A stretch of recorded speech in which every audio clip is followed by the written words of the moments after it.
Good morning, Mr. Dubey. So we'll be bringing you all the excitement as it unfolds over the next 6 hours or so. It's a closely packed leaderboard with the lead held by Manu, followed by Yashas and Veer, and on your screen is Arjun with his tee shot on number one.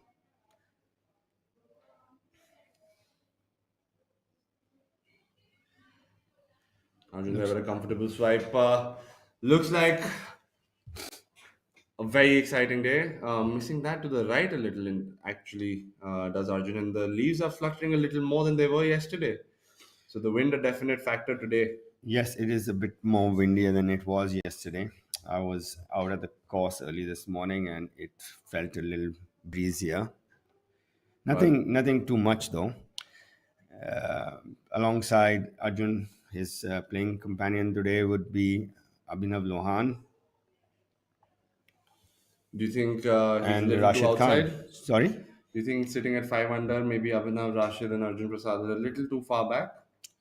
I would actually say so because I don't see Manu coming backwards. I think, if anything, he would definitely add to his score as in he would go closer to that mark we were talking about yesterday, 16 under. And oh, my apologies. Rashid starting his round at 6 under par after 3 rounds. And Rashid Khan, I mean, he needs no introduction actually. Over 10 wins, 14 pro victories for him. Playing partner going right and Abhinav going left. Let's see if he can find the center of the fairway. Yeah, he has no holes barred golf swing. He goes after everything.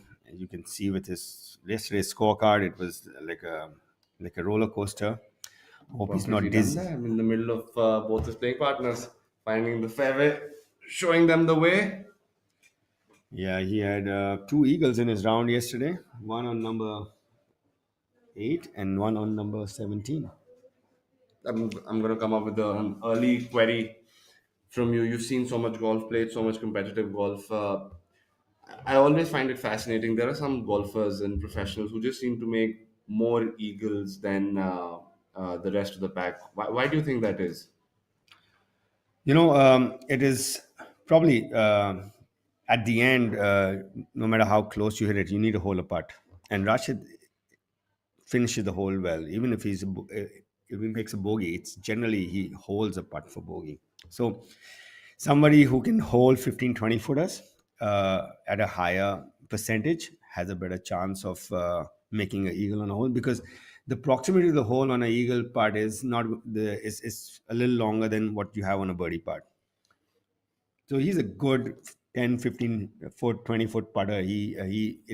I think he treats a 20-footer like I would, or you, or normal people would treat a 10-footer. So he's a good finisher to a hole. Other than that, he's aggressive and he goes after it, and he backs himself to get out of a tough position. So as a result, he goes after it and he takes more chances and he knows how to finish it off. So leads to more eagles. I think that's an interesting point because if you think of it, if you're not worried about missing it, you're going to swing or putt or chip more confidently. Absolutely. You're focused more on you're accepting that you know what I might hit a bad shot, and that's fine. So you give your shot at hand a little more chance to actually hit a good one. As a beautiful aerial view of And the you can course. see how dense the growth of the trees at a Noida golf course is. I was mentioning to yesterday because I get a view from my balcony. It looks like you can hardly see the fairway, so you can see how much the trees have grown over the years. I remember coming out here for in the early '90s, and there were no trees. They had just planted that. So if you hit it in the other fairway, it was a one shot penalty. And now look at these trees, man. They're almost you can almost not see the fairway.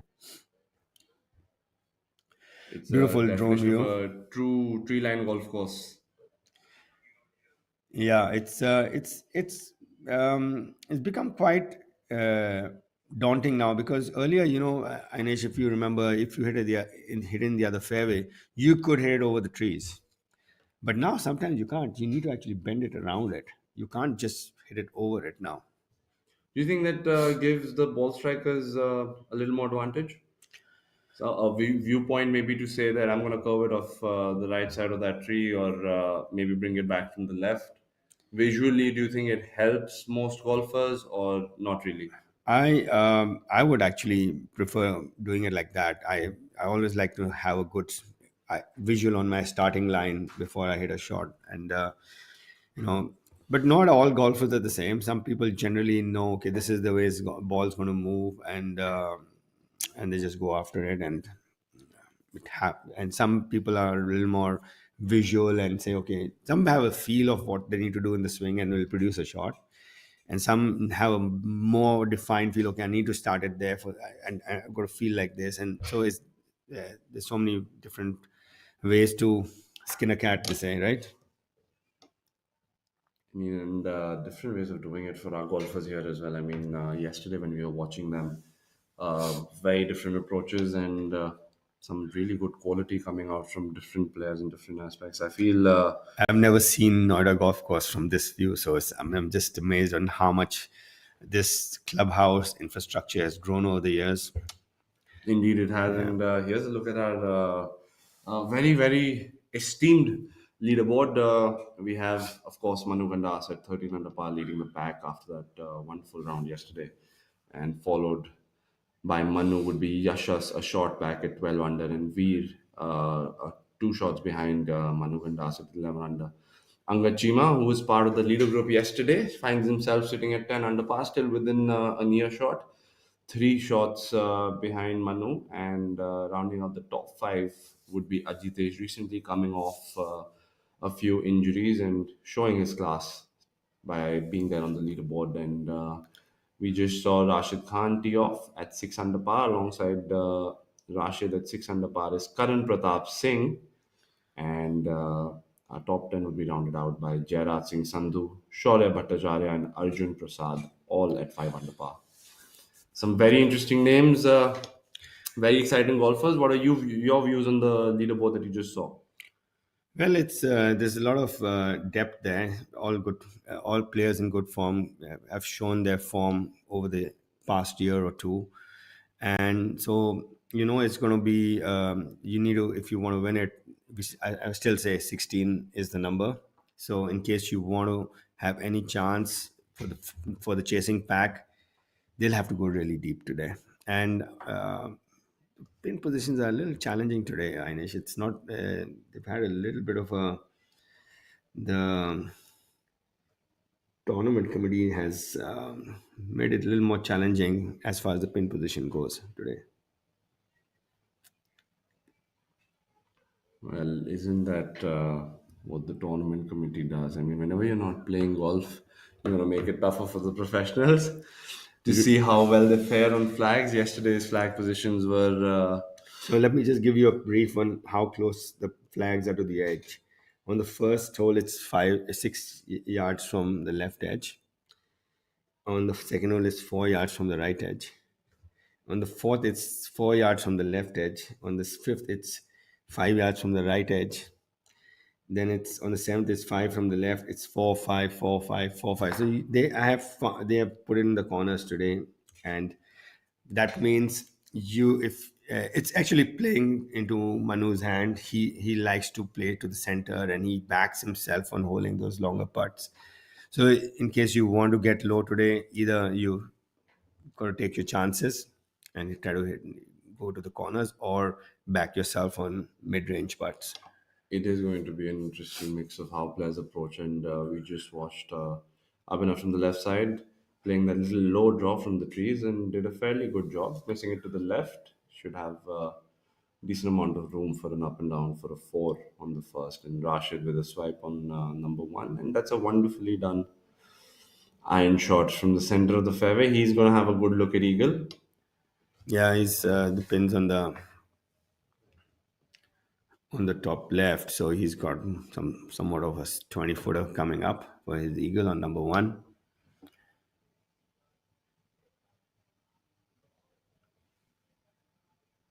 And this hole has two halves to it. The green on number one.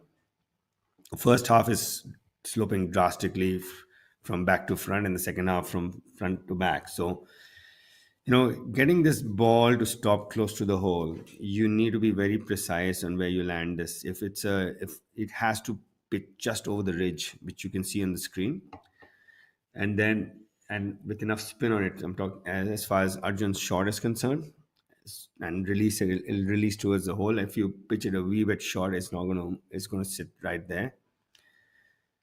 And while Arjun does his due diligence for his third, we have Karan Pratap Singh at number six. I personally find him one of the more exciting golfers on tour currently. Of course, already won on tour twice now. The 23-year-old lives in Gurgaon and plays in Faridabad, and with a driver here.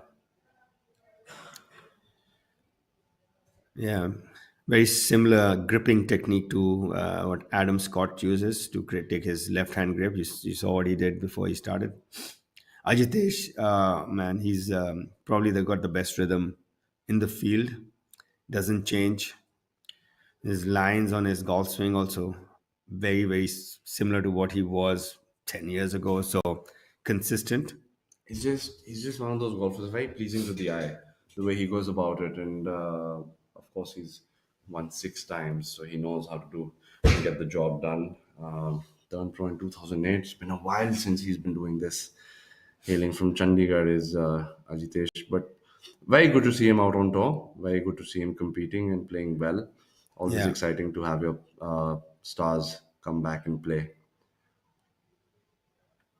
You just look at that poise and that finish. Yeah, you can see it has been the same for the last 2 decades. Just leaked it a bit to the right there. But leaking it on the right is the preferred side to leak it on number one, because on the left, get completely blocked off. You can still find the green from the right trees. Playing alongside would be Angad Chima, our leader after round two, the 34-year-old, also from Chandigarh, good friends with Ajitesh. So should be a fun group for him and Ajitesh. Yeah, there'll be a lot of chit chatting going on today.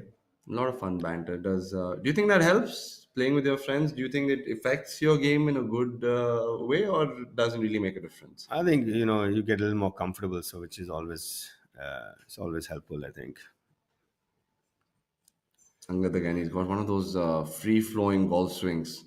He's not. It Yeah, doesn't. He's technically very sound, but it doesn't seem like he's making a lot of effort to get into positions. And a good start for him. Finds the fairway. That seems to be the trend of the two groups we saw. Two of them missing it, and one of them hitting the fairway. But off they go. yeah, he's got a repeatable golf swing, so hence the consistency in his performance and ball striking. Good putter, chipping very well this week. I think you do need that as well. I mean, this golf course we discussed yesterday, putting is not the easiest out here. The greens are tricky, and the grain and the slope they do play. They do have a trick up their sleeve, and we saw a lot of players getting confused and under-reading or over-reading 4, 5 footers, 6 footers, and that is the difference at the end of the day. Rashid now for his eagle on number one. Yeah, How it's a aggressive is he very going to be? straightforward putt from there. So give it a good run. Sliding it just by. He's going to have a 3 footer coming back for his four.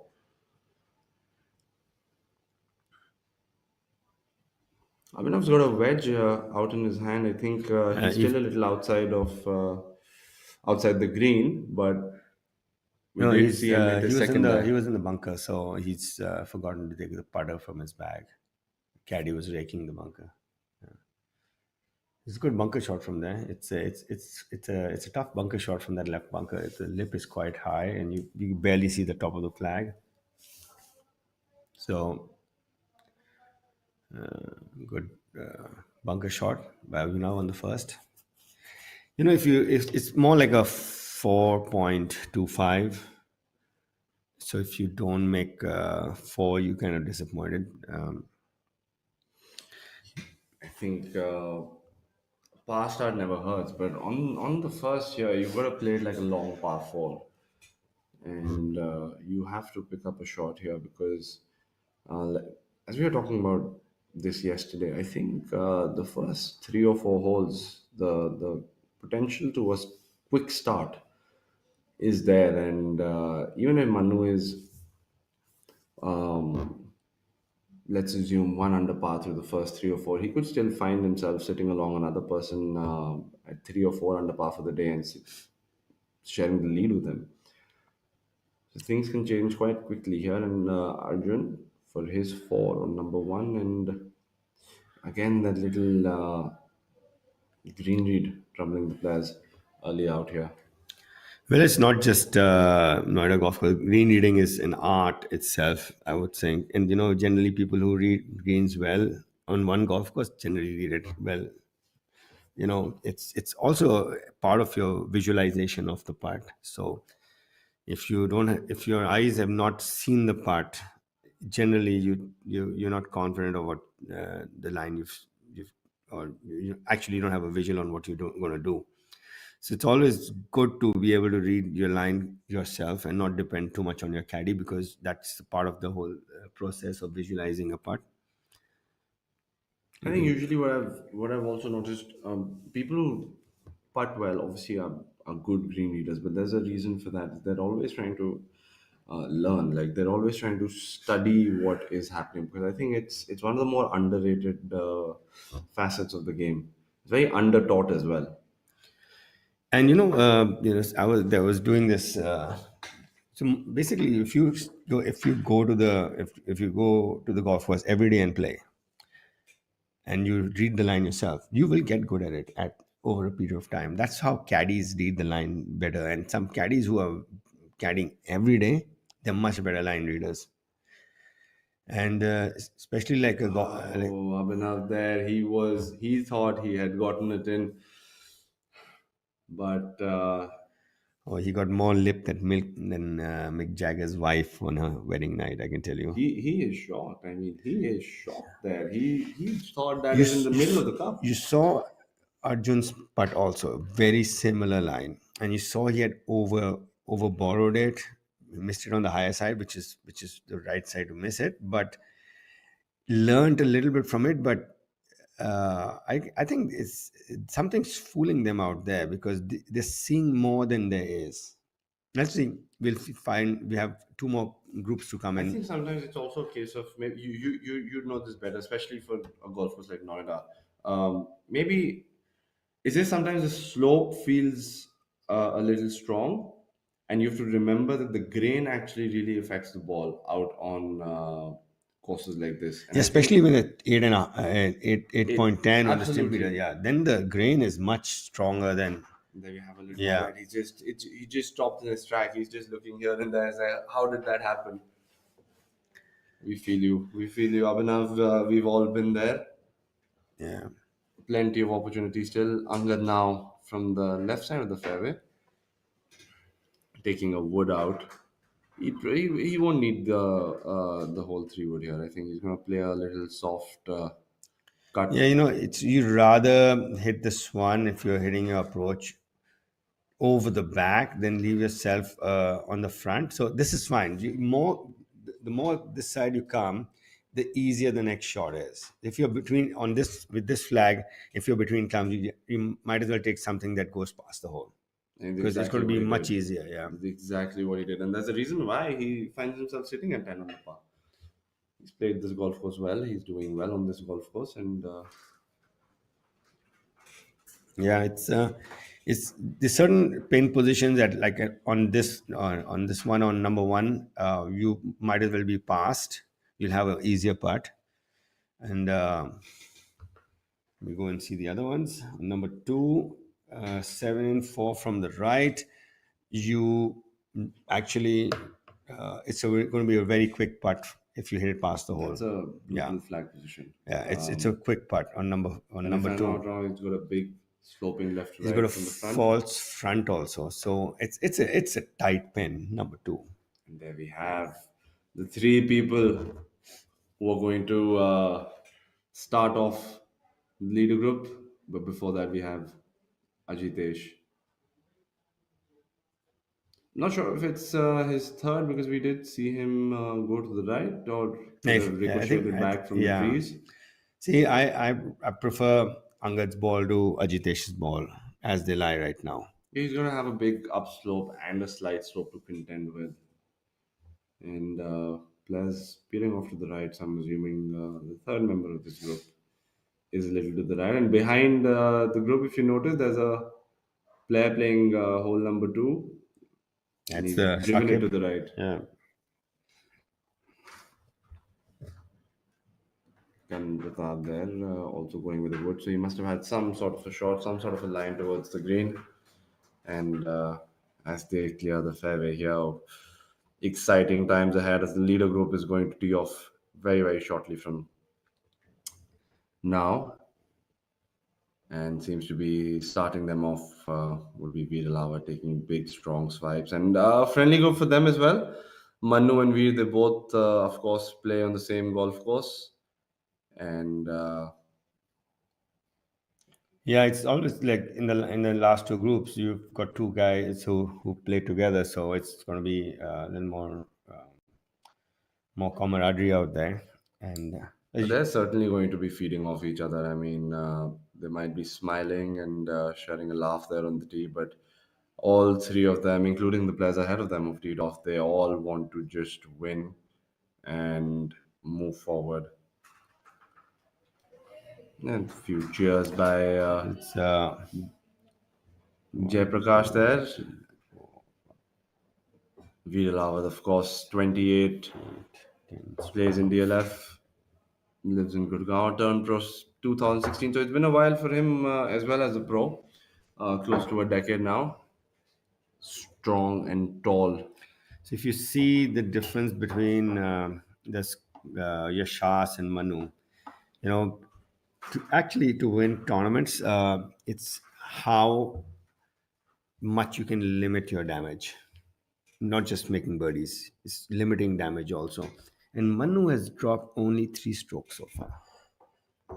And I think that is the impressive thing on a golf course like Noida because yesterday we were discussing the same. It's so easy to pick up shots, but it is so easy to drop them as well. As we watch, Yashash Chandra has been impressing this year quite a lot. The 29-year-old from Mysore turned pro 2018, so he's still a little young as a professional compared to his playing competitors, but no dearth of experience. The way he conducts and carries himself, very methodical with the way he goes about things, and I would say he's going to be there at the end of the round, having a say in this tournament as well.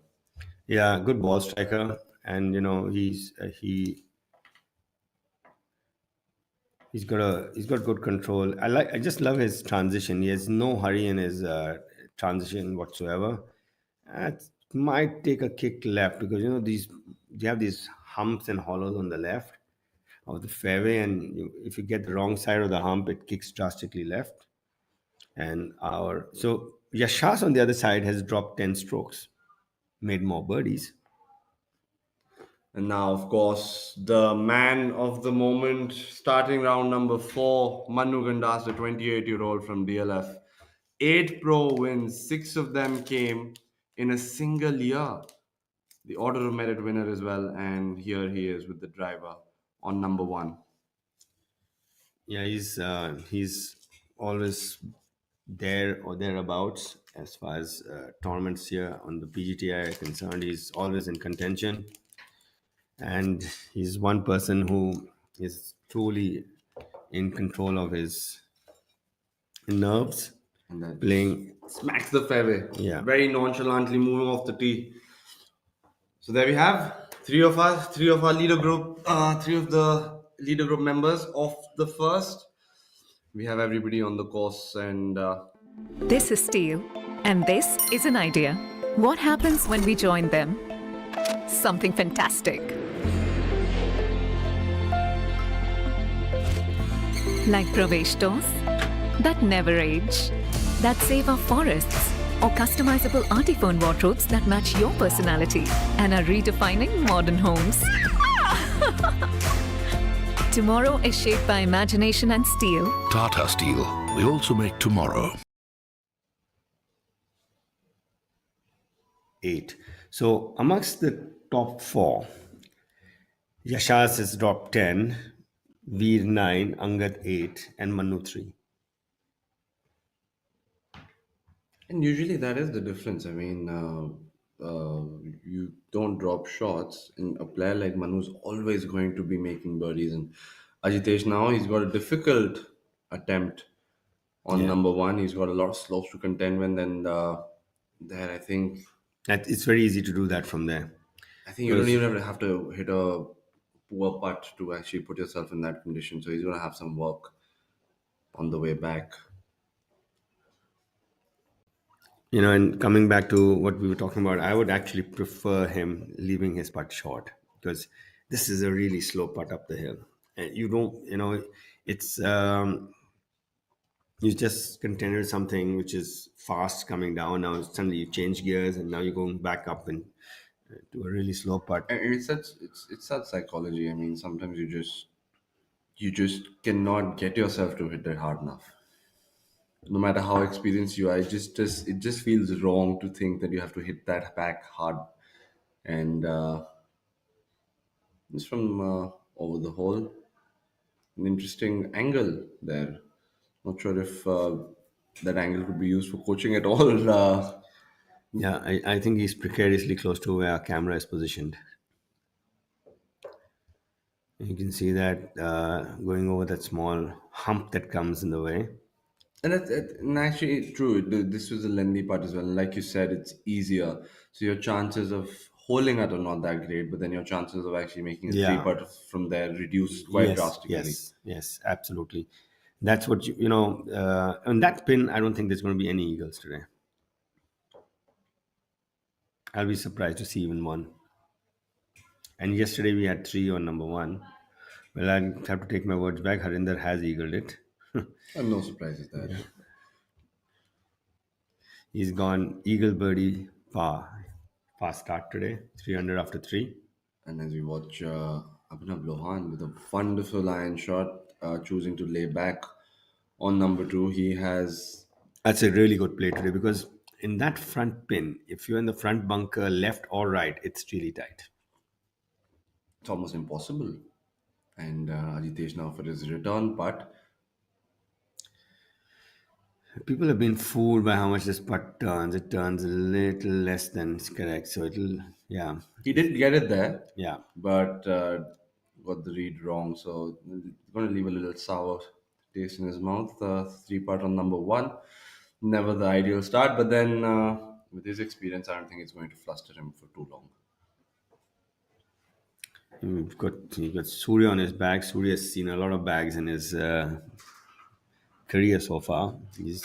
I've seen him caddy for Jyoti initially, and then he worked with Jeev, didn't or Arjun Atwal, and then Chaurasia, and then Ajitesh now. You watch Karan now. It's about This 4 feet. This is a tricky part. I mean, he's actually quite lucky because he's not finding that light green patch where the grain is different. He's not going to go over it much. So it's not going to, and the time the ball is going over it, it's actually quite fast. So it's not going to affect it so much. So it's pretty, I think maybe a ball outside the left edge. Yeah. Yeah. He took less line, but it's a left. Yeah. it's just the trend now. So for if somebody who wasn't with us yesterday and joining us today with these greens, the subtlety of the breaks is such that sometimes you just get confused whether it's coming from the left or the right. And if you choose to, let's say, play it from the right side and it's coming off the left, it's enough for you to actually miss the putt, even if the break is inside the hole. It can get you that little lip out, like we watched already with Karan and Abhinav, and that's been the trend through. And everybody's been a victim. All the pros playing have been a victim of that subtlety. I was having a word with one of the referees this week. He's a dentist by profession. His name is Sujit Nagrat, and he's a very keen golfer. And he does a lot of he's on. I think he's changed his profession and he's become a full time referee. Anyway, so I was telling him that that pin that I said you placed that pin so far back on number 16, and you took that tee so far back also. It was like, I know that hole from the back tee. If you put the pin on the top right, you can barely see the flag. It's Wonderful to almost have not. heard. Yeah. I was actually on the same topic. I was talking to a couple of players. They already started their fourth round. They actually had a chat with the tournament director. If you want to put it back right, you got to bring that. Use the front tee. You've got to use the Yeah, you got front to tee, use the yes. front tee. They actually had an issue with it. They said it's unfair because one, you can't see the flag, like you said, Yeah. and second, like you still can't stop it next to that flag. So there's no It's access. impossible. So if Yeah. there's no access to a hole, you can make it difficult. You can get us to hit a quality shot, and Rashid in a bit of a trouble. He's And going it's to go going over to, the green yeah, it's going there. to go. Yeah, just stop short of the other bunker. But that's why I don't want to. I would not hit a driver today because No, but I'm doing the anything smart on the thing. left or right, it's almost like a camel hump. Abhinav there showing uh, why he's a winner this year. He's strategizing and managing the course really well. But coming back to that 16, I think it's an interesting flag for the viewers. But as a golfer, you need some access, even if it's a long par three. You need to believe that if you hit a good shot, you can get close to the flag. Absolutely, and it's a part three. I don't see anybody in the field who can fly it to that flag and stop it there. Exactly the Yeah, conversation because I had. So I don't think it's possible with the conditions right now. So you have to reward good shots. You can't penalize good shots in golf. it's interesting here. Rashid chose a putter from the other side and taking a wedge out this side, and still not in to take the flag out, trying to hole it, not managing to do that. Still a fair distance to go for Rashid. Rashid, of course, the only member in this group to have made a birdie on the first, so he's not want to gonna. He doesn't want to give a shot back so soon.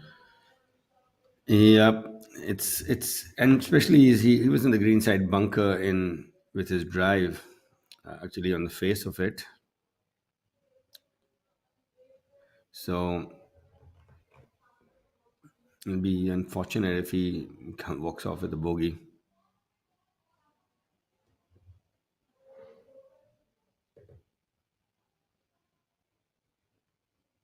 Avinav, which is he left himself a really really good look at birdie on number two, straight up the hill. Not much in this, but giving it a lot of thought after that horseshoe that he had on number one. So heartbreaking to just have that on the start. I mean, if there's a horseshoe written, just have it on like the 10th hole of your round. And now that's another lip.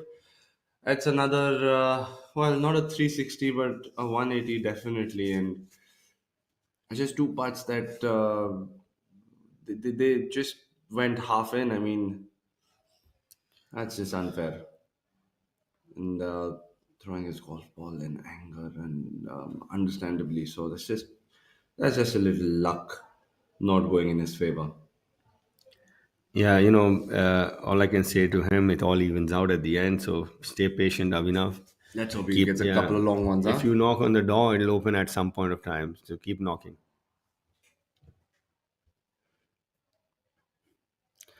Arjun with his short putt. You've already seen somebody lip it out. Now you get a little more careful about what you have to do, right? So it's trust your line, make a good stroke on it, and that's all you can do, young man. Anyway. Yeah, absolutely. I think it's already done. Move on to the next one.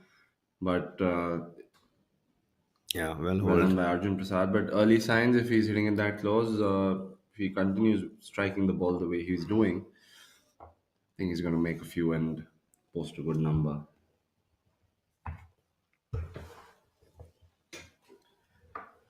So in the penultimate group, there's only one birdie by Angad. Both Karan Pratap and Ajitesh part the hole. Ishas has this is a really tough pitch, by the way. He needs to decide when to fly it. He's flown it all the way. Pretty good decision, I would say. Rolling it up that slope and then making sure that you don't, it has just the right amount of steam coming down the slope is it's actually tougher. So when you fly it more, you cut out all those other calculations that you might want to have to do if you. Yeah, but Well, that he was on had the the lows. heartbreaking lip out again. But Yashad, that shot But he saw feels it. like You saw him peeking at it because he's already got one lip out. He peeked at it, and I guess I mean, don't peek at it enough. If you make a good stroke and you've taken the right line, there's a very good chance you're going to hold it. Yeah, Manu just over the back in two on number one. So pretty decent look at Buddy. But you see that light green patch that is between his on his line, that will throw the ball to the right. So it's like a small mound in the middle of it on his line.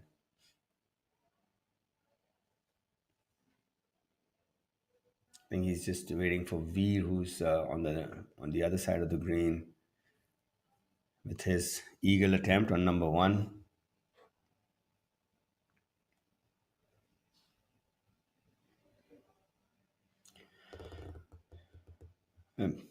Fair amount of break on this one, a foot and a half from left to right, and pretty slow up this hill, Einish.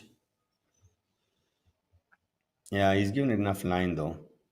he Really good actually didn't putt. get it better than what we've seen. Get close to the hole, but that doesn't matter as long as they don't go in. It's still going to be the same score, but a wonderful two putt by Veer. Steady start. Yeah, he's birdie number one, which is more like a par four for these players today. Manu now carefully going through his little routine, and he's one of those golfers who always has a better chance. Like how Jordan Spieth is on the PGA Tour. Manu just seems to be better than most of the field when it comes to 15, 20 footers. Yeah, he's you can see his stats.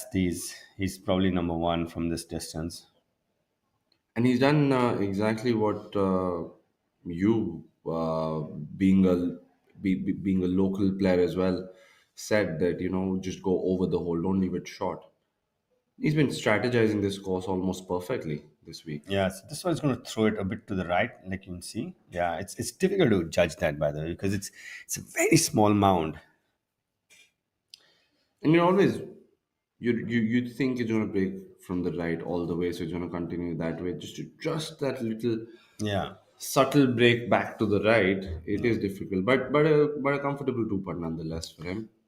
And when you see that small mound in the way, and you have to hit it over it, and the grass on that mound is growing in the other direction, so it's a green within the green, right?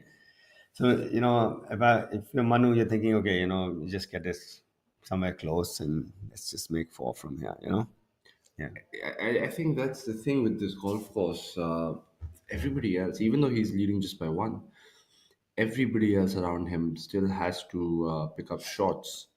And Manu is also going to pick a few along the way. So they have to shoot a good number to actually trump Manu as Yasha's. This would be a wonderful up and down for him. Yeah, that was a tough pitch. That's probably one of the tougher pitches on this flag. It's a And we good. see why this is the leader group. All three of them playing the first hole, the most comfortable than what we've seen. Yeah, so they remain intact. Veer moves to 12, Yashas to 13, and Manu to 14. The gap is still one between each of them, and Anga the further shot back. at 11, and we have Ajitesh at 7.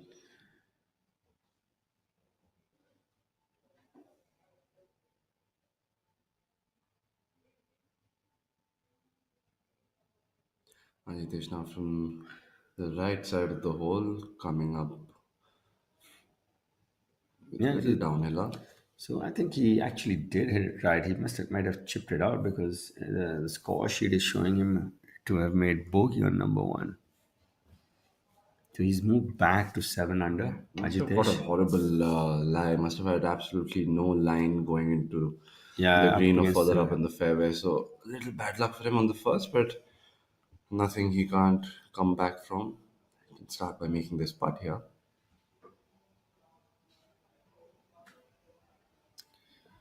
Yeah, just over reading it a bit. Kind of now going through that little routine of reading the green, trying to judge the slope after that bunker shot from the right.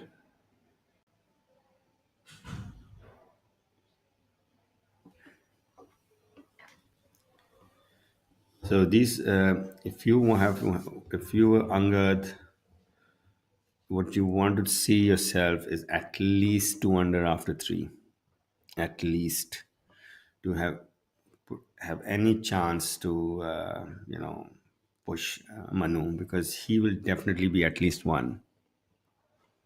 And currently, as we see the top four, they have sort of separated themselves from the field. I mean, of course, we have Manu at 14 and Yash is at 13, followed by Veer at 12.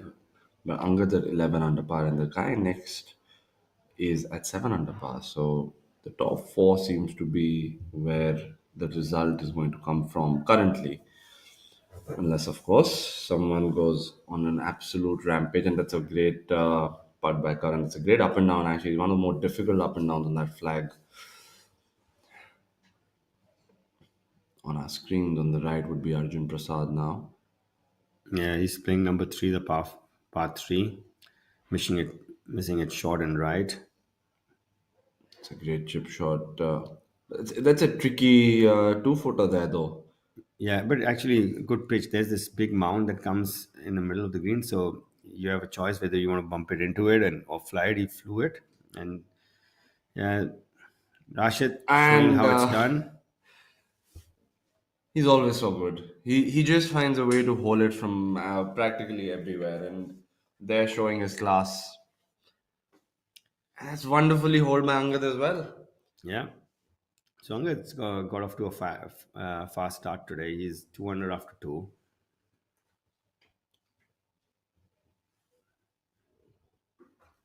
Interesting to see how day four has started. A few more putts, few chip-ins we've already seen now, and all of this happening around one guy. All of this happening around Manu. So He's not bothered actually. He's unfazed. He's thinking, okay, one more good swing.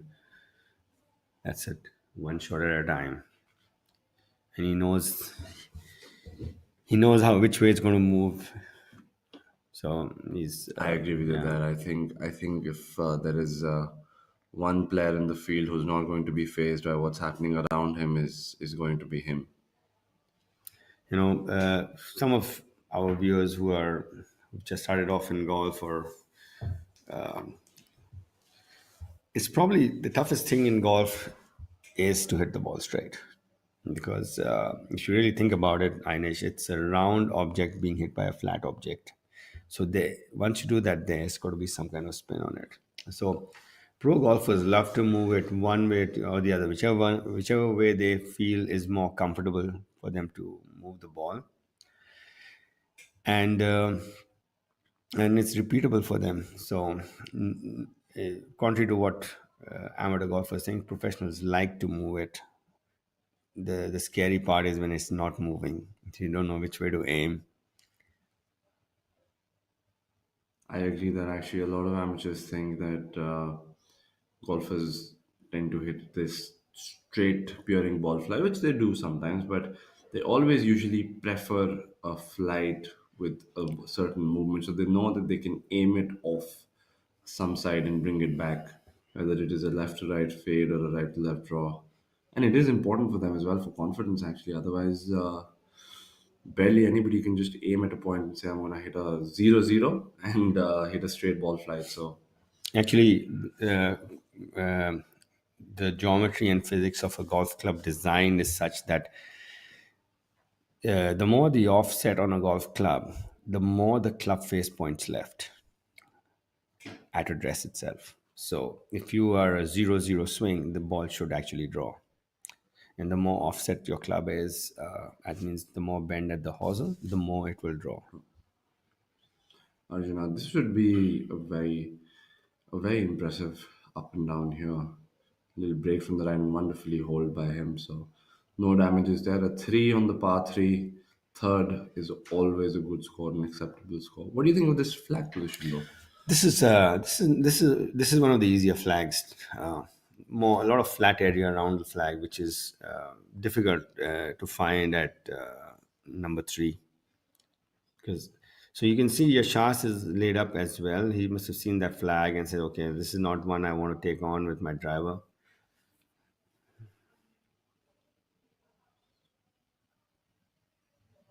Yashas always seems to be one of those golfers who has a sure plan. He before the start of a tournament, I feel he does a lot of due diligence of how he's going to play the course. And on You the can see right, that we have he, Angad. he's thinking of bringing it in from left to right. You can see how he's moving his hand. So let's wait. Let's see.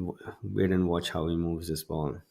Angad's going to have to deal with a little tear there, so he's going to have a good up and in from there for par. Usually, that's what players would do. Yashas might just take a little left to right, a little cutter, as we might call it, to just soften the spin and soften the Yeah, more bounce. important right now is making sure you hit your number as far as the distance is concerned. You're not going He to miss wasn't able this to do much. that. And surprising not to see him on the green there. Yeah, because this is a yardage control shot. You're generally going to hit it straight only because wedges generally don't move so much. So I think he's pulled it a bit left. I always feel that trying to cut in a wedge is so difficult. Because the loft is such that it doesn't allow you to move it so much left to right, and I always feel a draw with a wedge is so much more reliable as far as yardage is concerned.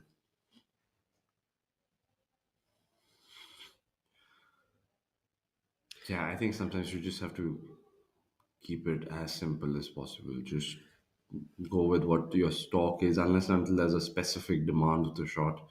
And more often than not, you're going to put yourself in a decent position. Now, these are eagle chips coming up, so I think Quite a bit of slope as well because we can't see the club four face. four three is the par for the first two holes is 7. I agree with you there, especially if you on a Saturday round number four, you'd want to take all the chances that you can get.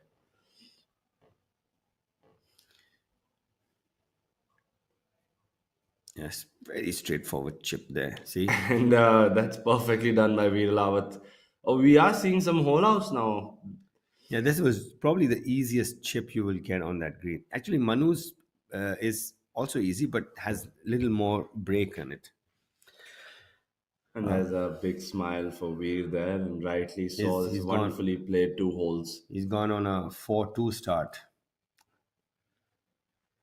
so he's going to And we are jump. talking about that. I Yeah, mean, he's going to jump to um, it, 14 it, under. it's not going to phase Manu, but he does know that players are around him going to and could possibly get a I I fast I, start. I think he's gonna. If this doesn't go in, it'll get really close to going in. His chip coming up. It's quite straightforward from there. And the thing is, it's uphill.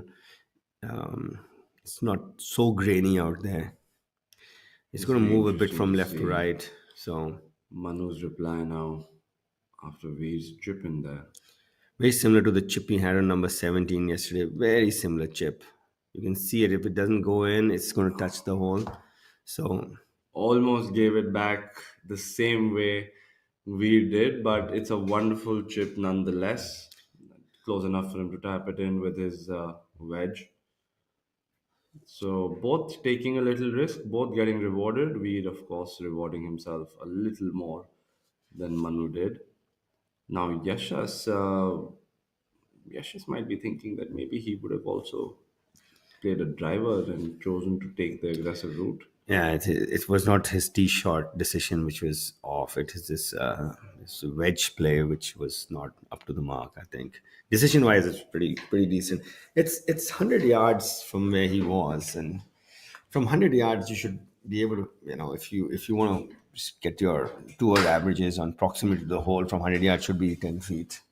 And And he he seems to be quite a while away. I mean, this is no bargain for two putt here. Yeah, this moves a lot.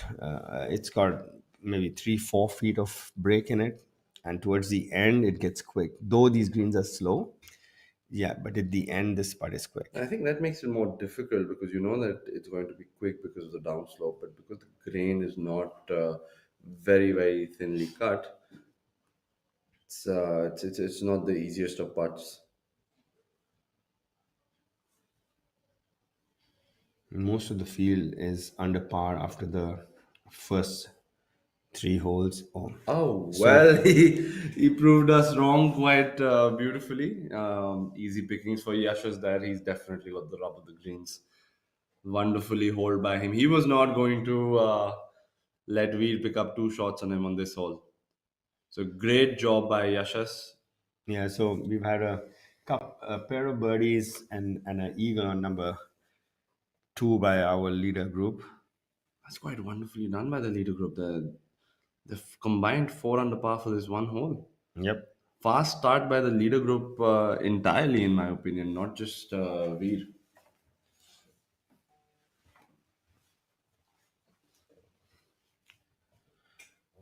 Yeah, I think the par for the first 2 holes today is, from what I've seen, you can see the scores up is more like this. If you don't get 7, you've dropped half a shot to the field. Sort of 4-3 or a 4-4 is what it's looking like right now. Well, the top four have yet to actually make a par. So unless Angad makes that long birdie attempt on number three, it's going to be the first par that he makes. Good to see. Good to see. Good to see as a viewer. Only makes it more interesting to watch, and I hope a lot of crowds pour in. And as we can see earlier in the morning as well, there are some people there from the start. As Karan comes up after his tee shot on number three, it's a little over the hole, Yeah, choosing the putter there. yes, that's a safe play from there because oh man, that was really close to going in. What is safe for them? I think there's nothing safe. They're all just going to go try making everything from everywhere now. Yeah, it looks like everybody's feeding off each other here. All the safety warnings have been shut off. Everything switched off. Everybody is going to now come hard and strong at the leader. Another look at this wonderfully judged putt by KPS. I was disappointed that it didn't go in. Actually, that effort was so near perfect. And Anga now, given the trend in the past few minutes, I won't put it past him if he actually ends up making it. Yeah, wouldn't put it past him at all because he's a good putter. Watched him over the last few events. He's consistent with that flat stick of his. And it just seems like he's one of the few players who actually putts with a conventional putter and a conventional grip. Yeah, Always good to see that. when you are not putting, when you change your grip. It's almost like I Yeah, am speechless. He just made that putt it on was. number three. It is phenomenal the way these guys have started. I mean, Yeah, he's off to a really good flyer there. He's birdied all the first three holes. I have been rendered speechless. This is just some amazing, stunning golf in the beginning of the round. We've just begun our coverage. I mean, we just started a few minutes back, and we've already seen a barrage of birdies and an eagle to go with it. I remember playing this event maybe in 2003 or four, and I'd lipped out an albatross on number one, and then I've hit my tee shot just exactly where these guys had hit their tee shots on number two and chipped it in, and then birdie three also. So I had gone like eagle, birdie, and I within half an hour I was within one shot of the lead, and because the two leaders hadn't started that time. Be celebrated with Imagine the the big, leader. beautiful Nissan Magnite. We first watch Veer take his iron strike. Rashid on number four. That's a very gettable flag on number four as well. It's a beautiful tee shot by Veer. Just coming up short though, so he's gonna have his work cut out. Rashid, I think he's got his eyes set for a chip in again after number three. Yeah, Coming up a little short this though. is feeling like a putter to him right now. The wedge. The first few holes in Noida is just like even if you're sitting on the lead, someone having a quick start before you even tee off, you realize you're not the leader anymore. Yeah, and you know what they've. I want to see how Manu keeps his composure through this whole thing. He can you can see the leaderboard changing because these holes run parallel to each other. So the board is up with the penultimate group, and you can see that Angad's got off to a fly. He's 13 under now. And they would have seen Angad's putt live standing on the tee box, waiting for them to clear the green. They would have seen exactly what's happening up front. And Yash is now taking an iron shot to number three. That's one of the better tee Yeah, that's the shots. closest we've seen today. It just goes to show Yashas has been on point, very impressive with his ball striking, not just this week. He's been playing really well for a season and a half now, and no surprises him taking that on. And it's not the most difficult flag to get to, but you still have to hit a very good iron shot. It's not So, the shortest of par so threes. let's. If you were Manu, what are you thinking? He likes to move left to right, from what I figured out, and I'm thinking start at the flag, finish it in the center of the green. I think he's not going to change the way he Yeah, plays. I just think center green. he's won enough. He's played enough to realize that what he does is enough to close out tournaments, Yeah, and I think he's going to stick to his guns. yeah. I'm thinking center green, but he's proven me wrong, and he's gone for it. It's everybody's on the dance floor. It's I think it's an acceptable tee shot in the sense that I think he just gives himself so much room. It's 210 yards to that flag today, so he's hit it 15 feet. Ainesh, it's a good golf shot. It's a wonderful golf shot. It just gets overshadowed by what Yasha said, but it's not gimme for Yasha. He still has to hit a good putt to make a two there, and Manu, as we know, with his putting is actually in makeable range. So still a lot to play for. Still a lot of golf left. It's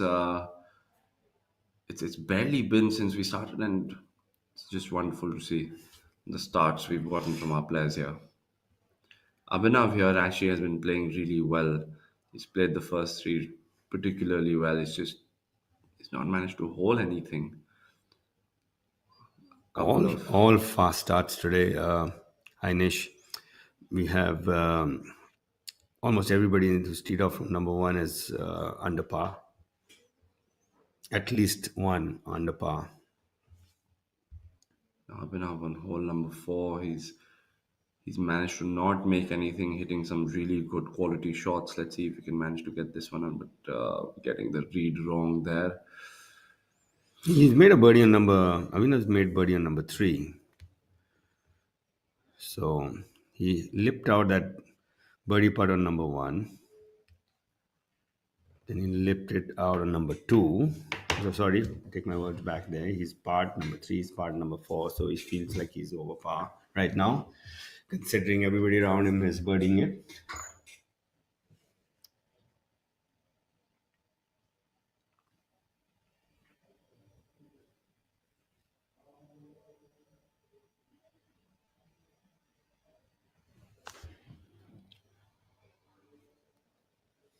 The leaders finding the way to the third green. V's got the better part of 35 feet coming up for his birdie up the hill, right to left. And good to see players getting up and close to the cameras, warming up. That the first green, first tee shot, tee box actually. Yeah, it's a decent size putting green. Yeah, it's got a lot of real estate.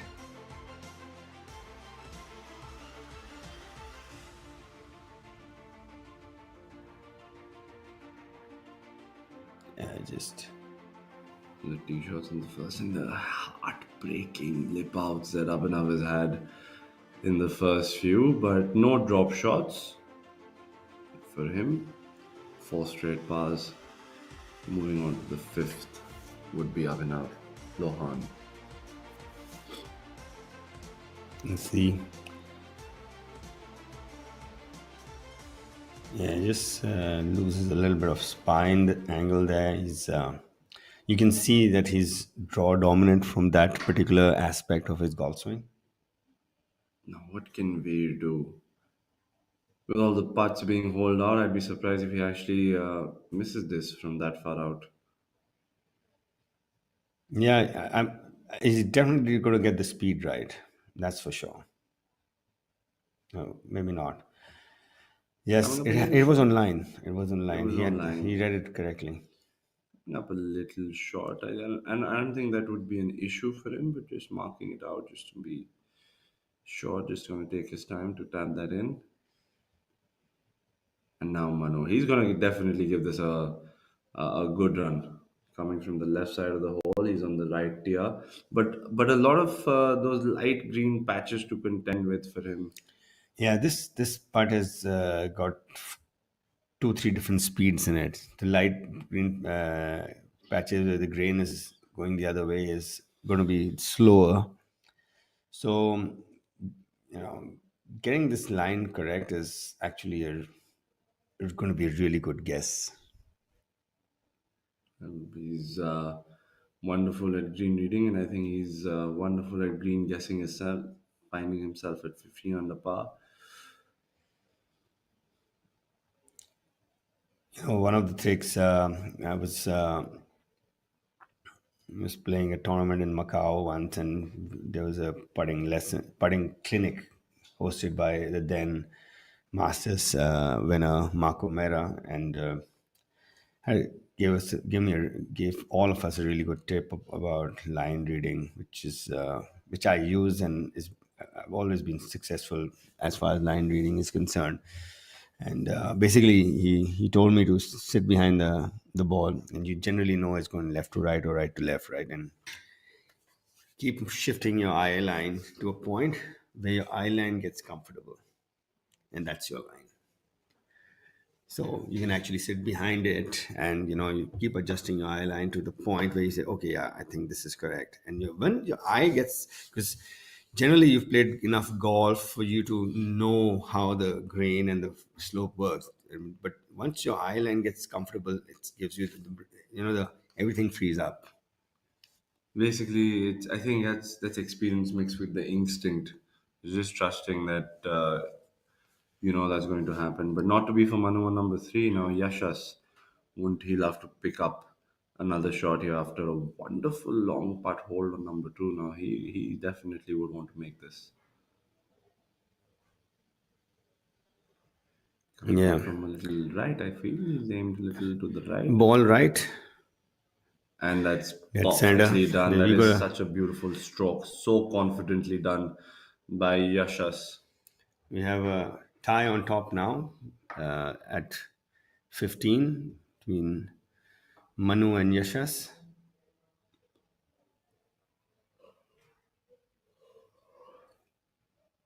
We cleaning up for his par on number three. Mm, perfectly done by Veer there. No harm there in the sense that he was quite a distance away, so a two putt is not going to hurt him there. He's not going to feel like he's giving too much. But Yashas definitely picking up a shot there on his playing partners, and it's just making things more interesting now. Yep. It's tightly bunched on top. Manu hasn't given anything away so far. Yashas has gone on birdie streak, as has Angad.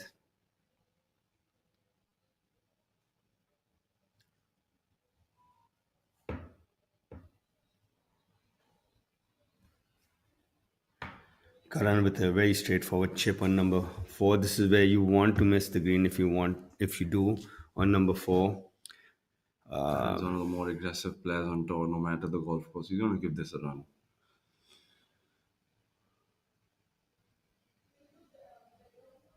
He has He's just coming up slightly short. Still a beautiful chip. He's put himself in, as people like to say, the given range. Of course, no gimmies on the Pro Tour. Our first look at number five today. Rashid again, Mr. Dubey missing it to the right. Yesterday he was in a bit more trouble. Today, not as far as. yeah, he probably just rolled off the side from the way where that ball is lying, and Do you think it's an easier flag position than yesterday's? I It's think tucked in a little more, but also a little more green from the yeah, start. this is a very straightforward. I think he's going to use his putter because it's up the hill and then down and uh, carried a bit too much weight through. But yeah, it's probably this miss might not have looked like a miss in the air because if you just miss it a yard on the edge of the green, it's going to roll down there where the ball was lying. And the pin is four paces from the right edge, and it's about 180 yards out, so it's not that I big a think miss. sometimes these pin positions, like on this one, on the fifth, as we described the whole. First, we'll watch Ajitesh with his putt from over the hole on number four. We watched Abhinav from a similar position, getting the read wrong, also missing it to the left like Ajitesh Yeah, does. you see that dark green patch of grass. They're presuming right now that it's going to Come push the ball back. to the right, and it doesn't. Coming back to the fifth, sometimes I feel on a hole like this, you have an 8 iron or a 7 iron, or for some of the longer players a 9 iron as well. You're hugging the outer bounds line from the tee to the green, and the flag is of course tucked to the right. It sometimes makes your decision easier. You tend to not want to attack the flag. You play for the heart of the green, and that usually leads to lesser errors as well. You You think that know, happens? I feel that it depends on what ball flight you prefer. If that on that pin, if you like to, or you're comfortable moving it left to right, you would still go for it. But if you're more comfortable moving it right to left, like Abhinav is, that's why you see his ball in the center of the green because he likes to move it right to left, and moving it right to left on that flag is it's tight.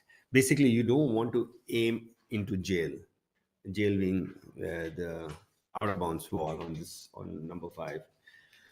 Your eye will never be you will never be comfortable swinging the club when you're aiming into trouble. And of course, no ball flight for Rashid as he just sees flags no matter where they are. And Angad there not getting the read right on number four, so he's gonna have a miss there with his first putt. Yeah, he's hold everything he's looked at so far, so no surprises that he's disappointed with that miss. Arjun with his birdie putt on number five, the par three, measuring at 170 yards.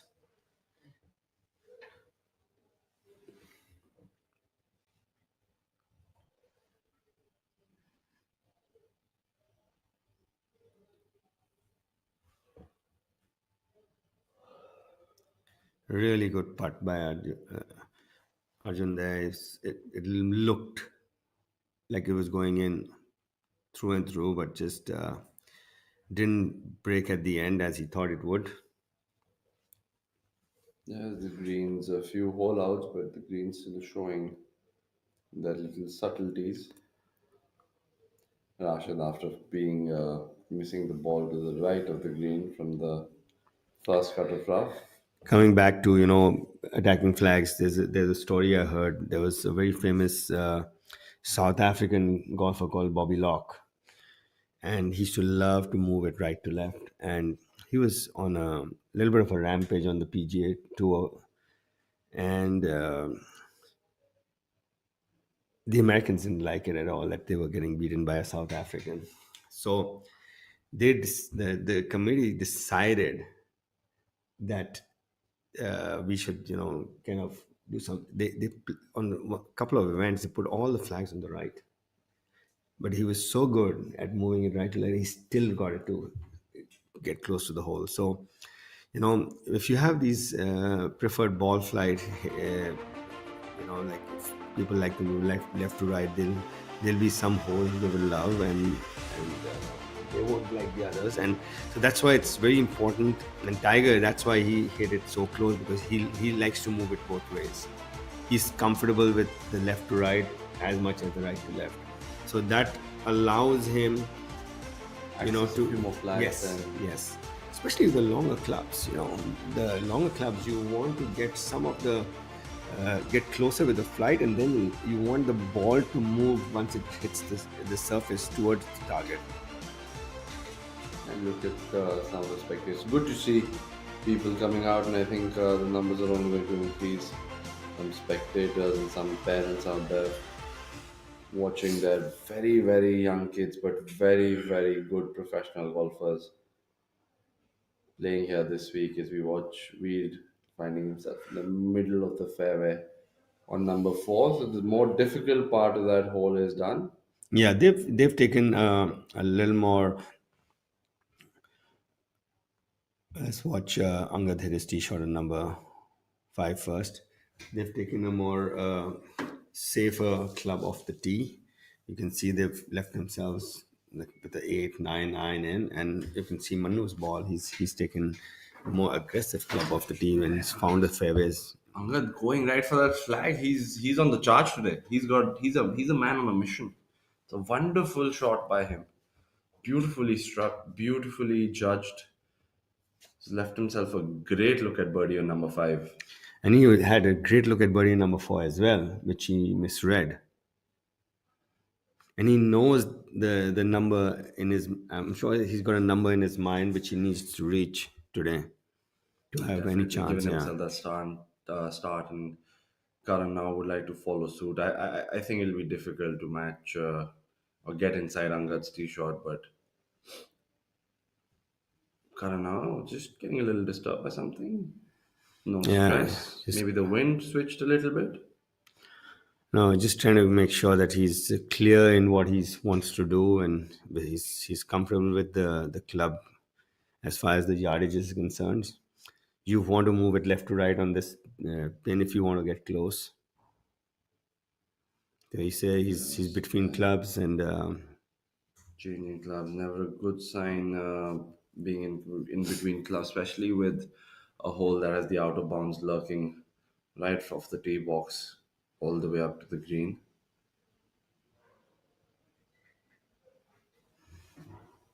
I don't know, ready to go.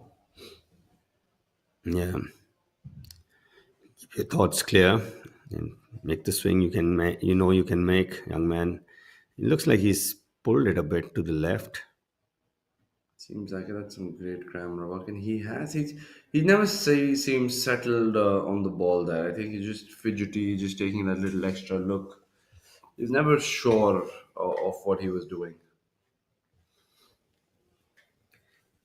Yeah, double crossed it. Wanted to move it left to right, ended up missing it on the left. Ajitesh now, the third member of this group.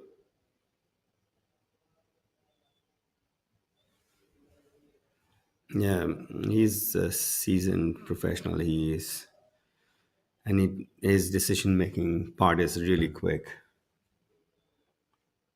He's going to play a little peeling fade onto this flag. It looks like it's tracking though. And it is gets a very friendly bounce and almost gets it inside Angad, but a beautiful tee shot nonetheless. I think he's got an easier putt than what Angad has. Now you use the contours of the green to get closer, and that's how the putting green at Noida Golf Course. Very decent size putting green. Some members practicing their putting. Yeah, they're probably getting a few practice putts in before they maybe go follow the groups on the back nine. As you can see on your screens, we're bringing you the live coverage of the Nissan Presents Delhi-NCR Open 2024 from Noida Golf Course, Noida. We, of course, are sitting in the APP studios and covering this event for you. We were there with you yesterday, and we'll be there with you today throughout the conclusion of this tournament. So do join us. Do stay with us. It looks very very exciting to see a bunch of birdies and some eagles as well. So a lot to play and a lot to play for as well. Yeah, our leaders are made their way to the fourth green. The lead now shared by two, Yashas and Manu. Yashas off to a really quick start today, having birdied the first three holes. Veer sizing up his birdie putt on number four, going through his the aim point technique to read the line.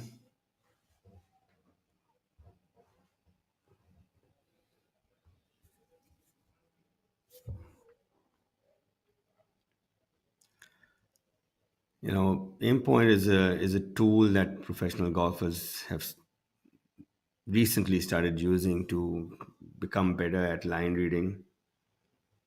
It's the first person to actually take it on tour, Inish, was Adam Scott. He was the first one to use it on tour. So let's see if he's got the read correct. We've seen everybody misread this on the lower side.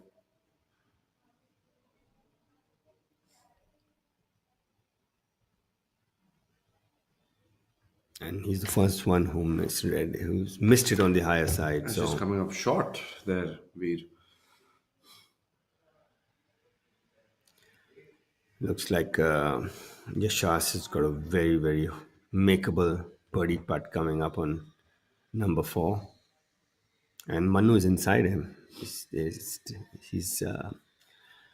so it looks like we might see a little bit of change on the leaderboard as far as the score is concerned once this hole is finished.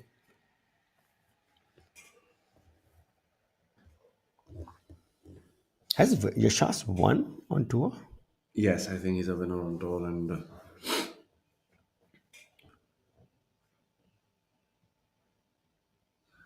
I think he's just been very consistent off late as we see one of our co-leaders, Yashash Chandra, playing alongside Manu Gandas, also finding himself at 15 under par.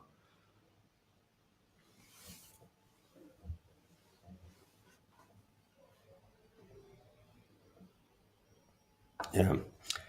He's made his last three putts, and it looks like he's just steamed this one past. Gave it too much speed. We haven't seen a putt being made on number four, so the fourth flag position seems to be a tricky one. But we still have Manu to go, Manu to play this and have a putt.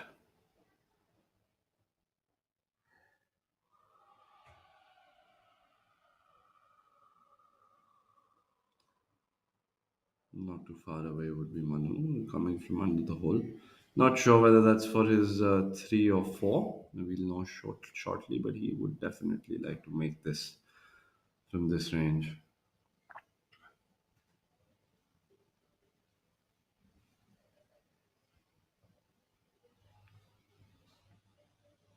think it's not going to break too much. I think it's going to be a It's got a little of. little bit of right to left on it. Not much though. He's going to have to keep the pace up on this one.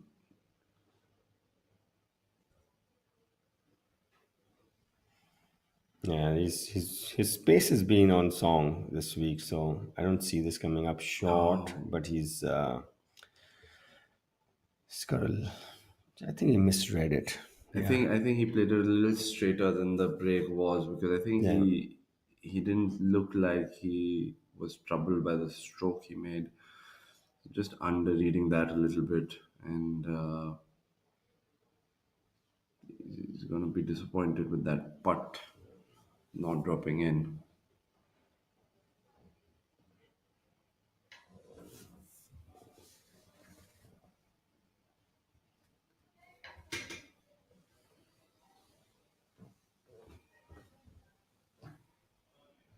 Another look at the lip out for Manu. Yasha's cleaning up comfortably.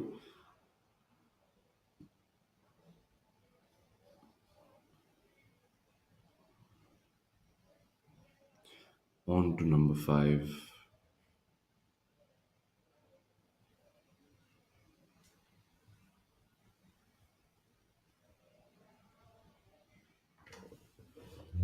So get back from up and above, getting to Noida Golf Course. That's the entrance and the beautiful clubhouse.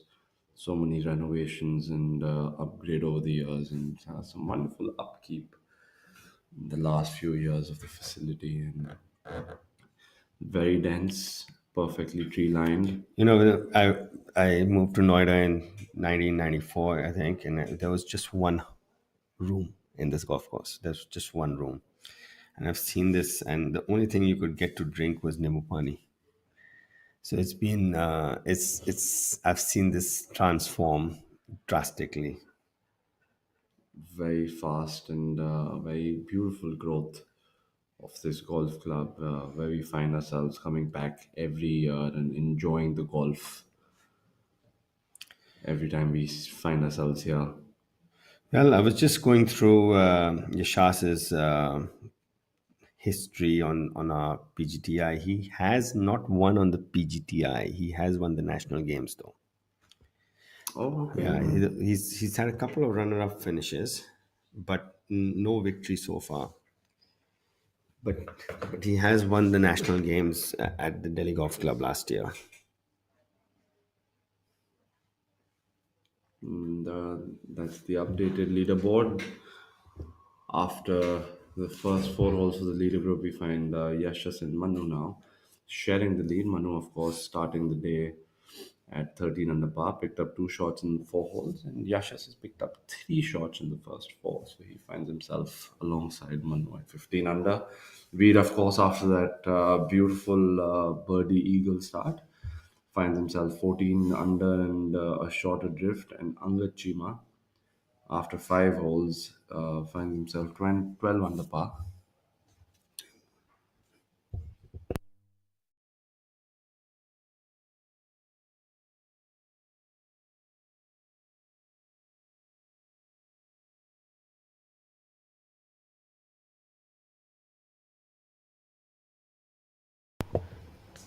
Coming back to Angad, we saw him hit it really close on number five. I'm not sure whether it looks like he has three putted it from that short distance. That's very surprising. That would be very shocking indeed, and that wouldn't be the easiest mental. That wouldn't be the easiest thought going into number six. Yeah, just very Yes, similar just to that. the flight that Ajitesh had chosen on this hole, It's getting a moving it little left more right. run than we've seen on the green. Maybe we took a longer club and No, no, it's just that there's a spine, as you know, on the green. If you hit the down slope of the spine, which you can see now, where the grass is darker, is where the spine is ending, and if you catch that down slope, then it releases a bit. we would probably have a better chance of stopping it closer. He plays a higher ball flight as well. I think he's teeing it up on the right side of the tee box, so he might be playing that little peeling fade back towards the flag as well. Yeah, that's the pattern preferred on this hole today because it's precariously close to the right edge of the green. Very little space there. Very similar. So you see Veer's ball has flown that slope, that spine, It is exactly the thing we were talking about on cue, playing a higher ball flight, little peeling fade, stopping it quicker. and landing on it on in the grain also was where his ball is pitched is into the grain. So that as a result, more it sits faster. And that would have looked so good once it left the club face. The spectators there would have enjoyed that tee shot. Now, Manu. Yeah, I'm surprised he missed that putt though. We haven't seen him miss anything in the past 2 days. And nothing holeable has been missed so far, except for that one. But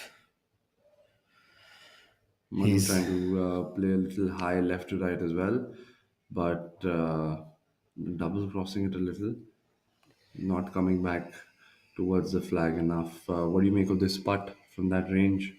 uh, well, it's slow, though it looks it's downhill most of its journey.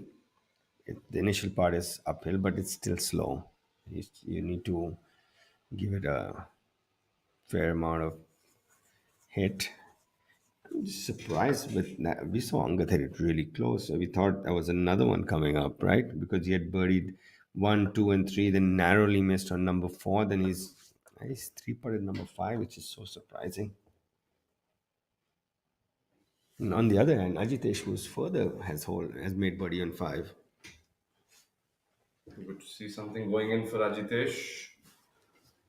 One of the better ball strikers, and more consistent ball strikers as well. Yeah, we got a little bit of gallery following our leader group today. Many more people out on the course watching some good golf. Everybody seems to be under par today. Yashas 3 under after 4. Manu 2 under after 4. Veer 3 under after 4.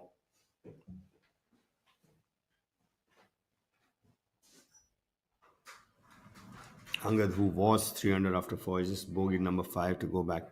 And he's now at 12 under. The leaders at 15.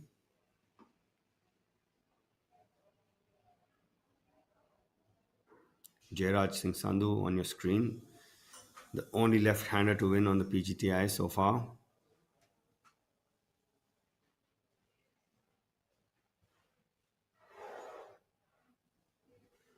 Giving it a good wrap, making it till the hole. This is a really slow putt, so getting to the hole is a task itself.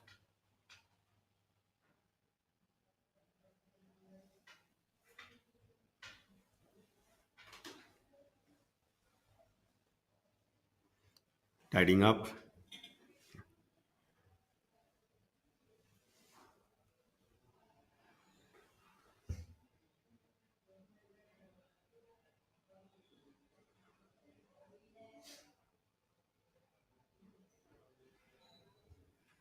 Our leaders on green number 5, the 170-yard par 3. The pin is really close to the right edge of the green today, very close to the outer bounce wall.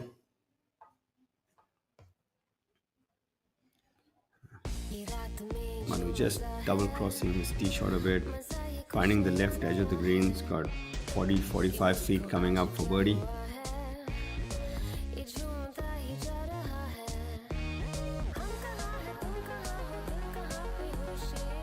Reeds hit a good one in there. He's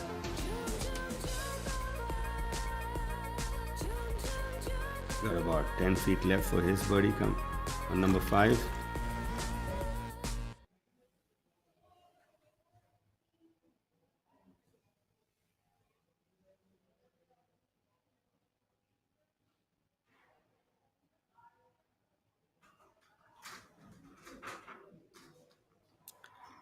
Yeah, this is a part where you just want to lag it up close and leave yourself no work.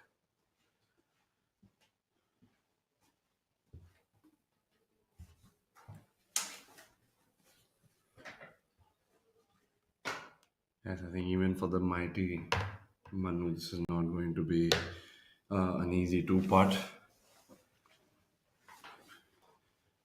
This is a tough one to get the pace correct. Putts that are first uphill and then downhill all is tougher to judge.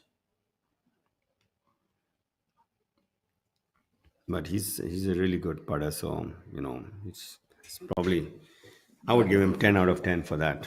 That's absolutely brilliant, actually. And sometimes you don't realize it's not always about making the putt. It is also about hitting those lag putts close to the He's hole. he's a complete golfer. If you want to win tournaments, you need to have a complete game. You need to be a good lag putter as well. He's just shown a brilliant all-round game. He barely puts himself out of position, but if he does, he brings himself back in and into position and usually keeps the damage to a minimum. He's the one amongst the top four who has dropped the least amount of strokes this week. He's made one bogey and a double bogey so far in his three previous rounds.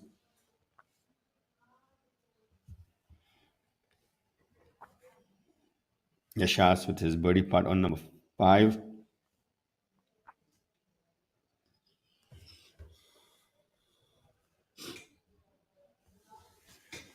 This will be an interesting exchange of blows if he manages to make this one. Yeah, it looked a little rushed though, that stroke. It was a little quick Not in the getting the speed transition. or the Yeah. read right there, but it's still a three, no damages to the scorecard.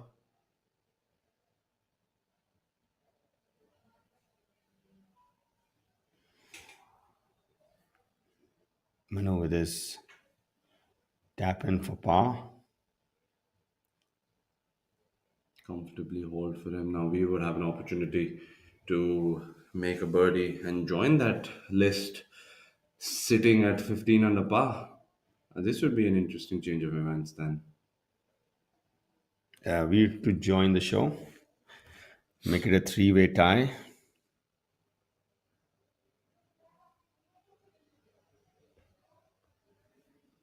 Not just a three-way tie. If you look at it, they might slowly then separate themselves from the entire field, and then it becomes sort of a match play situation between the three of them. And then it can get really low, the scoring. This has got a little bit of right to left in it, surprisingly. And not getting enough break there, that's going to be disappointing. Yeah. Misread it, most likely. Yeah. A little sober after that quick start. Beautiful drone view of, like I told you, there's a lot of trees on Noida Golf Course.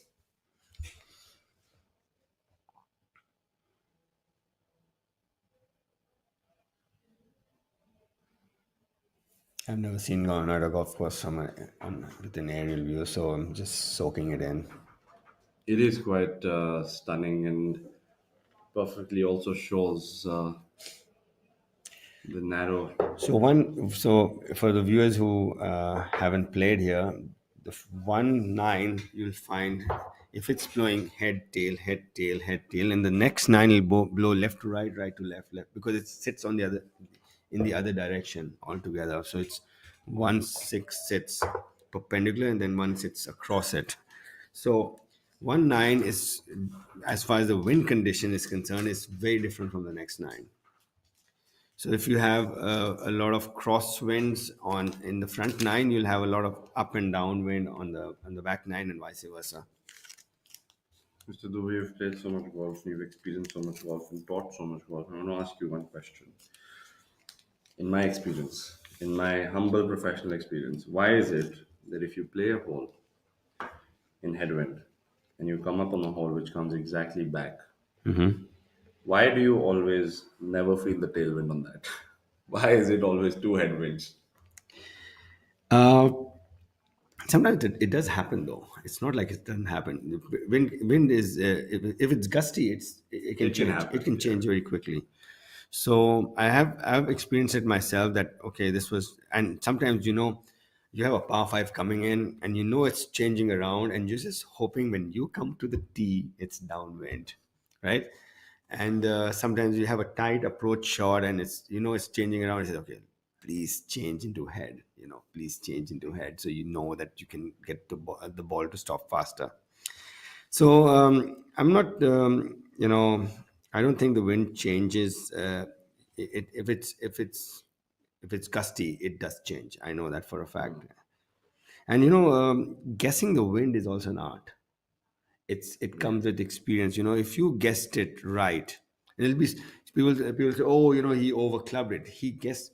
I was watching Scotty Scheffler's interview yesterday, and he's hit a 4 iron into number 11 at the Masters, come up short.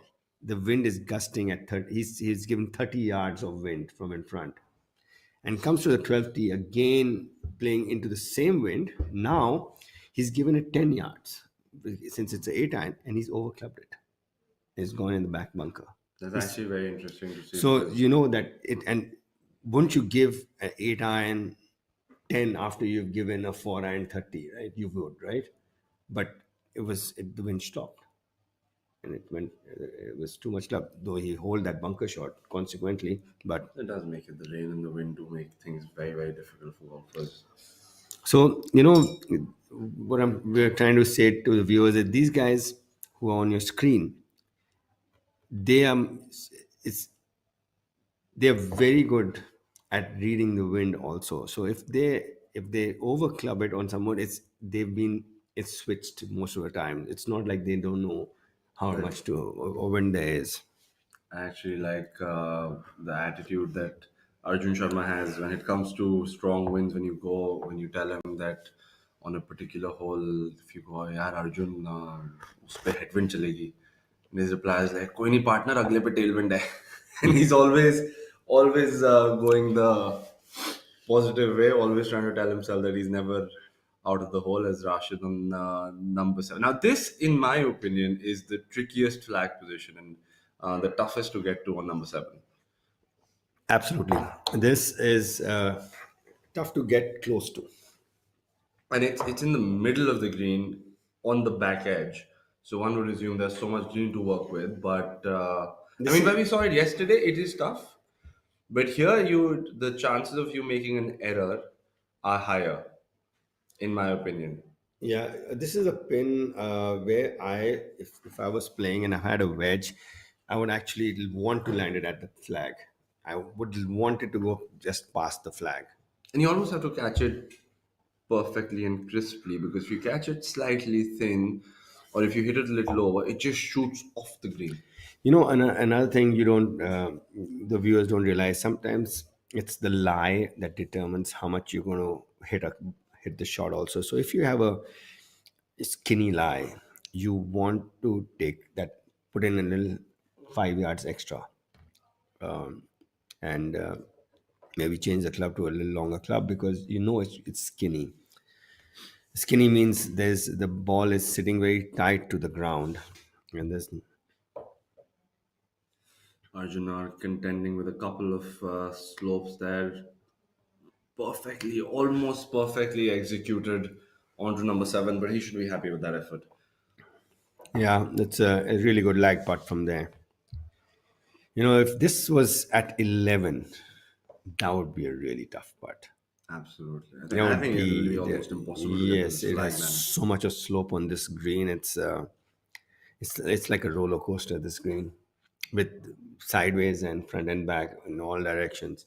So um, with this at close to 9, it's very doable. But these greens, if they get to 10, 11, it's going to be tough to judge these parts.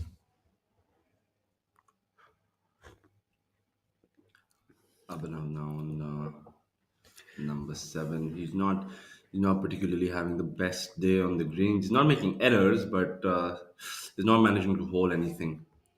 But he's been quite brilliant ball striking wise up until this point. He's given himself a look on every hole, which is good. At least you know that you're giving yourself looks, and though we as golfers are never satisfied with any result ever.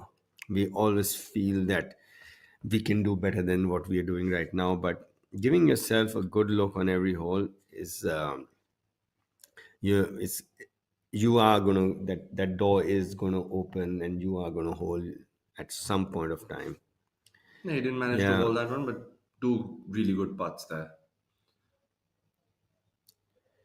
That first putt would have looked really good tracking all the way and just narrowly missing out. Rashid now, it's not the easiest of cleanups. Little downhiller from the right and I comfortably just done though. love the way he hits these short putts, and these are not easy putts on these rainy greens. I like how Rashid approaches his putting, especially. He doesn't waste a lot of time mentally pondering over what he might not do. It makes a decision and trusts it. And sometimes you're going to miss, but 8 out of 10 times it works for him. And I think that's a better average than most people. I remember this one. This is us at the APP studios. This is me, Amit Dubey, and this is my fellow commentator, Ainesh Aluwalia, and we are going to give you all the coverage you need today from the Nissan Presents Delhi-NCR Open from Noida Golf Course. And today is the final round, and things have heated up. We have a joint lead on top, Manu and Yashas leading the pack, and a short adrift is Veer. So we were coming back to Rashid and his putting, and he's someone who is so sure of himself on the putting green, and I remember this one. If have you played in Coimbatore?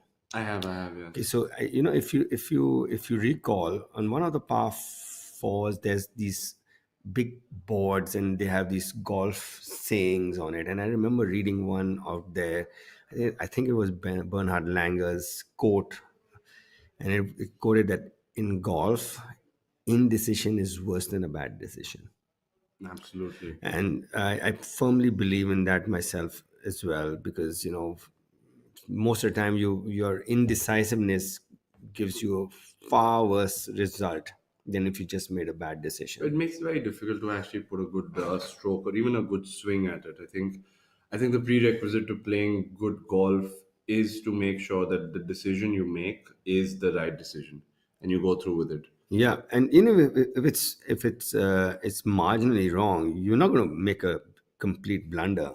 You have the experience. You are a professional golfer. You are going to make very professional decisions. So if it's marginally off, it's not going to lead to a huge mistake. Again, it's accepting what you are because we saw it yesterday and today both when Yashas on number 10 yesterday had was in between clubs and Karan today on number 5 was in between clubs. They both ended up hitting a very poor tee shot, and you could see by the demeanor that they were not comfortable standing over the ball. But otherwise, through 4 rounds, they've been brilliant with their ball striking. Yeah, So and this between clubs is probably something I was watching on TV last night. It was the Mr. Dubey, you're disturbing GPS. He can hear GPS us. He can hear everything around in Noida. GPS Gaurav Pratap Singh, that is, and we have KPS, that's Karan Pratap Singh, right? So GPS and KPS had a playoff once out here. Oh yeah, and Yeah, and, and GPS managed to trump him there. I yeah. remember. So Gaurav Pratap on his tee shot on number 10 with the Nissan up for grabs if you have a hole in one. He just misread it a bit, I think. Misjudged the wind, whatever. He had the weight correct. But you know what? The way he is, the jovial character that Mr. GPS is, if he makes that birdie, he might convince Nissan to give him the car anyway. He does have that talent and he does have those characteristics. And But he's playing with Shivendra Sisodia. Yeah. and Harjeet Singh Sethi was Yes. unmissable. The tall lad from Delhi. Sometimes I'm feeling asking if the air is cooler up there, because I'm sure it he's, is. he lives with a different attitude. Hello, my name is Amardeep Malik, and today I'm here to tell you about Noida Golf Course signature hole number 10. As you can see, this hole is a hole-in-one prize for the Delhi-NCR 2024, presented by Nissan, and they're offering us a Magnite for a hole-in-one here. This hole is a very interesting hole because it has a very big water feature right before the green and OB behind. The wind is very gusty, and it switches a lot here, so the pros have to be really careful about being very sure of what wind they are playing. And it's going to be a really interesting hole because a lot of guys are going to be starting off this. Half the field is going to be starting off this tee. So I'm pretty sure all of those guys would want to be on the green and definitely trying for a brand new Magnite. Oh, stop! As you can see, this par 3 has a big water body in the front, and the green is almost a semi-island green because it has water in the front and OB behind. As you can see, this is the big water body right before the green, and we've teed off from that side, and it's quite a daunting feature when you're standing on the tee to see the flag just over the water. As you can see, that was a good shot. I have a very realistic chance for birdie. Almost had a chance for hole-in-one, but the golfing gods probably have a different plan.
We are live back with our coverage from Noida Golf Course with the Delhi NCR Open presented by Nissan, and this is the challenging seventh hole.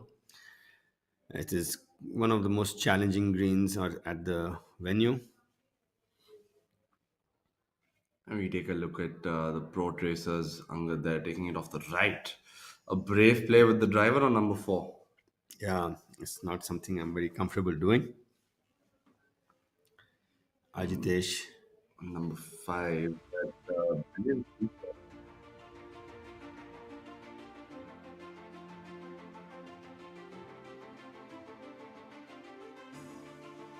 I don't think they understand the meaning of out of bounds. They don't see it at all. No, if you know it's working right to left, then you just stand and rip it because it's all about your confidence on executing that.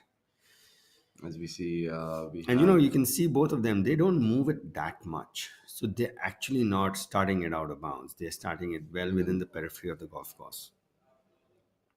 you watch this group on number 7, as we were discussing, it is so difficult to get close to this flag.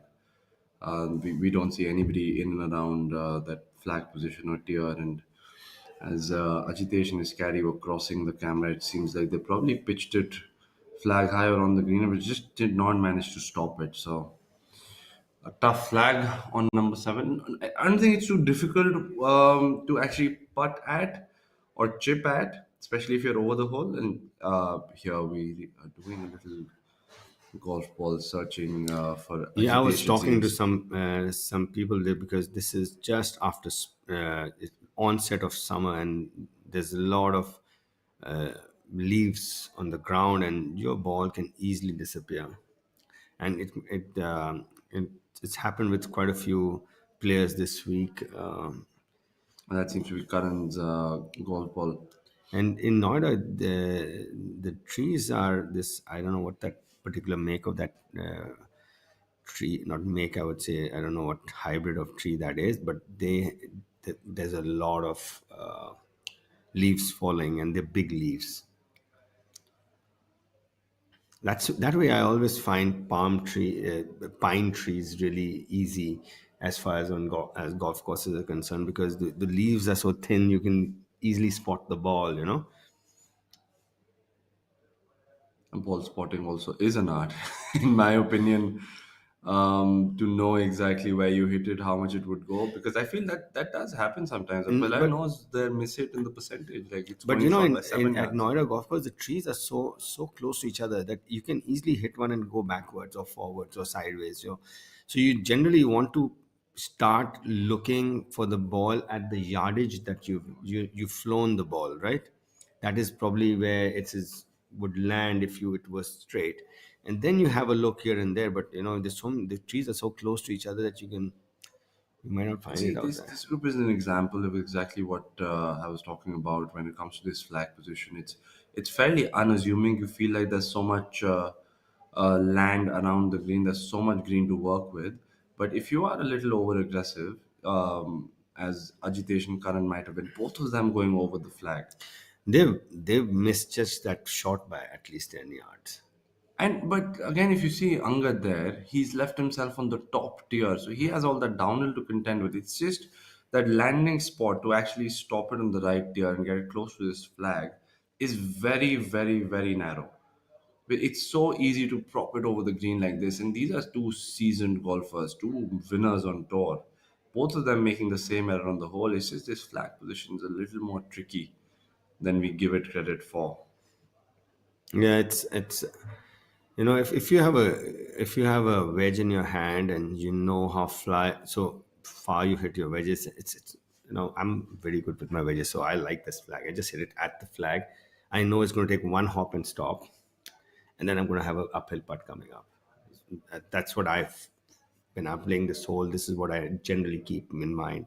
The one which is was there yesterday was a tougher one, because that is you got to hit that yardage spot on. If you're 2 3 yards, 1 or 2 yards up and down on this flag, it actually is no big deal, because as long as you know you put the spin on it and you've got your yardage right. It also depends from the angle that you might be coming in. Maybe you have to play a little lower wedge or a flighted second shot, and you just don't get enough spin. And Now, Angad would have all this downhill to contend with. this is a part where you see a spot where you want the ball to go over, and then let it drip down, and gravity do its job. And it's one thing for sure, that you most likely won't leave this putt short. So which is takes care of one of the negative, which is very very possible at Noida golf course. Angad actually managing to do that there, just taking a little more caution than he needed. Angad, unfortunately for the time being, backtracking a little after that very hot start of three birdies on a string, missing that And putt. missing a putt on number Number four and four hitting it really close on on number number five. five, So I am really surprised that he bogeyed that hole. and subsequently compounding the error, bogeying number six as well. So picked up three, given back two. Still playing well, but And after that contrary to start, him, Ajitesh has started with a bogey, then had a string of pars, and he's gone birdie, five and six, and those are good holes to birdie. I don't think there's Sachin Basoya who's birdied number five. I haven't seen too many birdies on number five. Let's have a look. do you think the bogey on number five could have I won't say rattle, but obviously given Angala a lingering thought to go on to six, and that just compounded into making another Yeah. error on number six. No, he's gone to the six T, not in the best mind frame or mindset. So That's a great that's stroke by Karan. Very, very good save on number seven, given where he was. yeah. Karan is blemish free today, so he's kept that.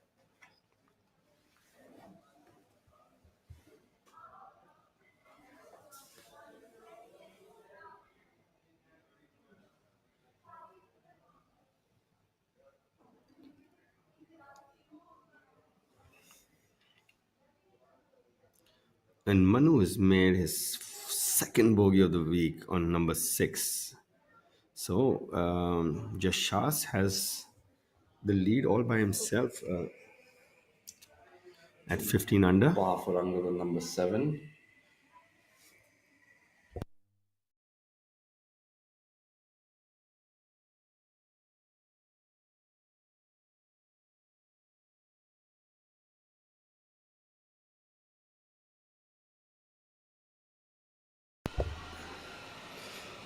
Ajitesh now with the shortest putt for par on this group, and he does wonderfully. Good up and down bit.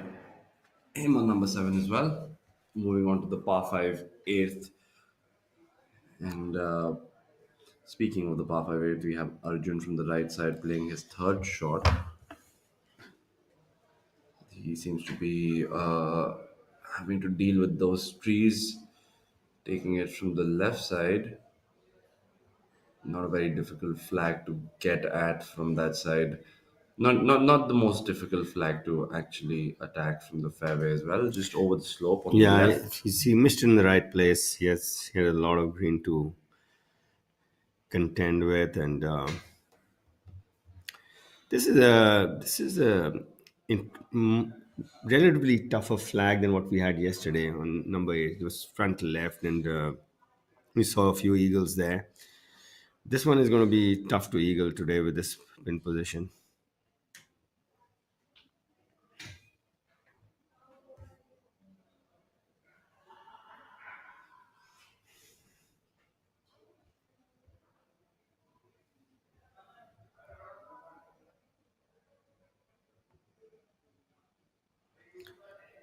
We have Yashas on live feed two playing his approach into number seven. He's left himself quite a Quite a fair fair bit. distance back, Yeah, actually. yeah. It's maybe a little misset And of the yeah, tee and box. this green is very narrow. It's really narrow target. It might be long and undulating, but it's not wide at all. So you can, if you leave yourself anything too long, you start missing it sideways. But he's found the dance floor, so he's fine. Left himself 15 feet downhill for birdie.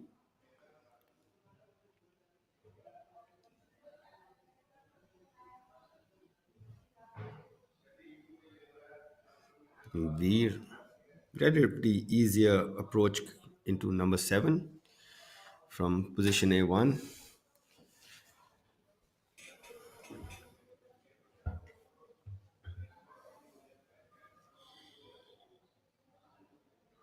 It would be interesting to see actually what Veer ends up doing, given how high his ball flight naturally is.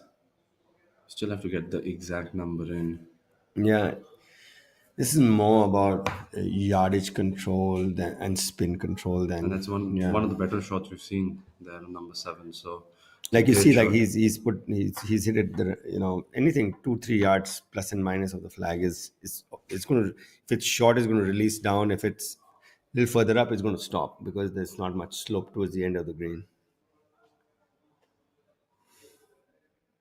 Now a little unsure where Manu's ended up. If he's on the left or the right, all players walking towards the right for a little shade as Arjun Prasad misses his attempt for a four Yeah, on so number I'm eight. presuming Manu is on the left.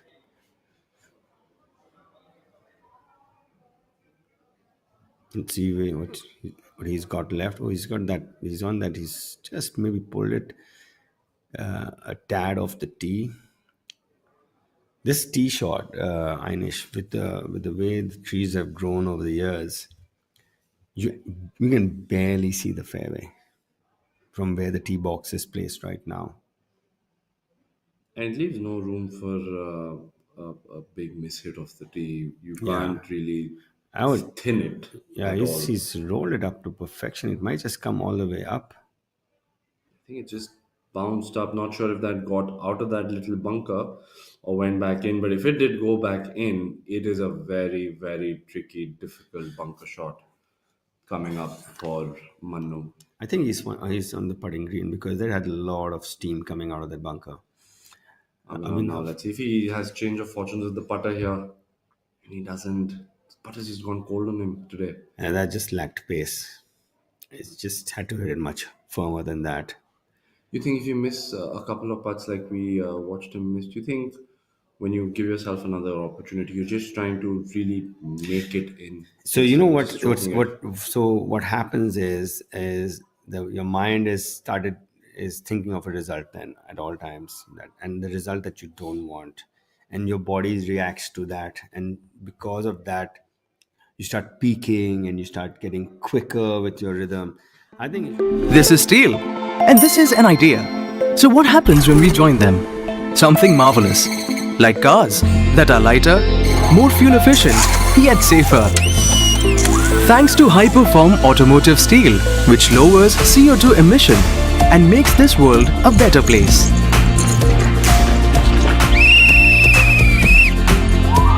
Tomorrow is shaped by imagination and steel. Tata Steel. We also make tomorrow. Finishing that. So Certainly not on the green. I think he's short we of it. have our referee, Dr. Sujit Nagrat, in our screen for a brief moment there. He is pacing up and probably to see where he needs to pitch it and what sort of a shot he might play. But if he's not on the putting surface, this is not going to be an easy up and down by any stretch of the means for Manu. He's going to have to bring all his skill out for this one. He Five. moved it right to left.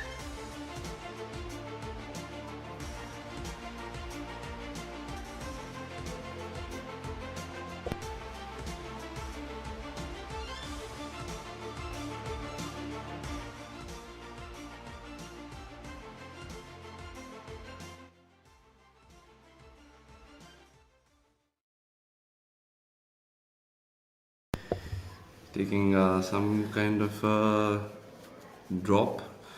Does Manu? I think he's just over the bunker. Yeah, there is a sprinkler there, from what I remember. For anybody who's watching us and is a little confused by that drop, the rules have changed. It's been over a year since now. Drops are taken from a knee height rather than a shoulder height. I think a good change. In when I started, actually, it used to be over your shoulder. So basically, you could not see where you were dropping the ball. All possibilities to make sure you don't get a good lie at Yeah. all. Sometimes you drop a ball on the slope over your shoulder and you don't find it because it's rolled off somewhere else. Yeah. Yeah, the rules have changed over the years just to speed up play more than anything else. What do you think is a good shot here? Do you think inside 3 feet, 4 feet, 6 feet? What is possible? I think if I were him and the way I've seen him chip, I would actually eliminate all that front slope. I would pitch it on top and let it release down. He's chipped well so far. He's it's rolling it up. Then you have to guess that extra bit of reason. He's pitched it up and let it just came a bit too low. It's just a different, and I think he's now just found the rough, and the ball seems to have settled down a little, which would mean getting that preferred lie, lift, clean, and place might not be possible. That's not a good spot. He's You just put saw how himself it in more missing. trouble. Yeah. It's very unlike Manu there. Might choose to take the putter out, actually, in my opinion, but Not just doing him any favors after that bogey on number six. did he take a preferred lie after that drop? He did. He did, he did. That's it's It's actually even more surprising because after that, you would assume he'd just take a lofted club and actually put it up on the slope, but choosing to roll I, it I out. was thinking he was going to pitch the ball somewhere where Yashas is right now and let it, just he has. I saw him pitch at Tollygunge. He has this soft high pitch that he hits quite comfortably and quite well. And came out a bit low, so as a result, couldn't hold the Yeah, putting it's surface. Yeah. surprising why he chose that shot. Yasha's now could really put a stamp of authority here with this putt and almost making that go in as well. That would have been a big, big, big blow on the lead right there, but a wonderful effort by him nonetheless. Tap in par and on to the way to number 8 on the tee of a par 5 now. This is an important chip as far as momentum is concerned, and Manu doesn't want to drop more than one. He's already dropped one on number 6. If Manu does not manage to hold this, then there is going to be, for the first time in 2 rounds, an exchange of lead. But he is Manu Gandas. I won't put it past him if he actually holds this in. Do you think? That thought did cross my mind because every time we've seen him in trouble, he's come up with the goods. Yashas and Veer both would be watching this carefully. They would know exactly what is happening around them and what they need to do. Very well played, Chip, though. Very, very well played. I think getting a good contact on that chip was not very easy, but he's made sure he's not dropping more than one shot.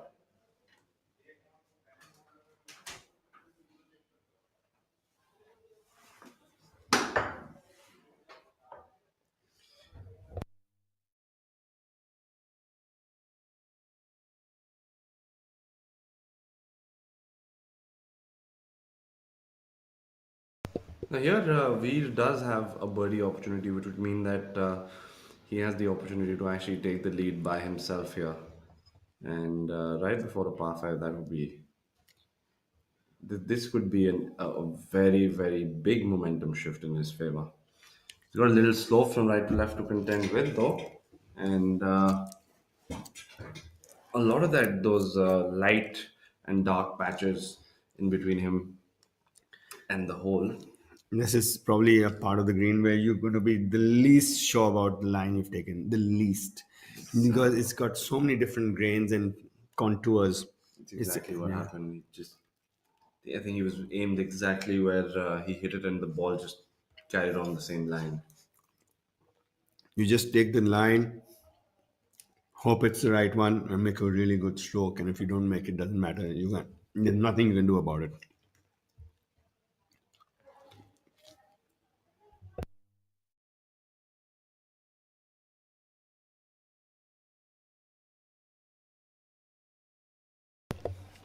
And there we have it.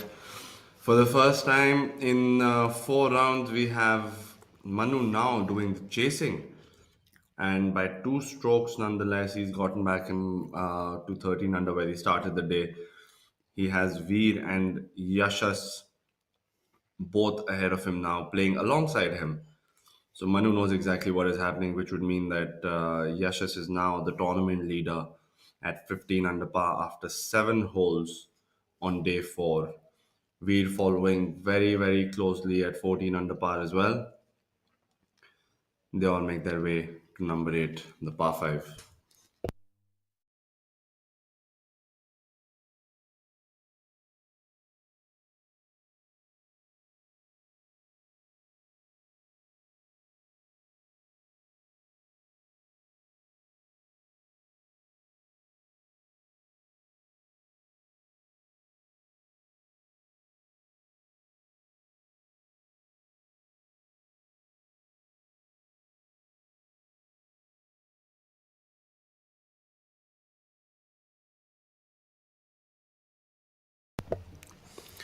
Well, Manu has opened the door for his playing competitive. Actually, they're firmly inside the house now. They might take over the house. So, little backtracking by our overnight leader Manu Gandas. This is Karan Pratap on number 8, the par 5, chipping across the whole width of the green. It's the pins on the top left, and he's just missed the green on the right. Pretty straightforward chip on Ainesh. I think he's probably thinking he's going to make it. Yeah, it's a very makeable chip. Actually, he's not. He's with the grain, so which makes this release of the ball more predictable. Since the grain grows right to left on that green, so anytime you're chipping into the green, how the ball's going to react once it hits the putting surface is it's a little bit of guesswork in there. But once it's with the grain, you know how it's going to react once it hits the putting surface. I think it goes back to that same conversation of making a decision. I think it's in the vicinity of making sure you know what you're doing or what you think is going to happen and just go with it. And that going with the grain usually just gives you a surety of what the ball's going to do once it pitches on the green. And Ajitesh now from the starting of the green, the similar range to where Rashid was on number 8. I just really admire the way Ajitesh goes about his golf. The whole demeanor, his posture. He just looks so natural. He just feels like he was born to do exactly this, and that's a good part. Yeah, it's a really good lag putt on by Ajitesh on number 8. It's actually quite tough to get the speed right because it's severely upslope. It's a severe upslope, and then it's against the grain when it's coming when you're coming up, and then it's the speed changes completely. It's down grain, downhill after that. Angat, this one doesn't move right to left at all. Actually, from what I remember, it's more. It actually, if anything, moves left to right. Those the grain is very very strong from left to right on his putt. So it's just you can see there's a lot of discussion going on between him, his caddy, and him on whether the ball is actually going to move and at all or not.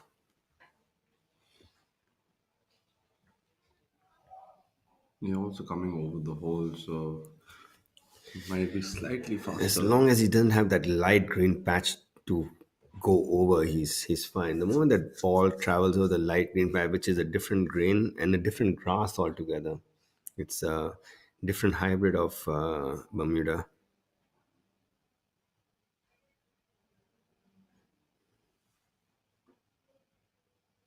Angad with his birdie attempt on number 8, currently sitting at 11 under, 4 shots behind our leader, sorry, Yashas. I mean, you saw that it moved left to right, and it looks right to left. I can assure you that.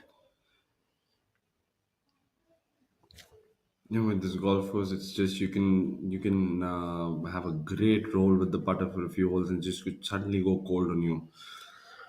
Because every line reading effort of yours is a guess here, and then you start second guessing yourself because you've had a couple of wrong guesses.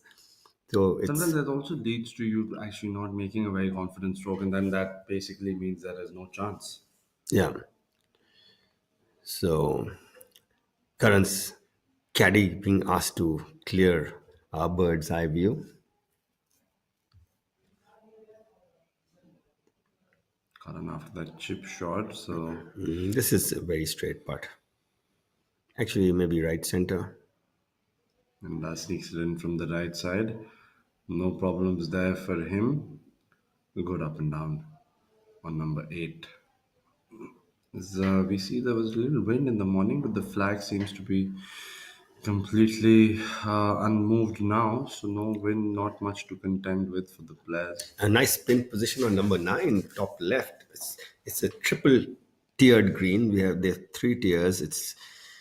It's like climbing Mount Everest, base Absolutely. camp, or whatever camp, and all the way up to the top. It's the difference in yardage from the front to the back is almost 30, 35, 40 yards.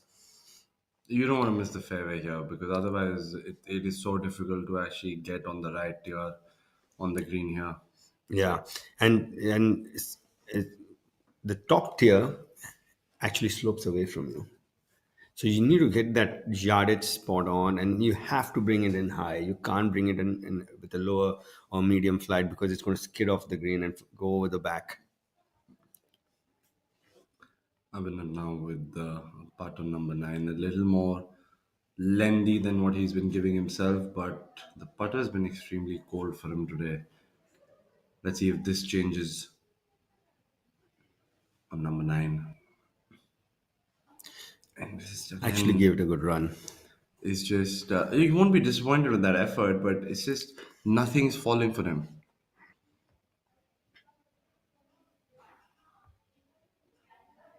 All pass so far. Birdie free. Birdie free. Would you like to put a positive spin Arjun on it? Pras- Bogey free as well. Arjun Prasad is his partner in this. He's also birdie free and bogey free.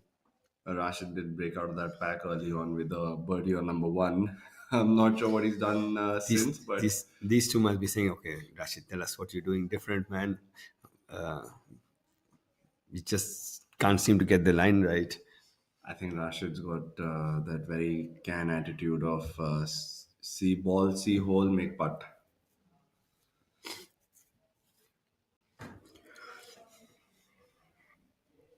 He plays here almost every day when he's not playing on tour, and he's well versed with these greens, so he's probably reading the lines much better than the others. Arjun for his birdie on number 9. He would have gotten a little read from Abhinav. And just By the under way, bowling that there. short putt that Angad had on number 8 was for eagle. That would have really set the cat amongst the pigeons. He would have jumped straight up to Join where Manu. Manu is. And Yeah. do you think now, Manu, Veer, and Yashas, they're playing together. So it's not like someone from the back of the pack or from a different group has caught up to Manu. Now, I think the situation's changed to a point where now it is Yashas's tournament to take forward I because they're think on the same number of holes and Manu finds himself chasing, and Yashas is actually playing consistent and really well. I mean, it's still two shots. There's Veer in the middle. There's Angad as well. So anybody could actually be taking the trophy after 18. But this golf course, if you minimize your bogeys uh, or mistakes and and play the par fives really well, you'll shoot on the par. The par fives are very, very birdieable out here. Number 1 is a mid iron. Number 8 is you're getting there with a long iron. Number 14 is actually a mid to a short iron. It depends on what you hit off the tee. And then 17 again, you're getting home. So, and if you can, let's say, birdie all the par fives, that's you got 4 birdies there and couple of birdies. Then you have these really short par fours that come in also, like like 15 and number 2, which we saw Veer Eagle today, and you have 6 birdies actually quite easily. and that's the conversation, right? Because if Yashas now, let's say, manages to make those routine, not very routine, but let's say routine birdies and doesn't really drop a shot, it makes it very, very difficult for our round to actually catch up to him. I don't see Manu playing the way he is playing right now for too long. I think he's gonna pull his socks up very quickly, and he's gonna get back to his the form that got him to the top of the pack for the first 3 rounds. He's someone who's dealt with this enough to know how to deal with it right now. He's been through enough as far as leading a tournament is concerned. I remember a few duels with him and I think it was Yuvraj in a few tournaments, and he came up on top on those events. So it's that they've got 11 holes to go, and he's going to get his form back. Not taking anything from Yashas. Yashas, he's playing solid, and Veer has been in amazing form over the last month or so. But Yashas hasn't closed down PGTI event yet. Which is why I think he's going to be more desperate. He's going to focus more, and nothing taken away from Veeramanu. I think they're as hungry as ever to win golf tournaments. But I don't know. I feel like And I never knew Noida the clubhouse was that big. It doesn't look that big if you walk through it, does it? It does. It feels like it's quite. ever since Yeah. I've been coming to Noida, I've always enjoyed being there. The food's great, the environment's good, and I've always enjoyed playing this golf course. I've always had a good time whenever I've walked on this course. It's probably the most economical place to play golf for professional golfers and golfers as well. It's the green fees is quite nominal. The food is great, and it's golf course is a good challenge as well. We have Angad on number 9, just being blocked off by the trees. So this one he'll have to just play to the front right, unless he takes it up over the trees. Yeah, it's a little tricky for him now, given the flag position on number 9. And on the screens on our left field, on the par 5, we have Veer now. He's taking a big swipe with a wedge.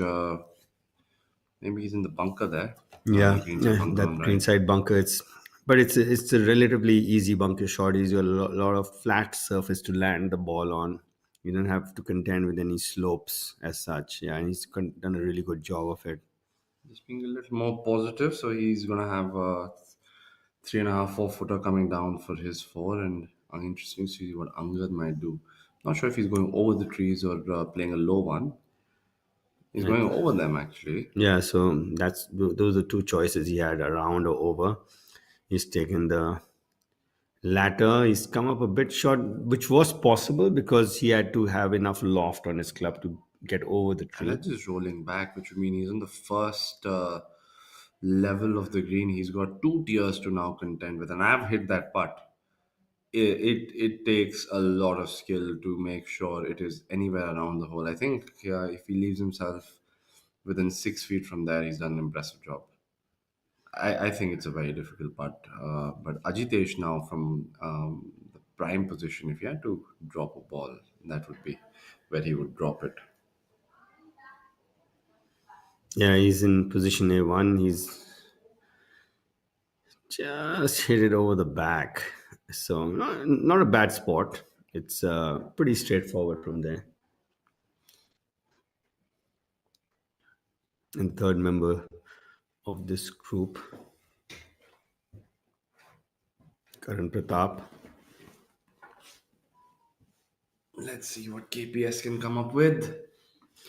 See how GPS is doing today. GPS being Gaurav Pratap Singh. We have Karan Pratap and Gaurav Pratap both playing this event, and they had a nice duel last time, and with that, the Gaurav Pratap being the defending champion for this event. Yasha's coming up a little short from the front of the green there with his putter. He's going to have a good opportunity on number 8. And Karan Pratap now from the left side of the fairway.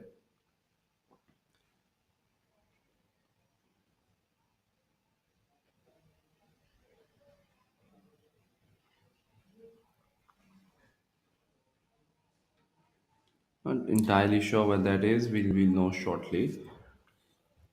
And our overnight night leader Manu Gandas with a putt coming up on number 8, the par 5.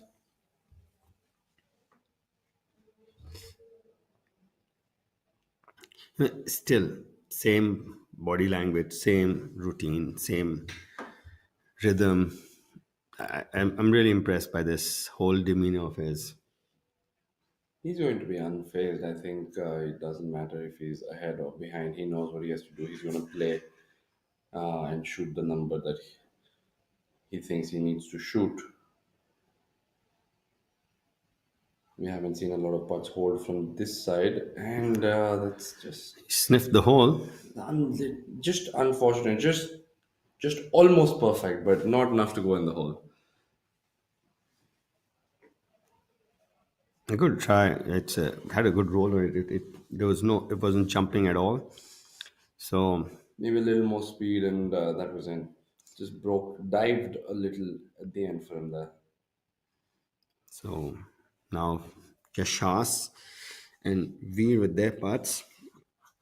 That we're presuming that Yashas had hit the green in two, right? On the front, and Veer was in the green side bunker with his second shot. This is a tricky read. It's actually right to left, and it's left to right slope. But you have to have, it's going to move right to left. That's for sure. But you can't see it. That's the difficulty, I think, in Noida. It's just you need to trust that the grain is going to bring it back more, mostly, usually more than the slope, unless, of course, the slope is very severe. But he seems to be aiming it just outside the right, actually. Yeah, that it is going to come from right to left. And it does. Perfectly done by Yashas there. Yeah, that must have given him a few shortened breaths. Would have been a little nervous. I think everybody is a little nervous here, standing over 3 4 footers, but quite perfectly hold by him there. This one is actually maybe left center.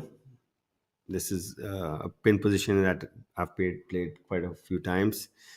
This is one of the flattest areas of the green. Veer doesn't want to give a lot of daylight between him and Yashas now, and that's That's quite also comfortably done for him as well. so we not sure what Manu made though, but we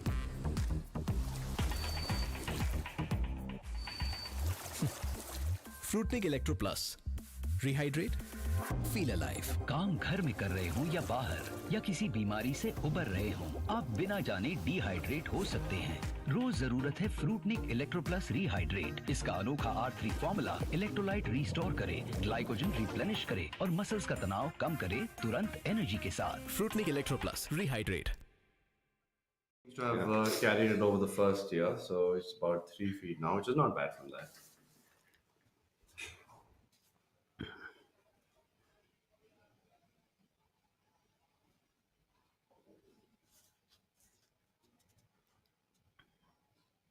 Ajitesh with a very very simple. He's using his putter, but it's really straightforward. Not much in this as far as borrow is concerned. Relatively straight putt. Avinav with his birdie putt on number 10, the par 3.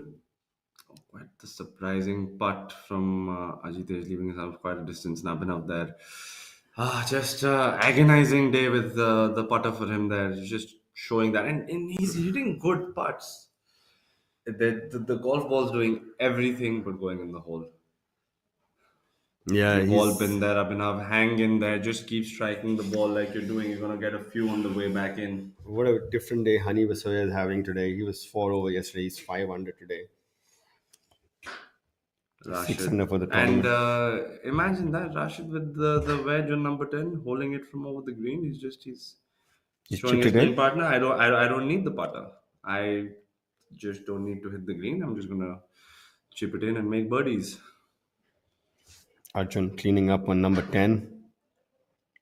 Well, if that is for his par, then that's okay. But if that is for his birdie, he would have he would have had a think for that car with the t-shirt in the air. And there's a look at that from our very new sponsor Nissan on number 10. Well, a couple of groups more to go, 6 more opportunities for us to see if somebody actually wins that car. And Ajitesh now on number 9. Do you think that was the lapse of concentration, or maybe the ball just bounced a little from the surface because he wasn't on the green? I wouldn't have used my putter from there because there was too much difference in the speed of the two surfaces. He was actually not even coming from the apron. He was, yeah, I'm surprised as well. I'm choosing to take the putter out, but using the whole hole. Yeah, coming as long in. as they go in, no pictures on the scorecard. Yeah, coming in from the side door.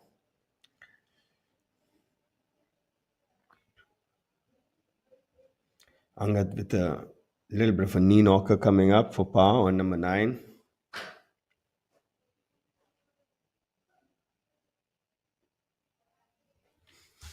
So we have, by the way, an eagle on number 8 today. Vikrant Chopra has eagled it today. We're now doing a due diligence. They would have gotten a little help from Ajitesh's part.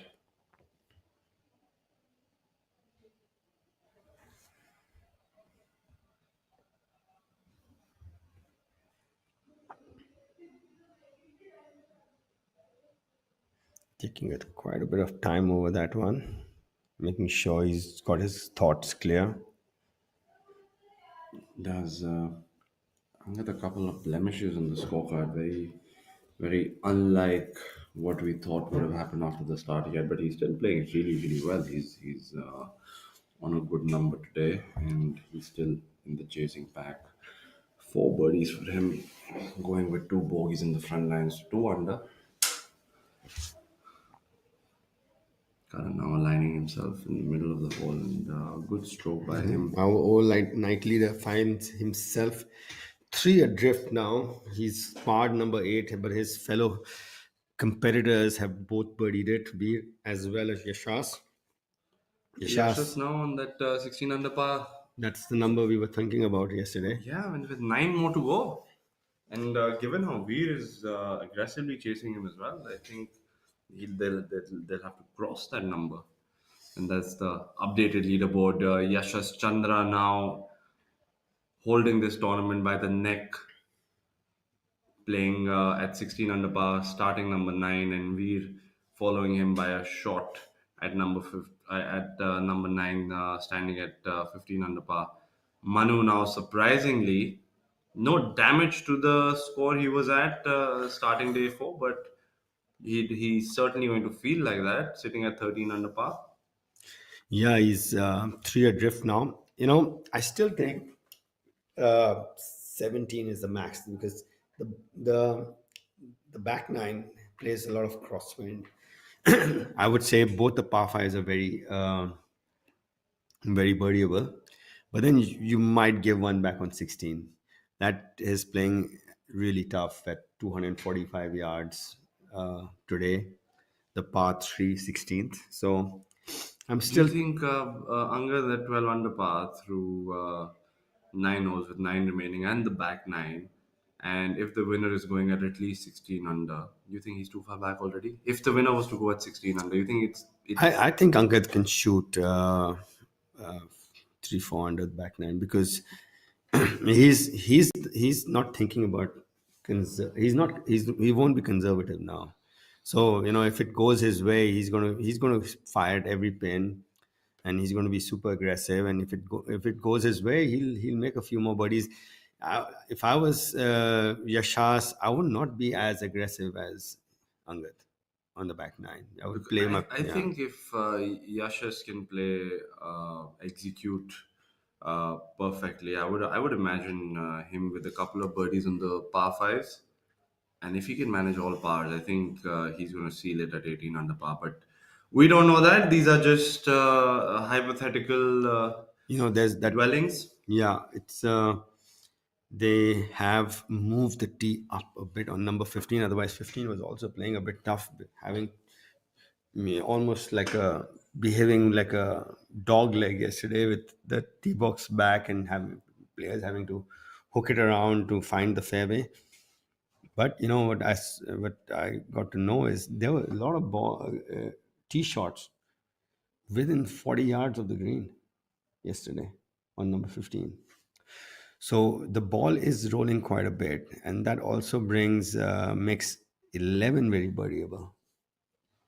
Though it's an elevated surface, and we didn't see in many of them yesterday, but in yesteryears, 11 used to be one of the more challenging holes on the golf course.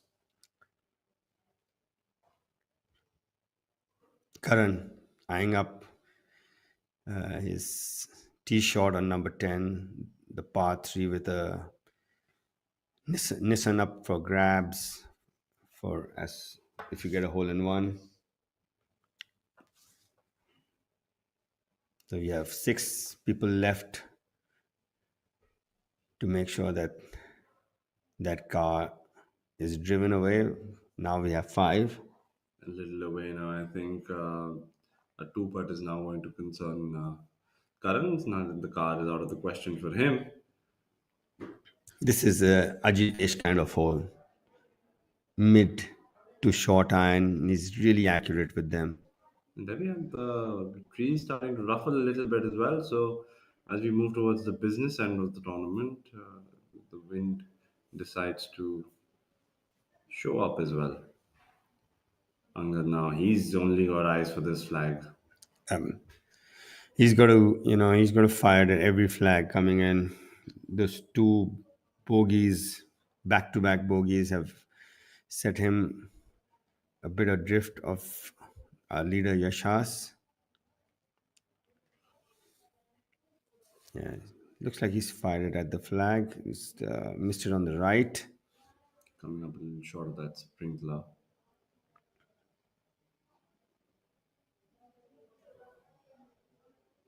Manu making his way towards the green on number 9. Interesting to see where he's hit his approach. So Ajitesh now, let's bet on him giving this a good run. yeah, this is his kind of hole. He's really good with this length of approach.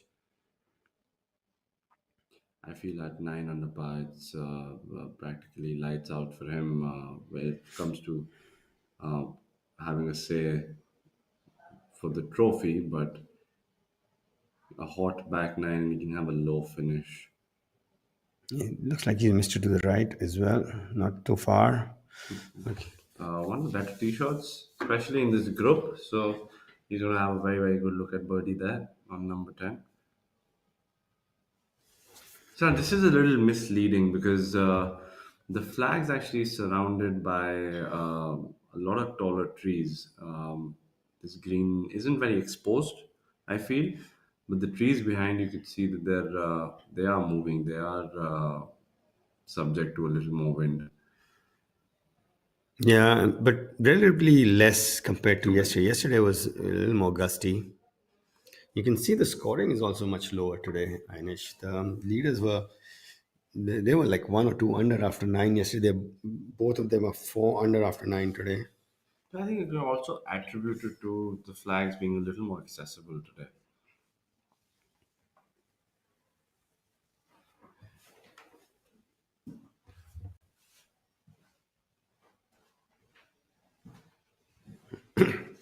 Manu just narrowly missing the green on number 9. Straightforward chip coming up. He's looks like he's elected to use the putter.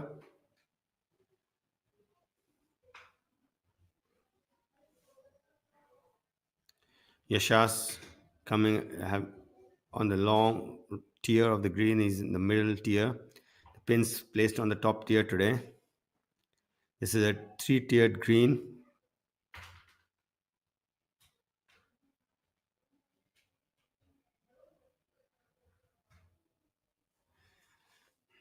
Sitting at 16 under, leading the tournament.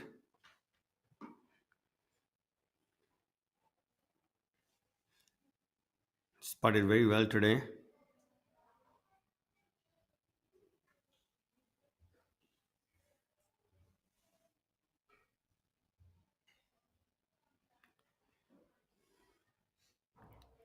Really good speed by our leader Yashas Chandra. giving himself a very easy tap in for par on number 9. And this is on live feed too. We have Angad playing number 10, the par 3.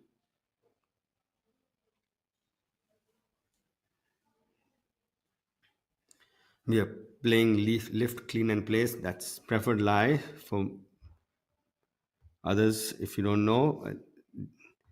So that was Angad taking his preferred lie on number 10. Unlike what club golfers do, professional golfers, once your fingers leave the ball and if while taking a preferred lie, you can't replace it. The ball's back in play.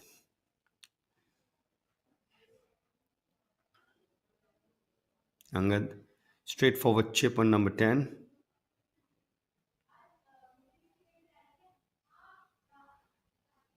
Giving a really good run, coming up a wee bit short. You can see that his mindset is to stay aggressive, trailing Yashas by 4 strokes currently. Veer finishing up on number 9. He's the shorter drift of our leader.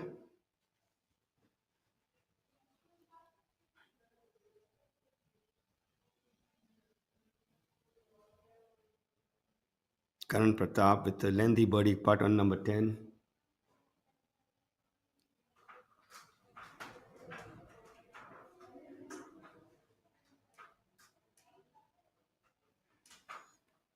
It's got a good 3 feet of break on it.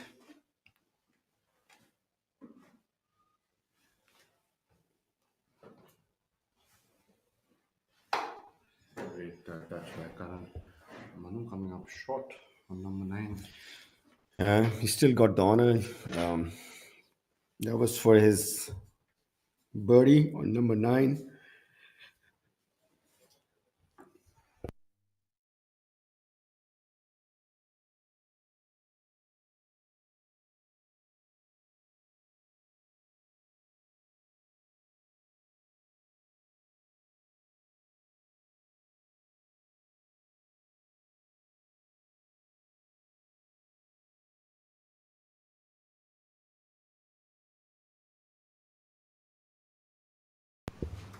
Aditesh now taking his time going through his routine on number 10. A very wonderful tee shot for birdie. Manu now for his par, going through his routine. And he's holed that. So Manu's going to find himself with 9 holes left on day 4 chasing Yashas and Veer. And that's wonderfully done by Ajitesh Sandhu. It's a great birdie for him, moving up to 10 under par for the tournament. A good way to start the back 9. Karan now quickly moving into cleaning up for his par on number 10. So does so. Moving to number 11. Couple of decisions on number 11 for players. They could choose to tapping it in would be our tournament leader, Yashas. Number 11 is an interesting hole. You could choose to take it over the hazard, but you need a good solid strike. Or you could play it short and go in with a shortish mid iron to the green as we've taken a look at number 11. Abhinav Rohan, I think he's played brilliantly. He's hit really good iron shots, really good drives, and he's actually hit really good putts as well. They just haven't fallen, and I'm just hoping that that changes soon. Maybe it starts on number 11.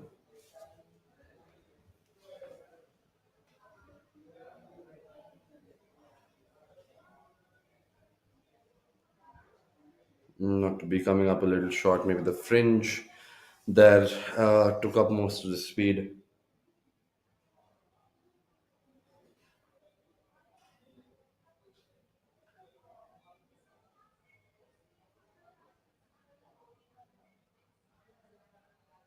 Rashid now from under the hole. Already running with a couple of chip ins today.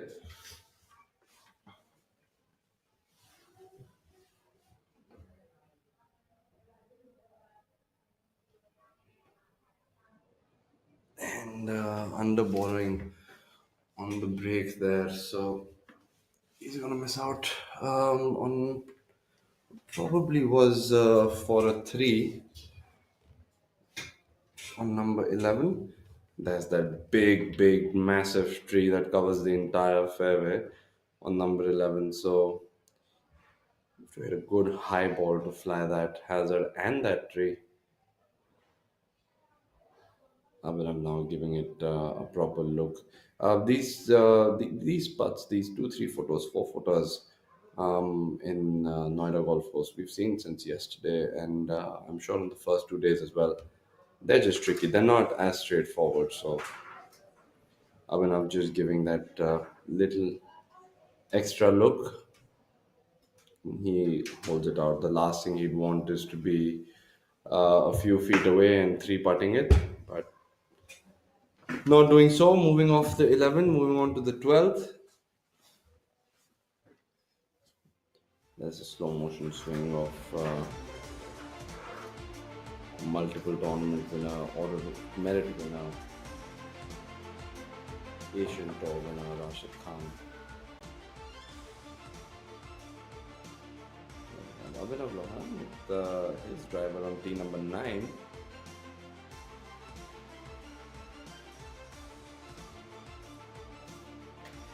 Yeah, you can see the difference in technique. I just love the way Arjun keeps his center so steady, and he's really good through the ball. Lots of lag in that golf swing.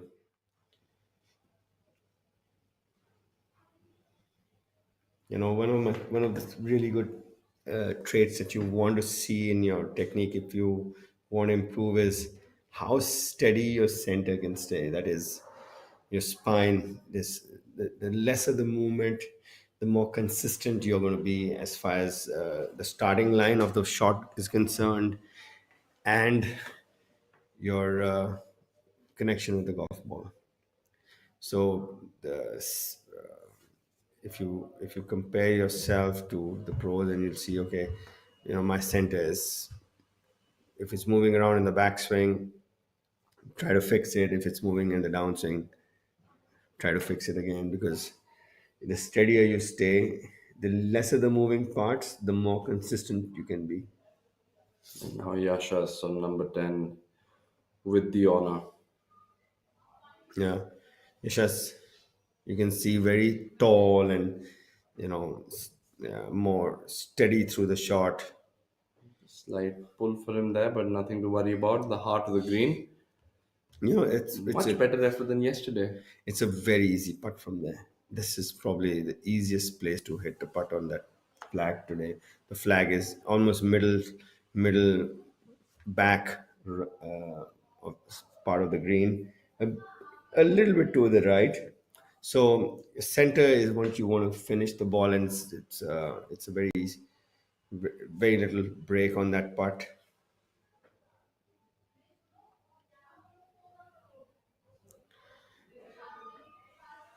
We seems to be taking a more aggressive line. Yeah, and Wow, he just hit a perfect tee shot. that must have looked like a Nissan. He was probably going to go reach out for the keys there, but coming up very slightly short, if you could call it that. A wonderful tee shot for him. And this is the last try at the Nissan for this event. Our 2022 Order of Merit winner, Manu Gandas. Wouldn't that be a great highlight, though? The last opportunity to get in the Yeah. car and win the car, and Manu happens to avail it. We can only hope he does. Yeah, he's steadied the ship a bit. He's a player, he's sure of himself. He's a really good at, he's good at very makeable putt coming up. So It's a brilliant tee shot following Veer like that, and then knowing that he's chasing the pack. That's just wonderfully done. It was very, very impressive, those two ball shots by Veer and Manu. and it's also, this tee shot, you're very it's very protected, that tee box, and you, if there's any wind, you can't feel it. So you don't want the honor on that tee box.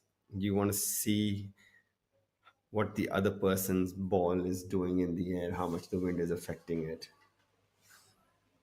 To be fair as well, this flag position today is uh, very accessible as well in comparison to some of the flag positions on this hole. Not tricky that they can be, but can't take away from the quality tee shots. Hi, Manu. Hey. So I'll ask you the first question. The monument behind, Yeah. which year was it made in? I actually have no idea, but to take Maybe a a wide guess, I'll say around 13 or 1400 Okay. or 1800. I'll switch that. I'll switch that to 1800, around 1800. What is the full form of Noida? I know the first two, like New Okla. Okay. Uh, Okay. New Okla Industrial Development Authority. Yeah. I think that's right. Yeah. I think that's right. Full form of NCR. NCR should be near capital region, which is the tallest minar in Delhi. Qutub Minar? That's That the only should be Minar right. I know of. Original color of Red Fort. Red Fort. Ah, interesting. No idea. I always thought it's red. Nearest metro station to Noida Golf Course. This I know because I read it somewhere. It's Noida Golf Course Metro Station. Correct. It's right in front.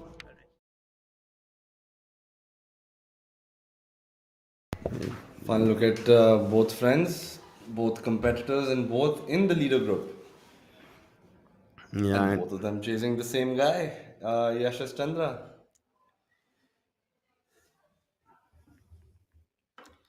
well,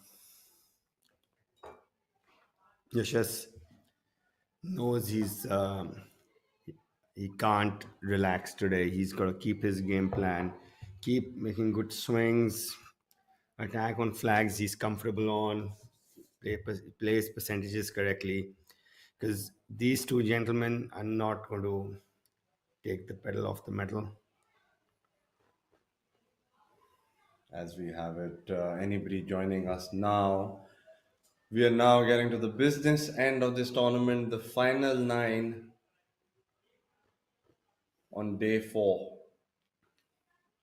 We popularly call it the final nine on Sunday. In our case, it's the final nine on Saturday, as Karan seems to be pitching a little short of the green on number 11. Probably took a driver out till there, and Yashas with his birdie attempt coming up a little short, similar to where Karan left it. I don't think he's gonna go tap it in. He's gonna mark that out. Yeah, this is a really straightforward pitch on number 11. And if you can take on that water hazard, you can get really close to this green and makes the hole much easier than it is. I've personally always chosen to take a drive because under no circumstance is that hazard in play for me. Yeah, So even if I miss you it can hit to a the four right or iron over left, that water. nah, little stretch.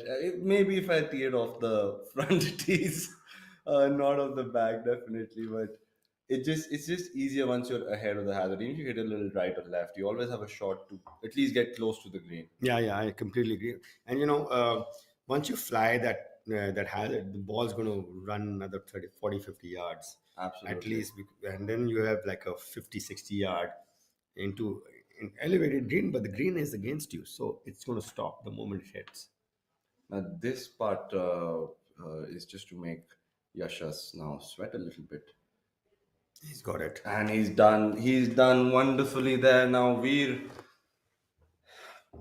Joins Yashas at 16 under. stamping his name on the leaderboard quite evidently. Now Manu needs to keep pace. Manu We won't peg him to miss this one. And you know what? He's not even thinking of keeping pace. He's just thinking, okay, I need to make a good, read it the way I see it, and then stroke it the way I know I can. And that's about it. It's almost like he approaches it the way Tiger Woods approached the Masters when he won on Sunday. It was like, I'm not going to go do anything at all. I'll just do my thing, and I'm going to trust that that's enough. Yeah. I think Manoj is one of those players. He just focuses on what he's doing. And Might have misread that. That looked like the roll was really good. I think it was a good stroke. I think he just You didn't need read to it worry. well. He was 3 shots adrift starting this, or he's still 3 shots adrift. Only thing, there are 2 people ahead of him.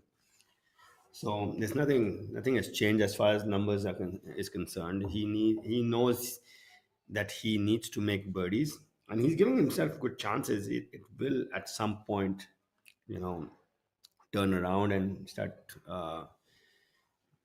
making some putts. But he's going to feel like he's letting out a bit because now the combined total of their group is 9 under par with Manu contributing no red numbers to that. Yasha's at 4 under for the day. Veer at 5 under for the day. So Manu's definitely going to feel like he's missing out on the opportunities there. I was watching the Valero Texas Open that Akshay Bhatia won, and he was 6 shots ahead, and 9 holes to go. Didn't make a bogey. Actually made 3 birdies or 2 birdies, and Denny McCarthy birdied 8 of the last 9 holes. So it's never over till it's over. I'm a firm believer of that, and I agree. This Manu name, has the capability of going low, so he can never count himself out of it. Ajitesh, fresh off that birdie on number 10.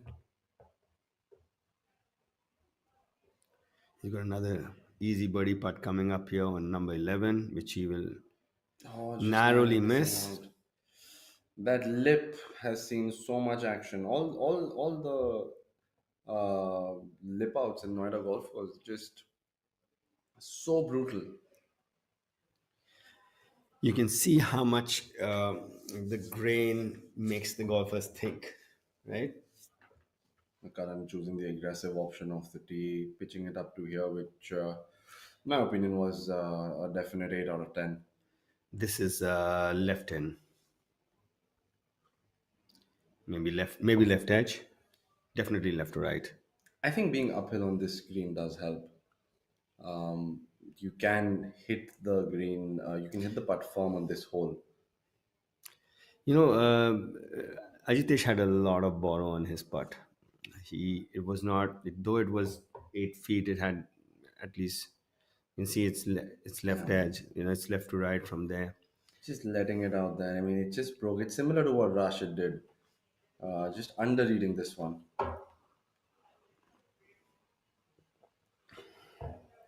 So the aggression of the team not entirely paying off, but walking off with a par never hurts you on number 11.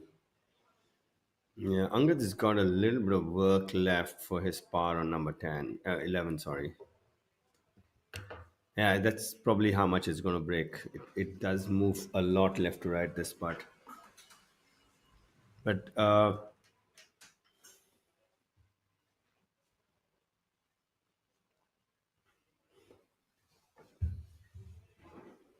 Angachima there sitting pretty at 12 under par, still in with a shout, in my opinion.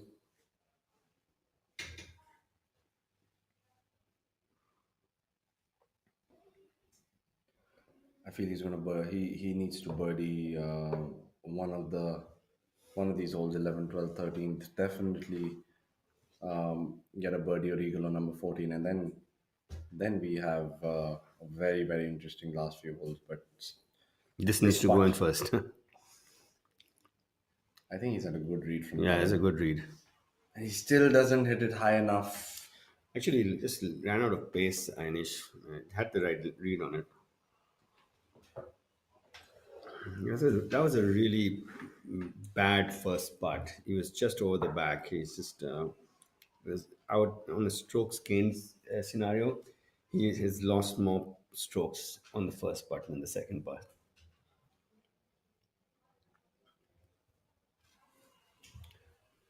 Our first look at number 14, if I'm not wrong, that Yeah.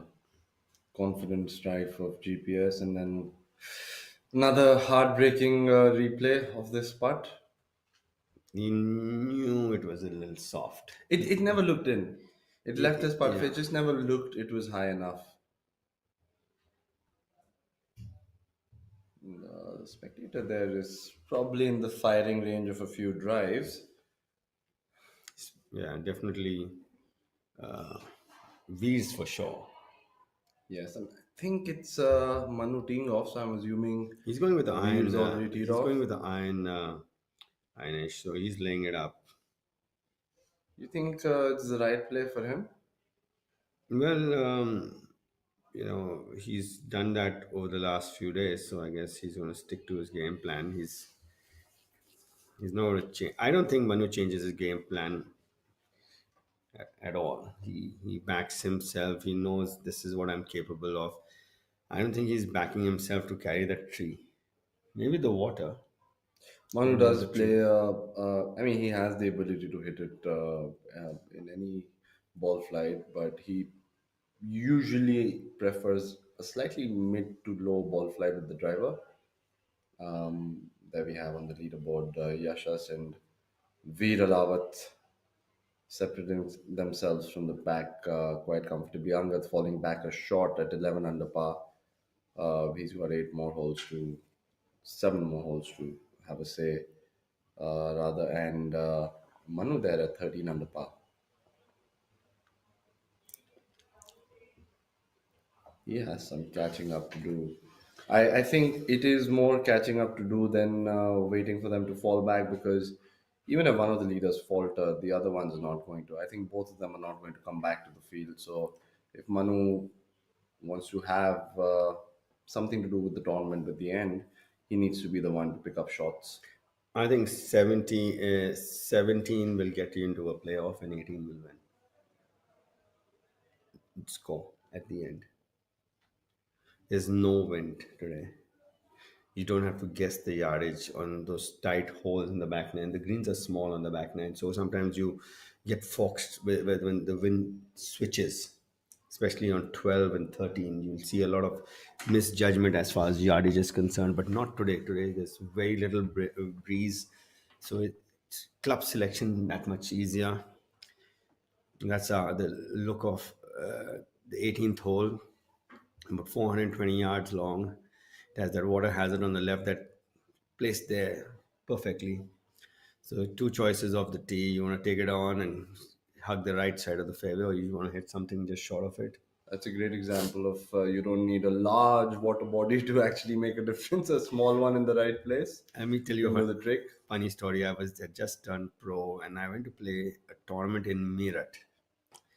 And they have a water hazard very similar to that on the first hole, which on the practice round day had no water in it. So I said, okay, it's perfect. I'm going to hit it. Even if it goes in, there's no water in it. But they filled it up overnight, and I hit the water ball in the hazard. And like, where did the water come from? Brutal. Our first look at Shaurya Bhattacharya today on number 18.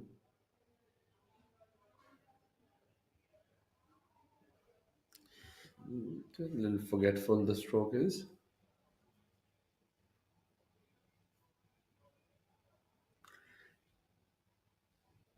Yeah, it's you can see that over the years from all the top dressing that comes on the green, that the edges become like saucers, right? Yeah, my Yeah. apologies. It's hole number 13 rather, not 18. And first look at Jairaj, the only left-handed winner on tour. I like coming up with that every time I see him on screen. Yeah, it's probably the most famous of all left-handers is Phil Mickelson, but actually he's a right-handed. He does He's a mostly everything else right-handed. And then you have a couple of really famous. Ma- there's Bob Charles, who's won a couple. I think he won a British Open and a U.S. Open. Then you have Mike Beer. Mike Weir. Yeah, then you have Bubba Watson, who's won two Masters also. Okay, our most recent major winner in Brian Harmon, also a left-handed He's golfer. left-handed, yeah. So left-handers have done well over the past few First look at Saqib as well decades. in 4 days. An aggressive putt there on number 13, running it by a little bit. But I think I'll have to. Just because you said 17 under is going to be playoff, I'm going to go a stroke ahead. I'm going to say 18 under is going to be playoff and 19 is going to win it outright. Okay, that'll be interesting to see at the end because I think I feel at 18 under, I'm practically ruling Manu out because that's 5 strokes that he would have to gain.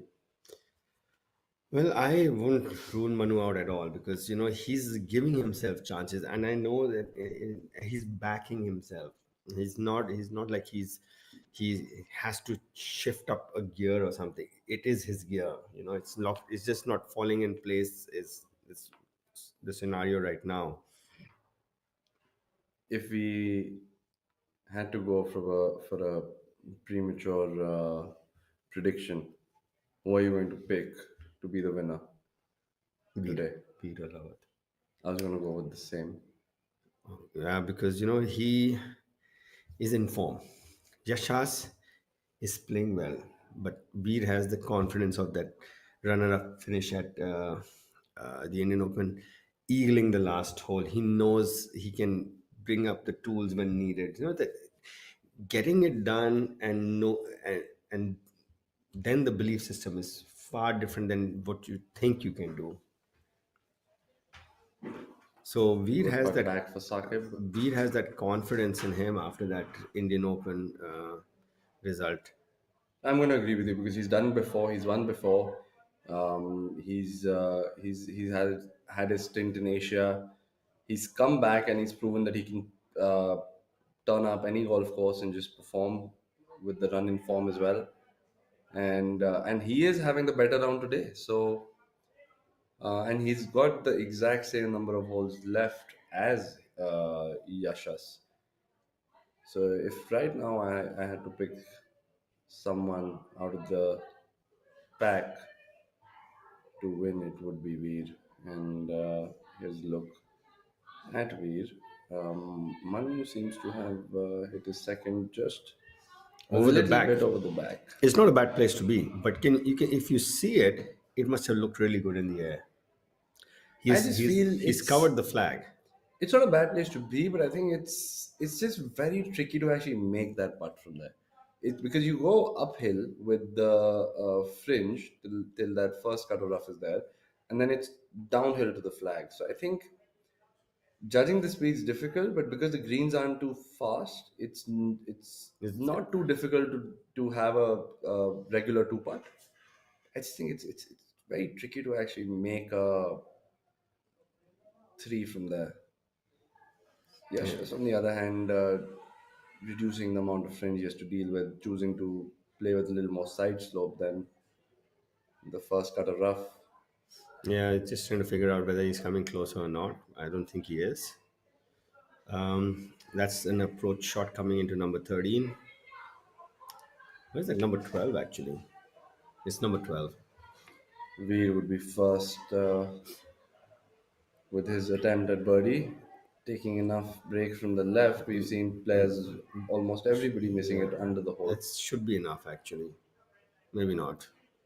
Is just going with the trend as well, and he gave it a good whip. He's got Tester coming back. That is one that One of the more turns difficult two and a two half, three footers. footers. Yeah, Yeah, that's not a nice 2 footer. I've had it a it few is times. so easy to actually just leave it soft-handed and just miss it to the left. Yeah. Manu from over the hole, choosing the But putter. at DLF where he played well at the Indian Open, you have 2 footers that break a lot also. They're like there's so much of slope on those greens. It's not from the grain, it's from the slope. Out here it's breaking from the grain. Out there it's all slope.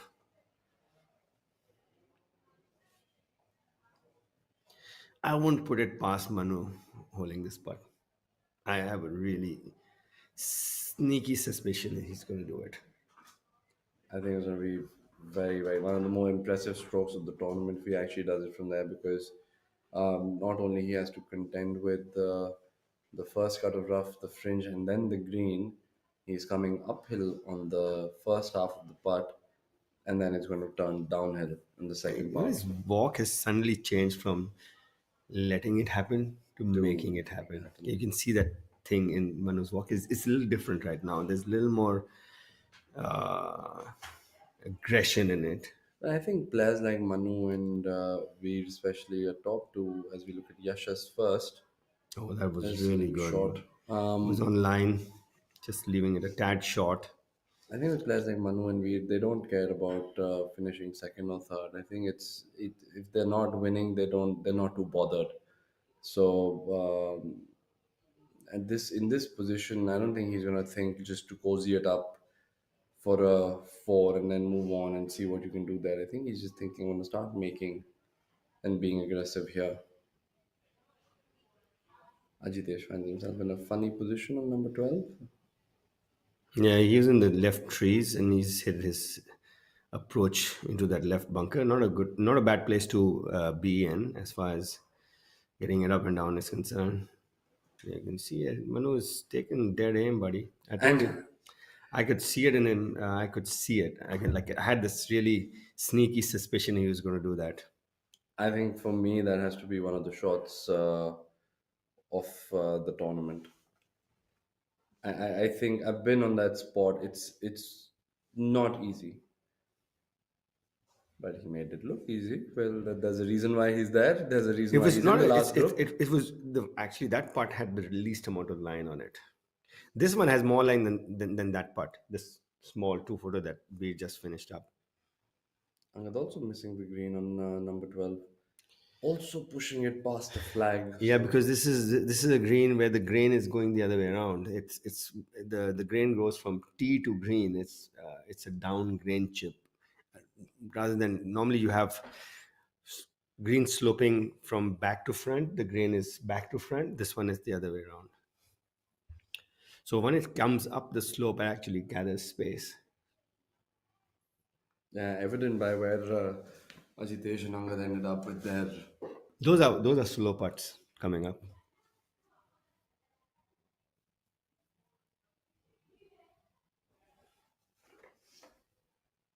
Another look at that beautiful putt by Manu. Actually, it was fairly Straight. straightforward with the Yeah. break. Yeah. He just had to get the speed right, Correct. which he did quite comfortably.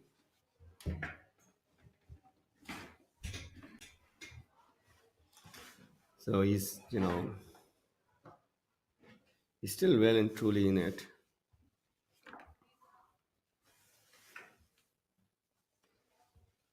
KPS coming up a little short and under the hole.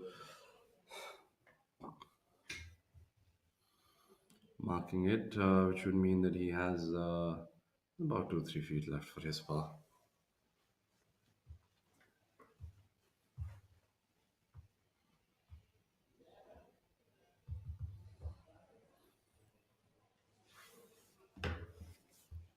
Ajitesh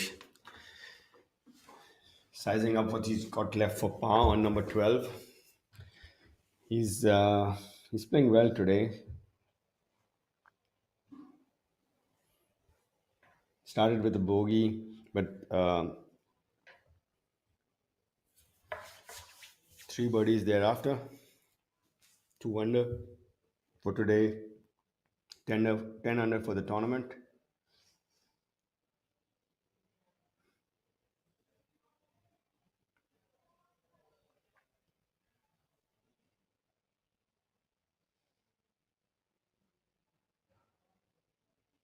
Abhinav.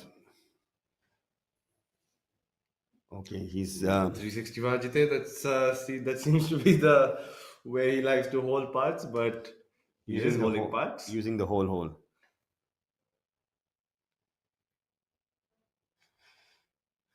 Angad got a good read on that as far as the way the grain is going to affect the putt is concerned. Yeah, the first part of the I have not seen this pin position at on 13 ever. This It's is a a difficult very, very position. new pin position. It's a difficult one as well. It's right over the bunker. Yeah, so it's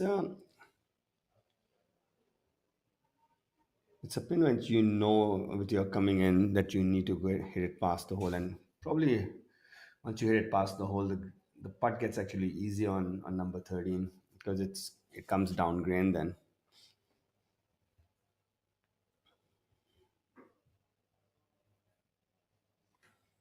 Angad getting that read off Ajitesh, but not executing it as he did. So that's going to be a disappointing bogey. Let's see if Abhinav and Arjun have broken their birdie and bogey-less streak. Abhinav is still birdie-less.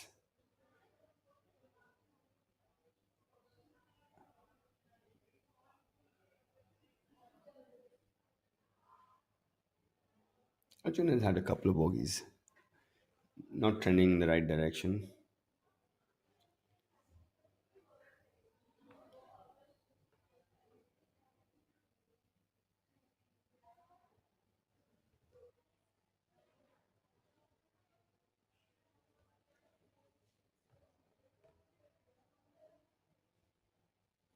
GPS is playing well today. He's birdied 11 and 12. So started the back nine with three threes. Abhinav on number 13. And good to see some of the golfers playing well as well. Other than the leaders, we have Karan Pratap Singh, who's also bogey free, 2 under par for the day. We have Dhruv Sharon, 4 under par for the day, playing bogey free as well. We find Harinder Gupta, 3 under for the day.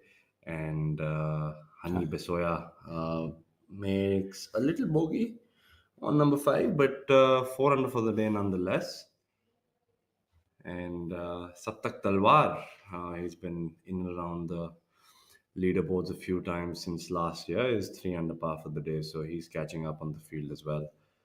So there are some scores out there, and currently Our best friend round the Dipankar day. is under par today as well. He's had a eagle on 14. Lots of reds and blues on his card today. He's just doubled number 3 to go 1 under. He was 3 under playing 12.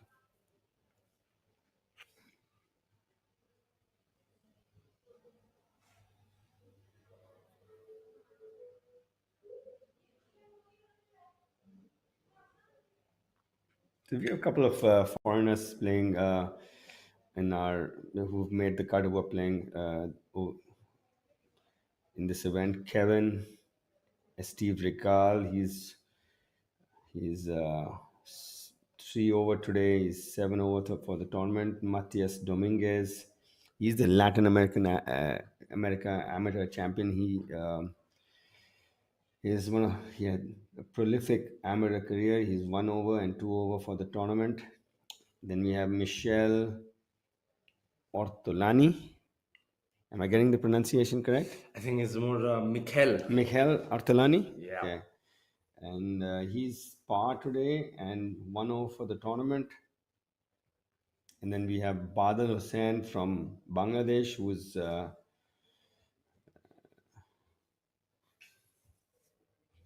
1 under and 2 under for the tournament. Badal's been very consistent though this year. He's had a few top 15 finishes already.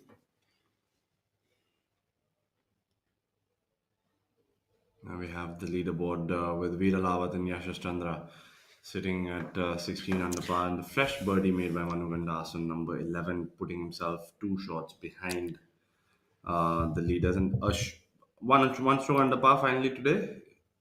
He's in red numbers for the day, and Angad Chima and Ajitesh Sandhu rounding out the top 5 at 11 under par and 10 under par. Suddenly, the top 5 is also slowly separating itself from the rest of the field. Ajitesh 2 clear of Karan Pratap Singh, his playing partner. Karan Pratap at 8 under par with Dhruv But Sharon that's pushing going to this way. change. Angad has bogeyed number 12, so he's going to fall back to 10 under. So it's 16, 16, 14, 10, 10. And a little bit of daylight between this leading pack and the chasers. So, but Very unlike Noida, usually it's barely double digits and everybody's tightly packed. the greens are playing much better this Softer. year, softer actually. Then Noida golf course, when the greens get hard, the targets are so small. It's hard to keep the ball on the putting surface. The trophy everybody is playing for. 100 odd players started this tournament on Wednesday to grab that, and of course, a big check as well. Yeah, this sponsor for this event has changed over the years. I remember playing it as I think it was Sri Padampat Singhania Noida Open the first time I played it in the early 2000s. And of course, we have some very supportive sponsors on tour. We have Tata Steel, Nissan, a very new sponsor, Bisleri, Electro Fruitnik Plus, Rolex, and then there are some PGTI partners we have in Golf Plus, Athletic Drive, and Golf Design India. So quite the prestigious mix of sponsors and support the tour has. As we watch on our screens, the leader group making their way on number 12, followed by an eager crowd as well. And that is just on the fairway right behind. Then I'm sure there is some on the sides, and some of them following some other groups with their favorite players playing in those groups. So we're striding along, chest out, strong long strides with his caddy. Seems to be walking maybe over the green.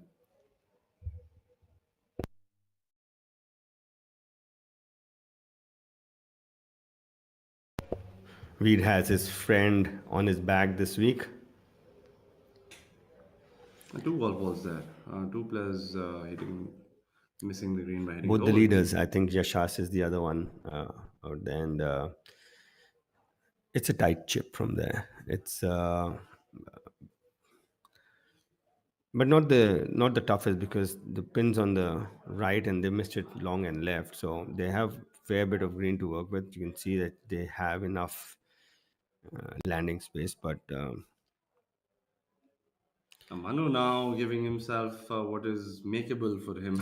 and he's going to get a really good read on the speed of this putt that he has coming up.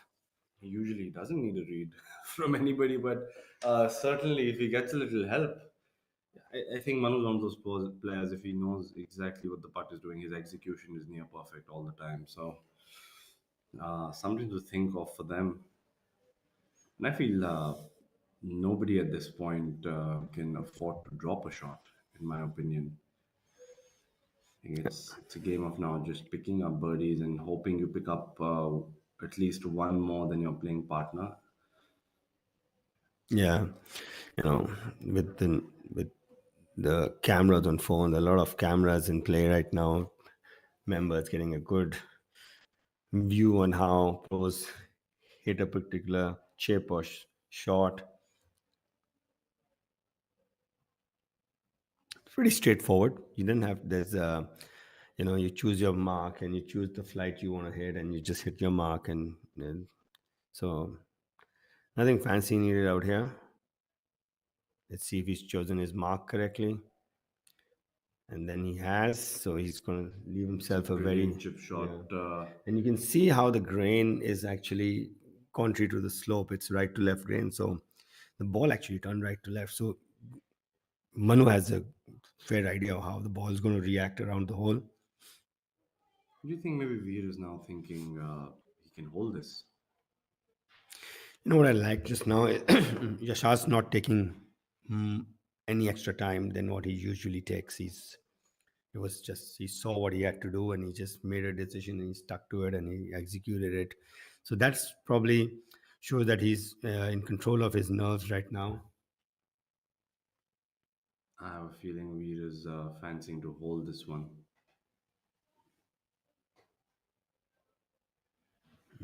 Takes it a little further right, just not giving it enough speed.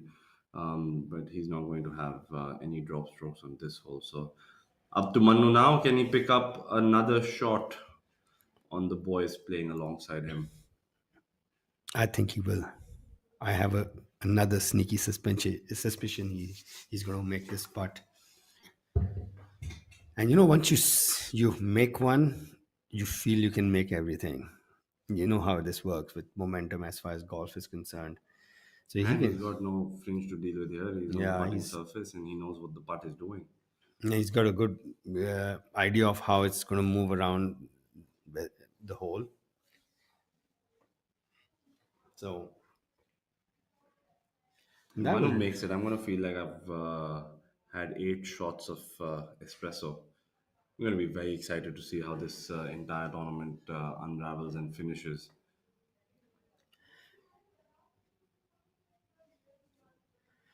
yeah, same feeling I had on the last hole as far as his putt is concerned. He's got a really good idea of what he's going to do. He's definitely aimed outside of the Yeah, right. I think it's a matter of getting the speed right. He's taking that one final look. and he generally gets the speed right. He hasn't hit it hard enough. He ran out of steam. I think it just seemed like he's getting so focused on the line of the putt, which does happen sometimes. You just get so involved with the exact line you think you have to take, you just sometimes forget to stroke it. Yeah, maybe in the whole thought process of getting it starting online, he forgot to hit it.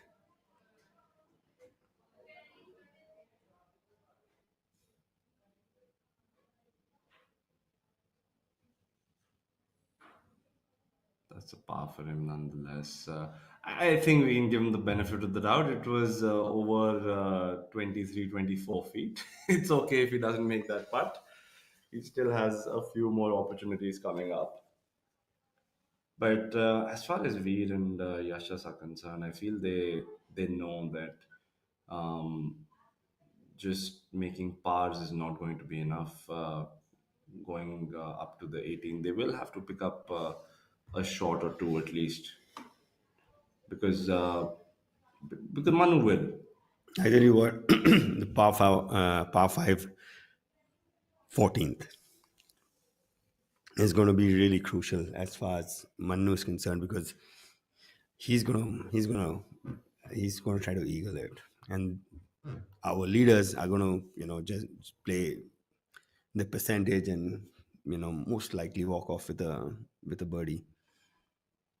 Ajitesh hitting a really good approach on number 13, probably the closest we'll see today.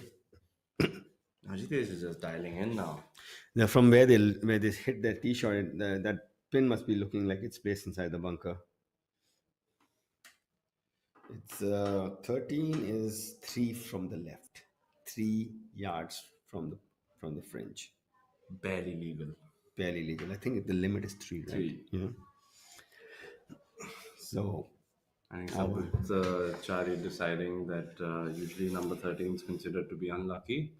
So let me put So that flag look at position. this, Einish. The last few holes: 3 from the left, 4 from the right, 3 from the left, 7 from the right, 4 from the right, 6 from the left. And So that 7 from the right is on number 16. So that's not that's generous by any that means. is in the corner. That's as close to the corner as you can get on that hole. And 17, 4 from the right, which is it look like the pin is inside the bunker. Yeah. Why, Mr. Sambachari? Why? Why are you doing this to And the on players? 15, it's top left next to the wall. Well, it makes for interesting viewership for us. I mean, it just impresses us more if they make birdies on these flag positions. Um, I think these flag positions actually suit Manu more. Yeah. Um, Actually, if the leaders, that's Yashas and we just play the percentages and let Manu go for it. If he does, he does. But don't come out making bogeys from there. They're still relatively not. They're not lengthy holes. They're just tough pin positions. So if you can just leave yourself 15, 10, 15, 20 footers and come out. If you make one, you make one. If you don't, you make par still. Angad just hitting it a little ahead of the hole. I think he's just trying to force the issue right Yeah. now. Finds himself a little far behind the leader than he wanted. He's 10 under right now, tied with Ajitesh.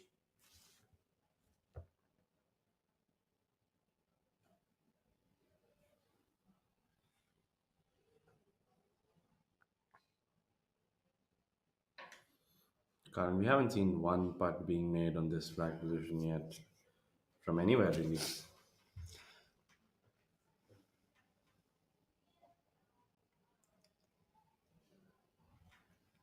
a good way to protect the putting surface. Just put the flag next to the edges.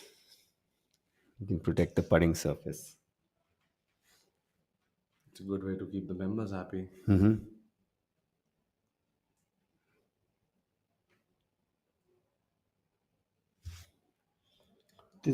Sometimes I feel there's no harm letting pros birdie holes, and if they hit a good shot, and birdie a hole, they do, right. I think so. I think the course designs are challenging in itself enough, but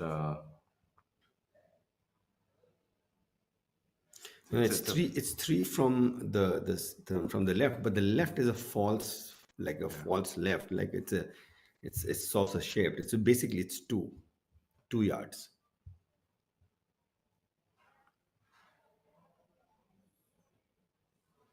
Angad with his par attempt on number 13.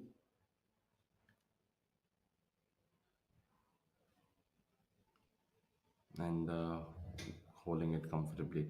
That three putt there would have hurt a lot. So Yeah. thankfully, not to be for him. Abhinav Lohan there, I think, on number 14 from the bunker. Yeah, it's a good place to leave yourself, that bunker, because you can spin it from there. I would actually want to take an extra club and hit it over the back and leave myself a uphill chip on that hole.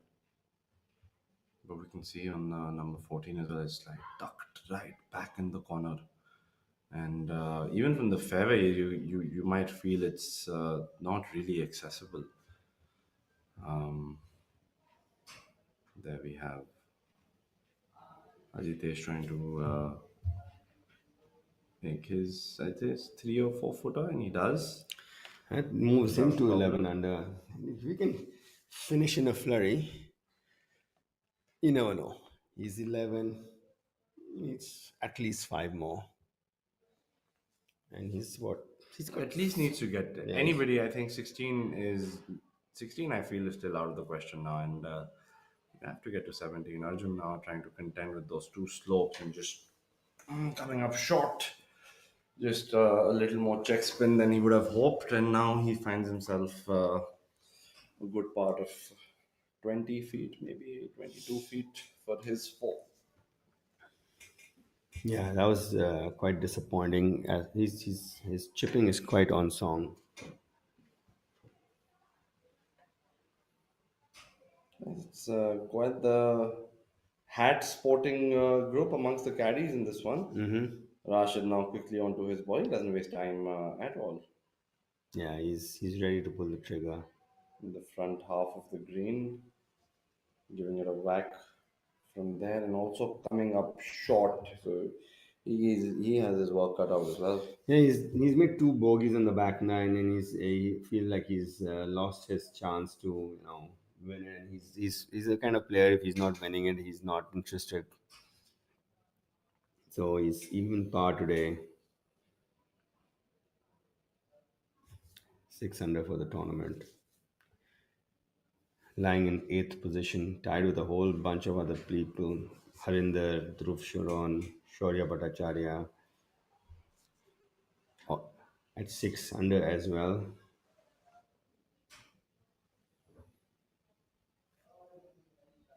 Arjun now, he's going to feel like he's dropped a shot here if he doesn't make this putt.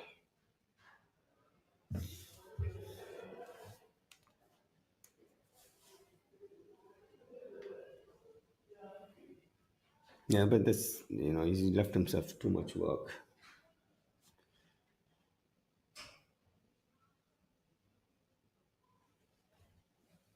I'm just not giving it enough break.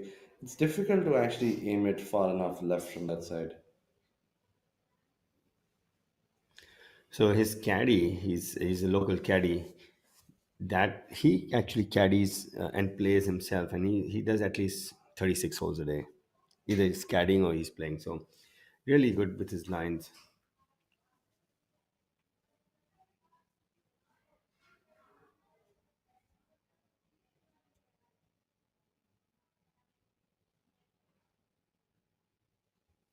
World of experience, especially for not a golf course on Arjun's bag, but just the execution's not been that great today.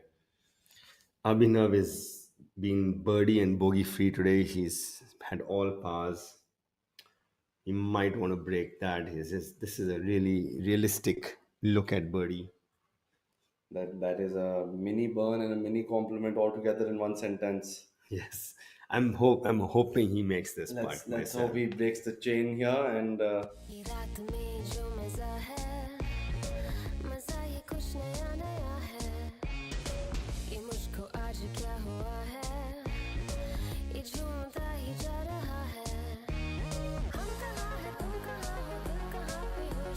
Bisleri. Drink it up.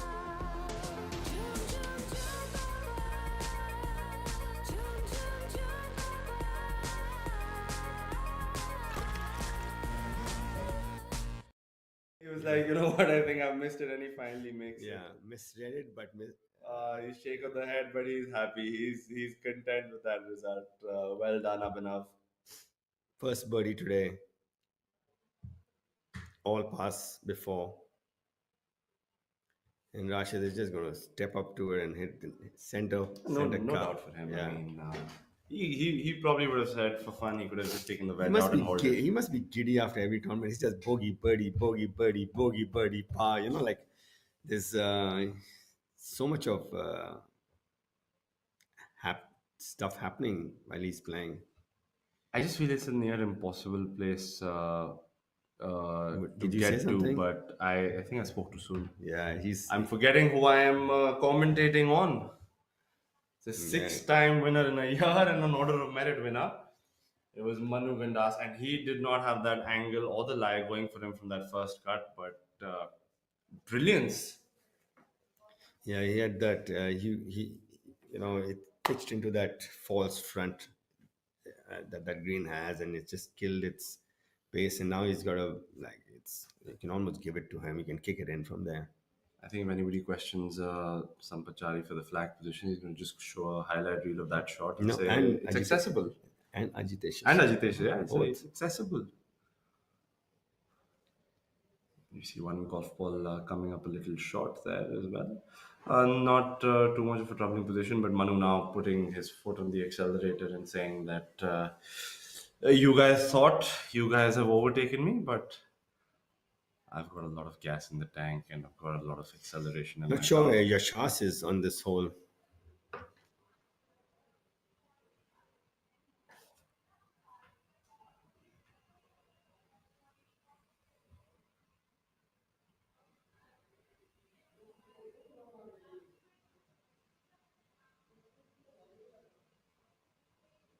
Manu striding up to the 13th green. 2 shots adrift, but that's going to change very quickly.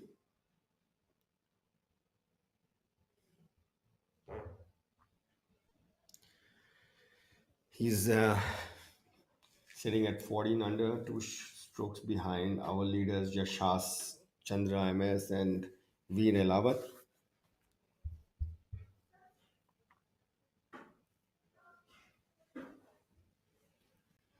That must have excited the crowd there. I mean,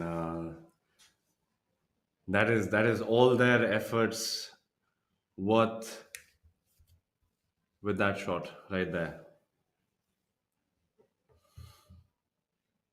Tournament director Sampath Chari's pulled up. Wonder why. So coming back to that drop, he Manu Gandas got on the seventh. Remember, we were trying to Mm-hmm. figure out why he was getting a drop, and it's they have these temporary greens up, and his ball was lying on this temporary green, and you get relief from that.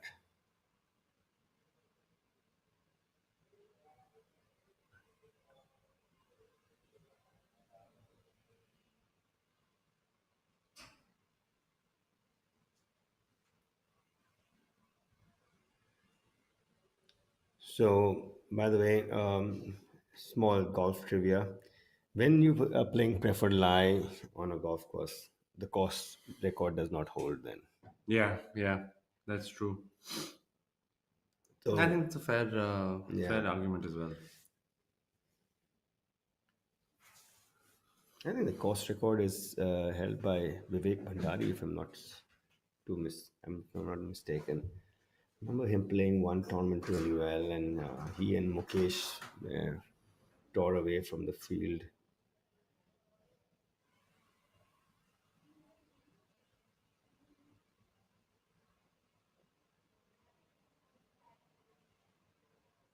There seems to be a free draw from something. Is that a sprinkler head, maybe? Or First a free drop, and then a preferred lie, or first a preferred lie, and then a free drop. Something's happening out here. So he's taken the preferred lie where the sprinkler is. From there, he's taken a free drop. Can you take another preferred lie? um, not sure, but I'm sure Sampachari knows exactly what needs to be done.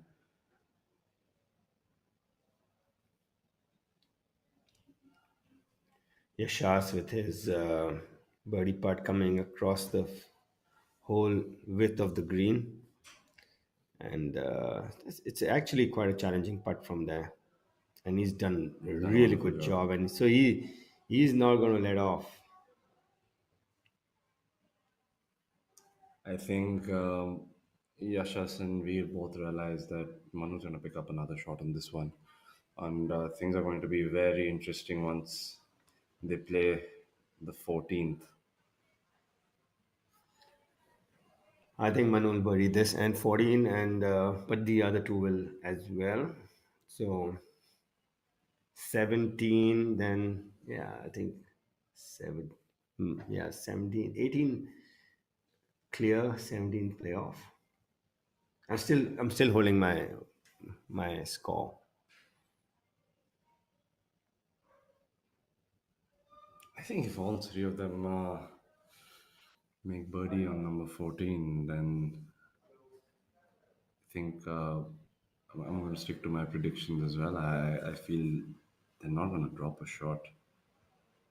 The only practical hole that they might drop a shot would be on the 16th. Yeah, that's the only chance that they.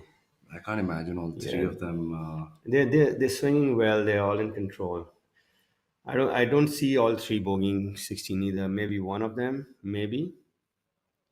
It depends on where the tee box is today. Though the pin is on the top right, I hope they haven't put the tee up and top. It's almost like a par four then. You can't see basically you can't see the flag from where you're teeing up. It's almost impossible to stop it from that distance and that flag as well. So not the best tee box and the flag. If it is there, let's hope a little more room. So he's used the rules of golf very efficiently to his benefit. He's taken his various reliefs and come up short. I come up it's a very average putt by Veer. He knows it. Should have made a better fist of that. Now, Manu, this becomes a very important putt.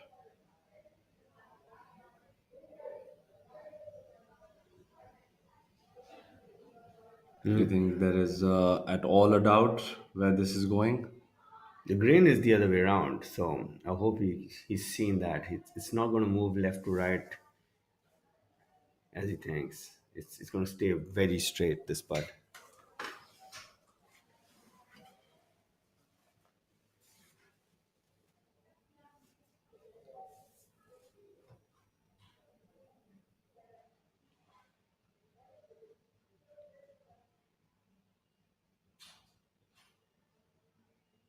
Yeah, but I don't think he's going to miss this.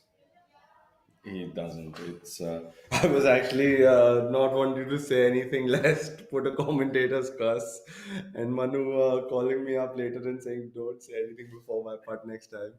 But nothing of the sort there for him.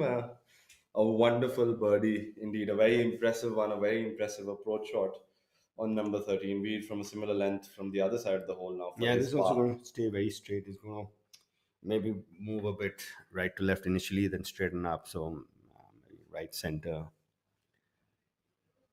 No problems for Veer there. But no, Veer and Yashas have both seen Manu getting back two strokes in them Yeah. on 12 and 13. Very impressive. But he's on number 10. He missed a small one for birdie where Veer was just a Yes. little outside of Manu. So Manu's heating it up in the back nine. Yeah, he would have been, if he had made that, they would be all tied.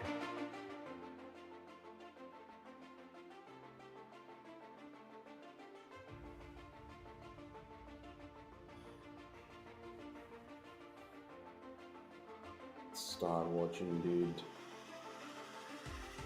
This is one of the more interesting strokes of the week for me. From that, anybody who's played this golf course will realize it.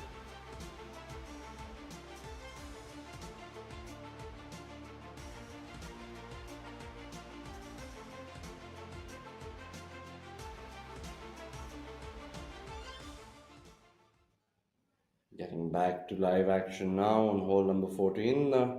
If that is someone's second shot, that is a very, very impressive second shot, number 14 on that flag.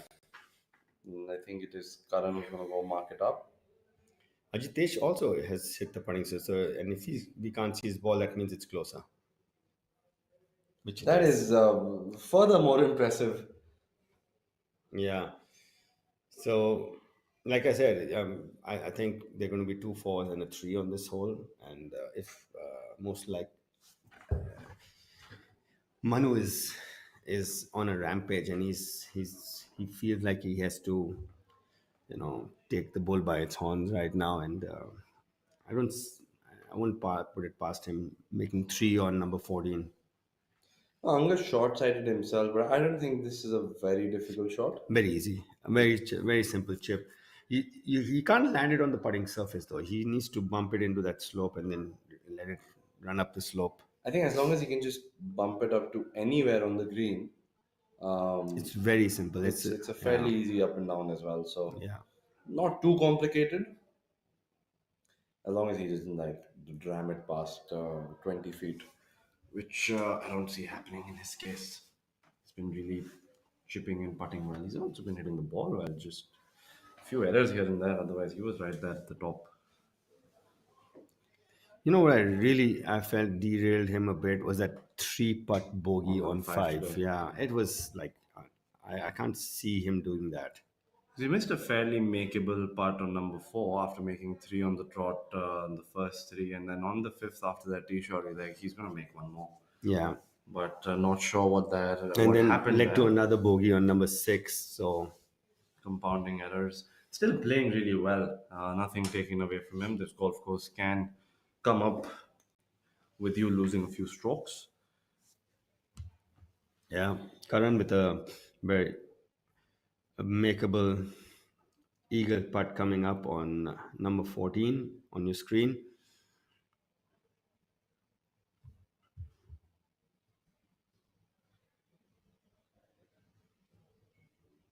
Yashas has bogeyed number 13, Ainesh, and he's dropped back to 15 under and tied with Manu now. So we have Veer is in sole possession of the lead. Yes, indeed. That update now. Manu's going to feel like he has a shot. All he has to do is catch up to his friend and competitor. Karan, now we've seen nobody make this putt yet, except Yep. for him. Wonderful, wonderful putt by Karan, getting the rewards for being aggressive on number 14.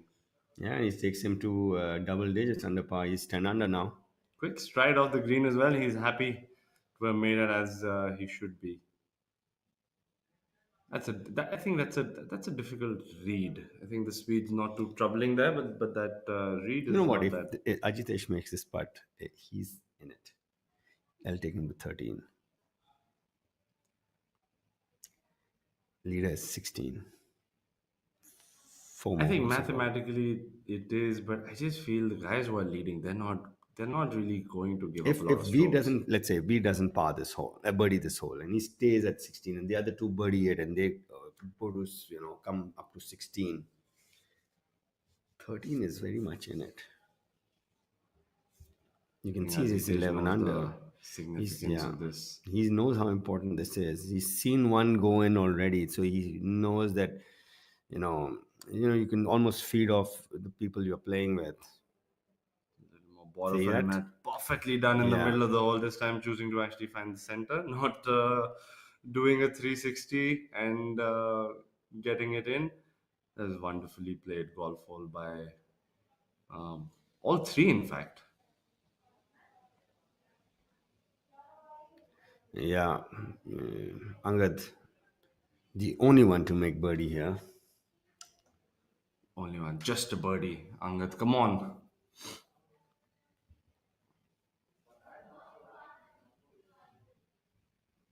Yeah, straightforward, left center.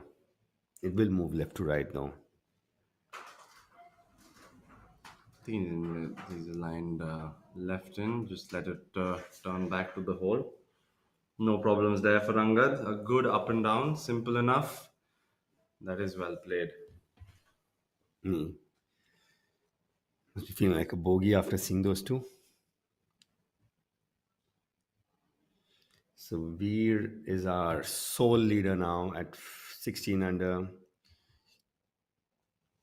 Yashas, having dropped his first stroke for today, is now tied with Manu at 15, a short adrift. One of the youngsters who practice and play at NGC.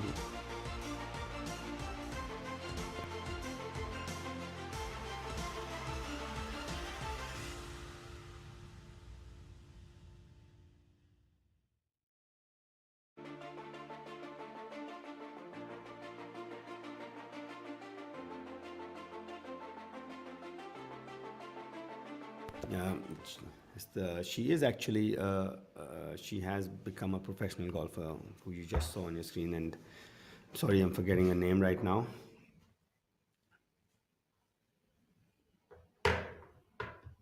Manu, position A1, left center.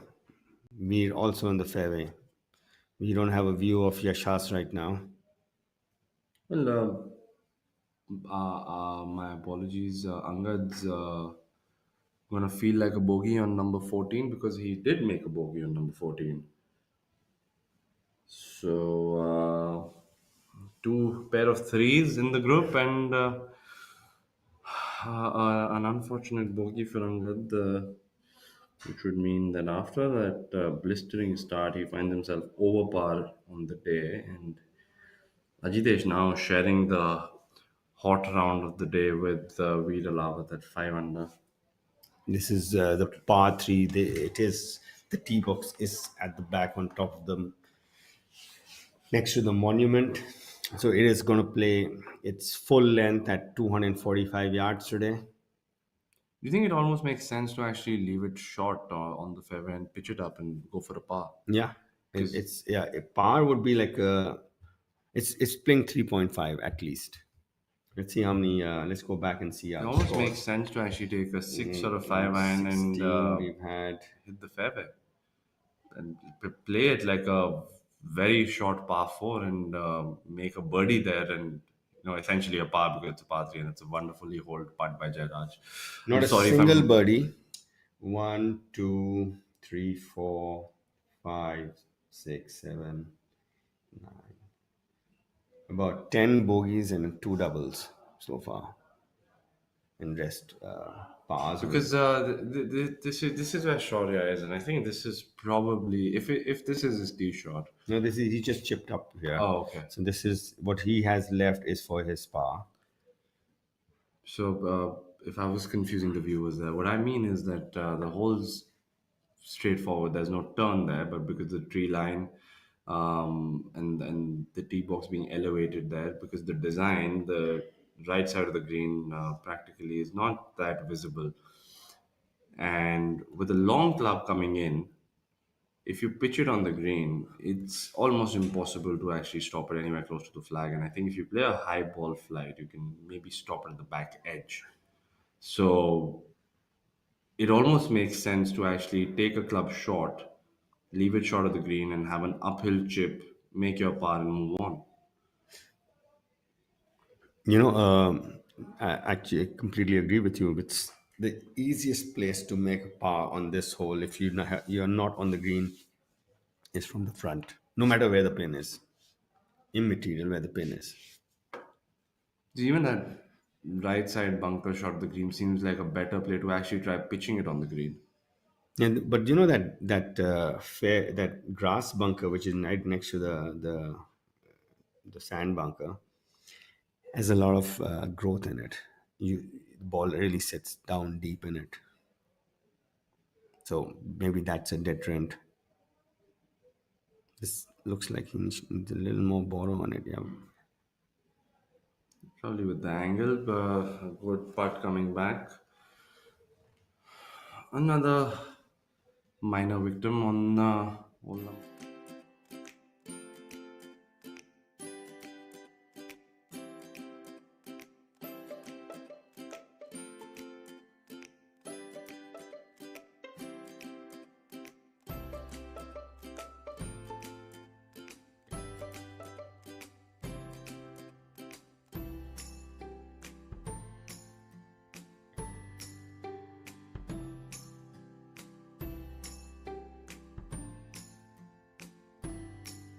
Probably the most ideal way to play this hole. Play it straight or a little left. Give yourself that room.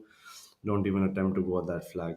and you get preferred lie, so you can tee it up and chip it close. Rashid on the tee now. All right, Rashid might just not think of anything and just go for the flag and say, you know what, I'm gonna like pitch it close to the flag, hit the flag stick, and stop it there. That's my way of doing it. He is teed up on the left side of the tee, which would mean he's trying to create an angle towards the flag.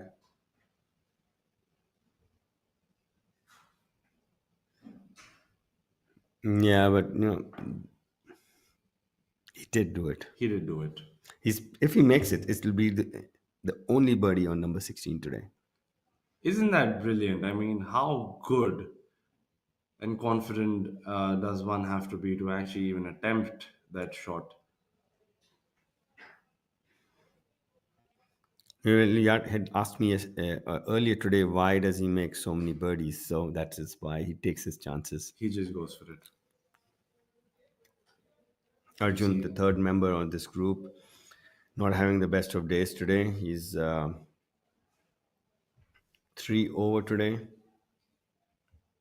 We and see 2 under some for the tournament. spectators on the tee box at 16. It's a fun tee shot to watch. That is the golf captain Simarjit Singh in the light green T-shirt. Very decorated amateur himself.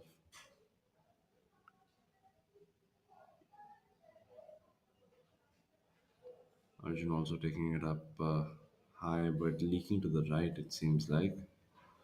And it does. He comes up short, and that's a precarious little chip shot. It's lying all right. You can see the whole ball, so it's not sitting in too much. Yeah, Shah's, this is a tricky pitch. I'd rather have it from 80 yards than this, because this one, you're contemplating: shall I pitch it up all the way and stop it, and shall I bump it into the spine and let it trickle down? I think in both scenarios, it's very difficult to get a spin on a green like this. He's taken the more lofted club, so he's going to pitch it up. He has to clear the spine, and not by much. Maybe a yard or two past the spine. So he's going to be really, really accurate with his where he pitches this ball. A yard or two less, he stays there. A yard or two more, he goes over the back, and he's going. So that's really well done from there, by the way. I think that's brilliantly done. I mean, 8 feet for birdie. given where he was, given the flag position. I think that's brilliantly done. And seeing where Veer and Manu are, I think he needs to hold that putt as well. Do you think one of them is going to make a three here? Manu, I don't. I wouldn't put it past him at all. He's got like Manu's got something like a 18 footer coming in down grain downhill, but the green is not very. The speed is not that fast, so you'd rather have, and like I said yesterday, you'd rather have a downhill putt out here, so you know that you're not going to leave it short, right? And we've already seen Karan make a putt from there. And he's not got too many light green patches on his path. It's going to be Veer putting first, and won't he want to make it before Manu? Just give him that little extra thought to think about. So GP has birdied the last hole to finish under par today, so you'll be happy about that. GPS is our defending champion. Yeah, he's birdied the last hole to finish 4 under for the tournament.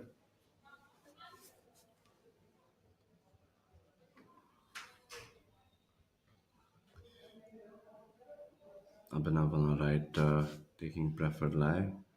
I think he's going to putt it. He's taken that long. Preferred lie is when you want to get close so you can use your putter. Well, that happens on our left now for a three is Veer Alawat, current leader of the tournament. And this would put a stamp of authority on the tournament if he makes it.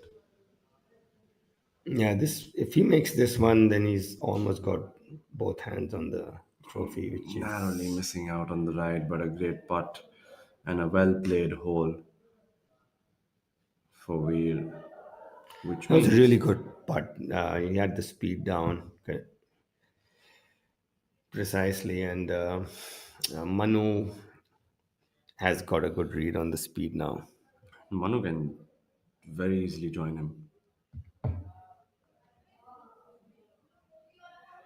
So 17 now.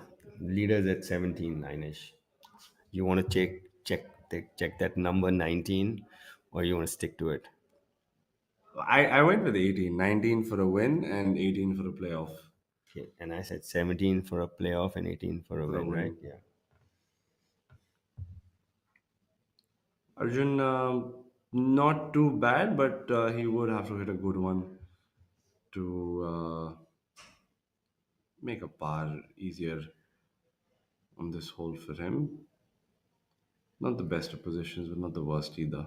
Yeah, ball lying all right. You can see the ball. That means you can put some spin on it. And he's Just done a really good job of it also. yeah, just but leaves him in that corridor of uncertainty, coming back down. Manu now just little disturbed by something, but regroup, regather, going through his routine again. And this would be a very, very important part. How important in the context of this tournament? Just taking that Yeah. one more look. Has he hit it enough? Has he hit it enough? It hasn't disappeared. He So hasn't. He's left it. He's left it. He's left it about 3 feet short. that's surprising. Veer had given him a really good read on how the ball's going to roll out at the end. I just feel. I just felt he took a little longer than normal. Yeah, exactly. I felt the on this one and a hole before this where we saw him just taking that little extra time, just trying to make sure that he has the line, and then you sometimes just don't stroke it enough. So twice it's happened, but if he manages to make that 3 footer, get a four, and there's no damage there, and this would be a brilliant, brilliant birdie for Yashas. Yeah, if he can, make this, he knows that he can. He'll back himself. Meanwhile, Labinav on the right with his birdie attempt at number 16 coming up a little short, and that's beautifully done by Yashas. That is impressive.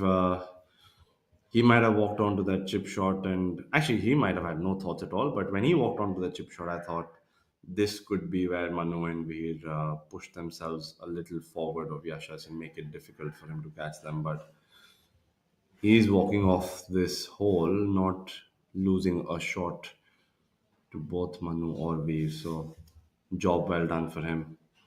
Yeah.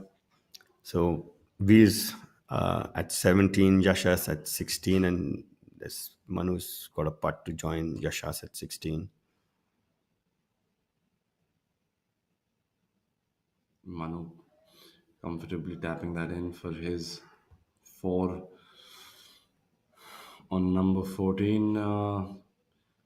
Things getting very, very exciting. As we make our way to Lohan the has left close. it himself woefully short on this hole. I also thought that putter was not the best choice from there. There's so much of grass, the apron to contend with first, and it's uphill and it's into the grain, and it's you're gonna really whack your Especially if putter. it's a big turning putt, I feel it's always smarter to get a wedge in. And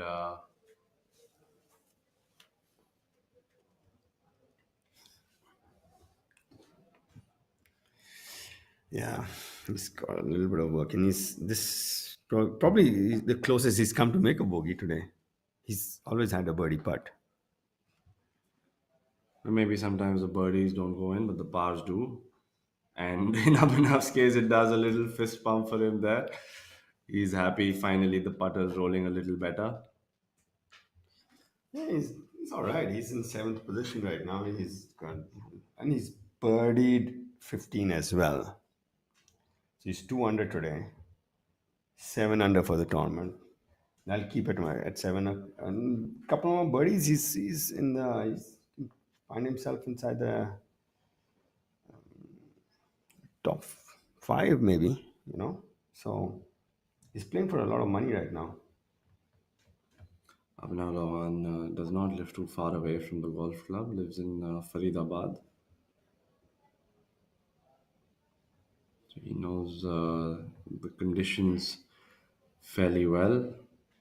We have Arjun Prasad now for his par of. We saw that chip shot from the short and right of the green. It's a tricky putt downhiller on this hole. It turns a lot as well. Not necessarily turning a lot, but turning enough to give you a little thought. No, this actually it's left to right, right to left. I think it's almost right in max. And he does. He just pulled that putter back a little because he thought it might not come back, but it does. It's a good par by Arjun on number 16. So in the top 10, there are only two blemish-free rounds. One is by Lohan and one is by Veer. Rashid with The, a the solitary birdie on number 16 today, probably a very routine birdie for him.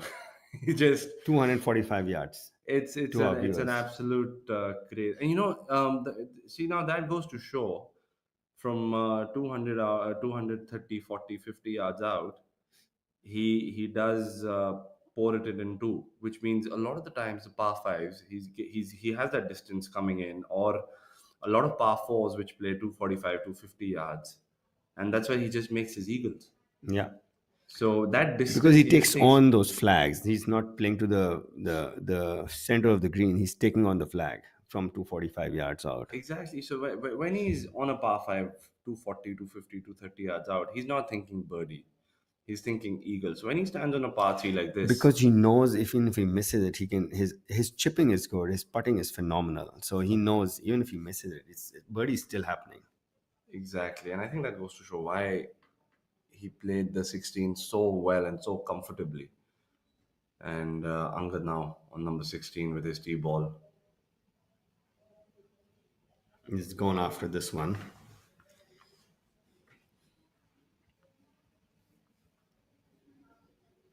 Many more people hitting the 16th green today than compared to yesterday. We saw a lot of balls out on the right. Maybe a little more windier yesterday. So a few more mistakes. When yeah, and I think the flag was in a further difficult position. It was stuck to the right, but it was further back, so they had even more distance to cover.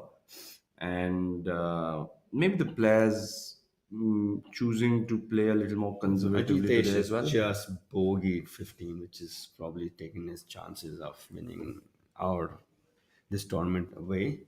He's dropped back to 12 under. The cameraman getting a little confused with the practice swing of Ajitesh. He's teeing off now. Almost the same speed as his real swing. They're far in the background. That's his strike now, taking one hand off the club. Never a good sign. Looks like he's pulled it a bit.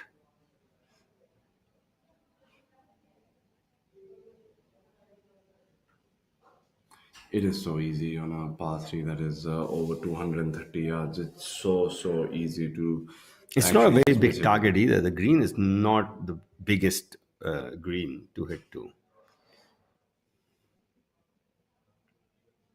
As we have the updated leaderboard, we have Veer Alawat leading the pack at 17 under, followed by Yashas, who's come off a birdie but a bogey on the previous, and Manu Kandas catching up again at 16 under par.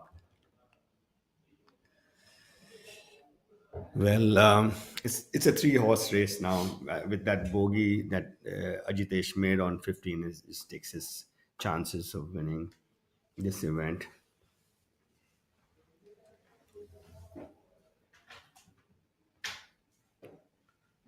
Dhruv Sharan having a good day today. He's 3 under today, 6 under for the tournament. Dhruv isn't playing well. I mean, whenever I see him next, I'm going to tell him that right before the Noida tournament, he met me, which is why he's there in the top 10. He played well at Chandigarh as well, actually. I'm sure it had something to do with me, but I'm just kidding. He's been playing really So well.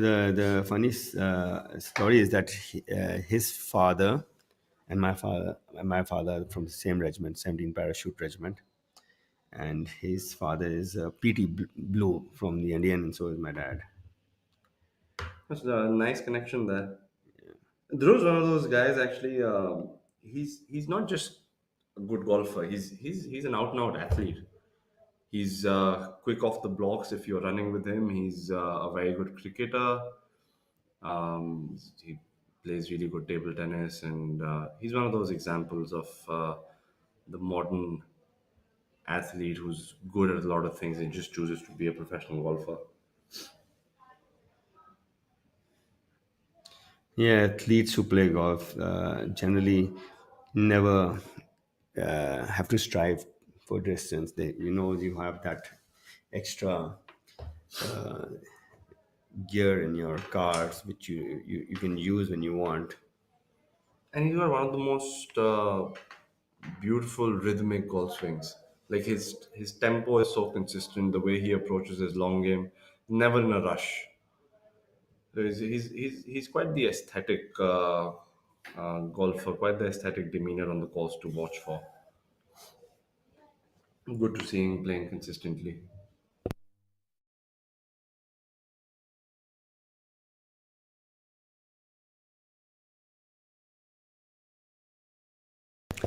Karan striding up towards the green on number 16, probably the only one in this group to have found the putting surface. Looks like a knife in his hands. That thin blade, probably a 2 iron. Ajitesh seems to have found the green side bunker on the left. So Angad has found that grass bunker short of the green. Can we appreciate the scoring this week? I mean, I would have never guessed that the score would have gone that low. And even today, we know that Manu has been doing a little catch up, but he's 3 under par for the day, and he started with the lead today, and he finds himself a stroke adrift from Yeah, Veer. Veer is 600 today. 6 under par on the day, and some of those flag positions are not easy.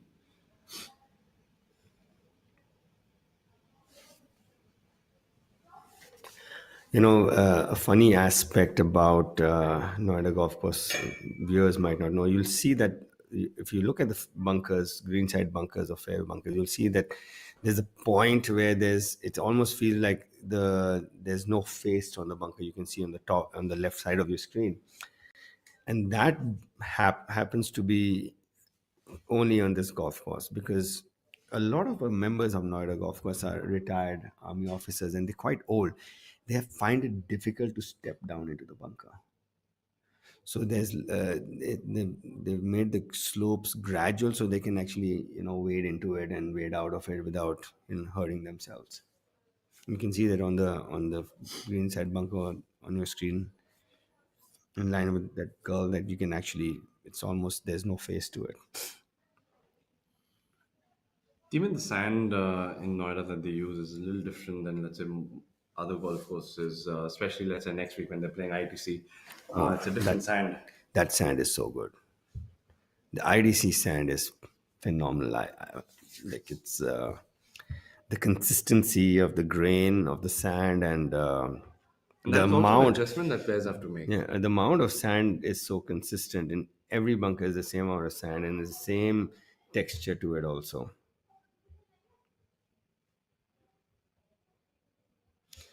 So see how things switch. Angad bogeying the par 5 and the other two eagling it, and then Angad birding number 15 and the other two bogeying it. So Blows back and forth. yeah, so Angad is back to even par today, 10 under for the tournament.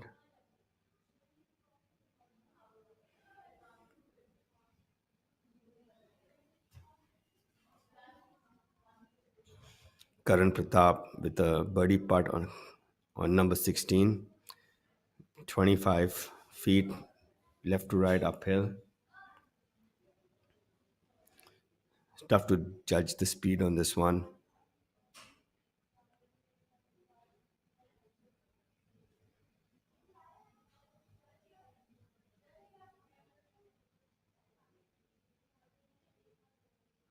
Coming up a bit short, but all in all, if you walk off with a 3 on 16, you've done pretty well.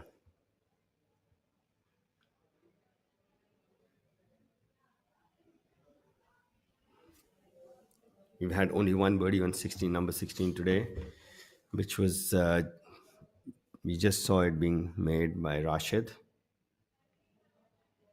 Quite unsurprisingly. And I feel if this trio ends up making par on this hole, would be one of the better groups going through this hole. I think the best group to go past this hole was the one that just went. Rashid made par, Arjun made par, and Lohan made par. No, Rashid made birdie. Birdie, sorry. Yes, I sorry, mean, yeah. score wise, yes, but I think the way these three played the hole was cleaner, in my opinion. Ravanav had that long putt for par, and Arjun was in a bit of a bother, but made a decent up and down for par. This one moves a lot from This right one to moves a left. lot. It's an out and out field putt and Yeah. sneaks it in from the right. So a good par for Ajitesh from that left side bunker.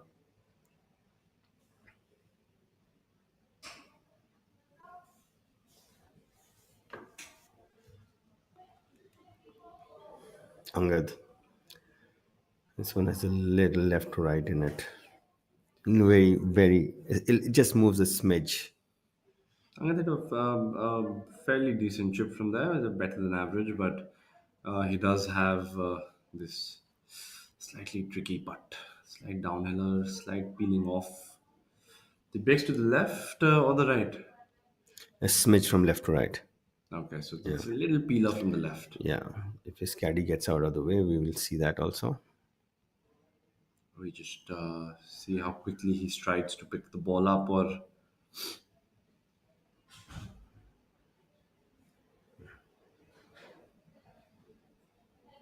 and he does comfortably hold it out. Karan's got a mere tap in for his par. Not a mere tap in, smidge more than that, but shouldn't be a trouble. Yeah, it's just right Far for center. him. Yeah, actually right in. You got to be sure of your lines before you hit your putt out here. You can't second guess yourself. Absolutely, especially in the short ones. Yeah, Otherwise, it just leaves the hole in a hurry. whatever break we don't have from slope, we have from grain at Noida, of course. You can see he's used the left side of the hole. That turned Yeah, fairly quickly. yeah. I think he just wanted to just hit it straight firm or right center firm, and it was right in for sure.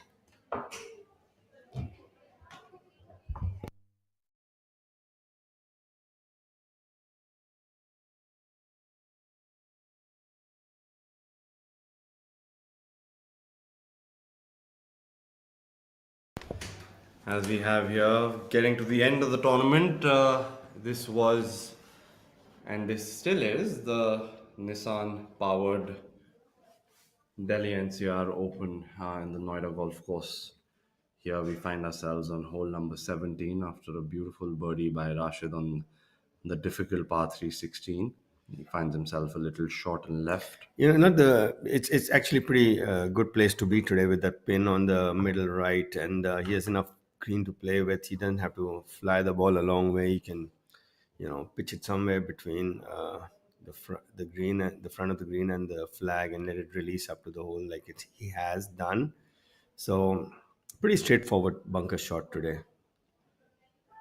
I almost feel now Rashid is going to be always disappointed making birdies on par fives. He needs a eagle to satisfy his skill. Angad now on the tee on 17. That was a big heave, and I think just got stuck a little. The club face came back late, which is why I missed it to the right. So quite unhappy with that tee shot. Arjun also now on number 17, close to where Rashid was in the bunker, taking his stance. Surya animated with his discussion.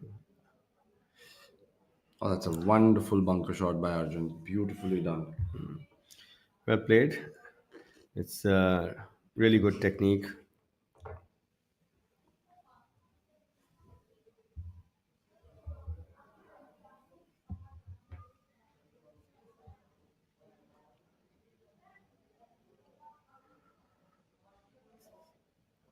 Ajitesh with his tee shot on number 17, the dog leg right to left, par 5.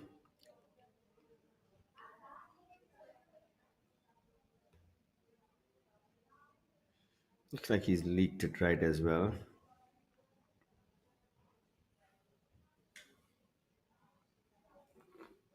Lohan with the pitch coming up on number 17. Lohan, fondly known as Elbro. Lohan's the official nickname giver on tour. Is he? Yeah, he's nicknamed so many of the golfers. Has he given you one? I'm not sure, and if he has, it hasn't reached me yet. But I'd have to meet him, and I think if I do at some point get to be on tour and play a little golf with him, maybe he's going to come up with something. Yeah, he's with ONGC, which is my. I used to be with them as well. Same, I used to be with ONGC as well. Played under Ranaji for the longest time. And we're taking it on the right side feels like, oh, what a tee shot by Veer Lawat there. Yeah, that's a really good tee shot. Under the gun, he's leading. He has two really good players chasing him down. We making it look like a 140-yard par 3, not a 240-yard par 3. And given, look at the leaves there, Yeah, the the wind wind has is picked picked up. up. Yeah, yeah. I was with ONGC for almost a decade, from 1994 to 2004. Before you guys joined, and I had a good time with ONGC. They were very nice to me. I won the PSPB twice, actually. So that's why they were very nice to me. It's always important to play well that tournament well, right? Yeah, the one tournament that they get you on board for. Yashas now. After that tee shot, I think it's going They to all make. made par on 15, so the score remains as it was 17, 16, 16. I feel he's taking it towards the flag as well. Yeah, it looks like it's on. He's found the bunker, I guess, but Yes, it's it not looks the like. it's not the toughest place to be. It's As long as he draws a decent line, it's not the end of the world. He might even actually feel like he can hold it from the bunker. yeah, it's a pretty straightforward bunker shot.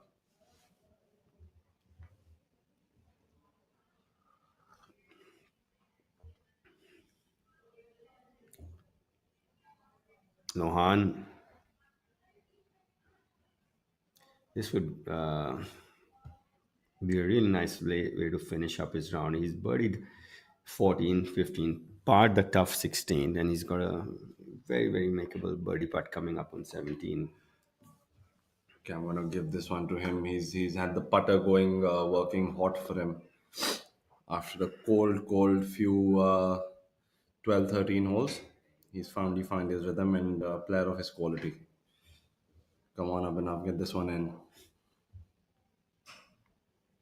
Yeah. and he does. Yeah, I remember me telling you that he just needs to keep knocking on the door and it's going to open at some point, and it has for him. The floodgates have opened up for him. He's had three birdies in the last four holes.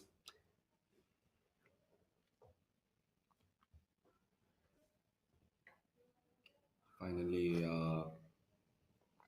Abhinav for the day is not.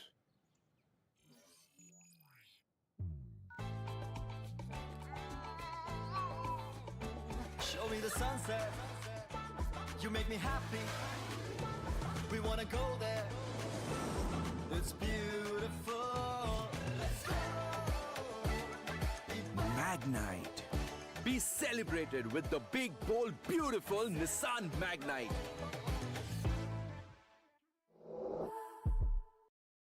245 yards is probably the longest par three we'll play on tour, right? I believe so. I mean,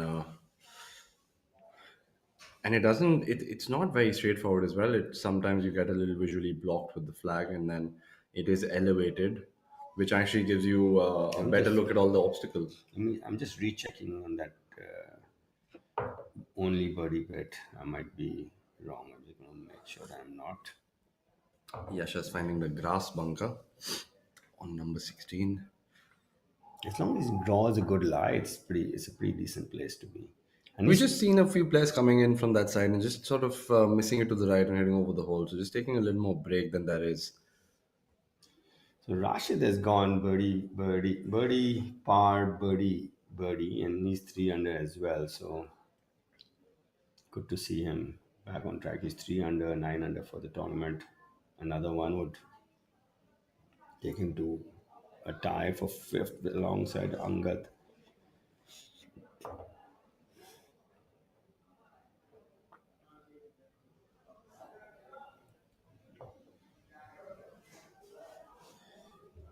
As things stands, we have on our leaderboard after 15 holes, Veer Rawat finds himself in the lead, 17 under, followed very closely and eagerly by Yashash Chandra and Manu Kandas, both in his group. I think it's now left to these three boys, and they all would know what to do because they're playing with the leader.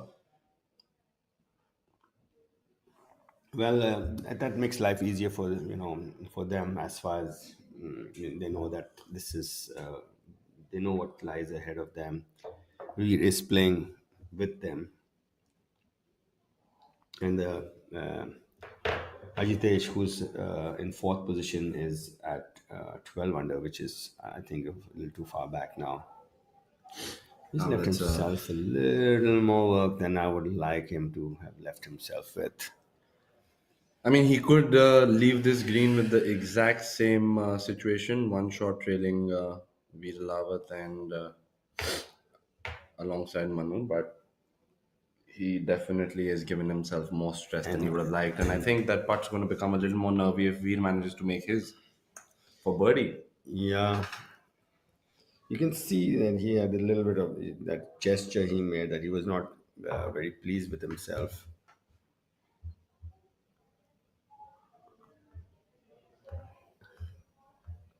Manu has a putt, so it's-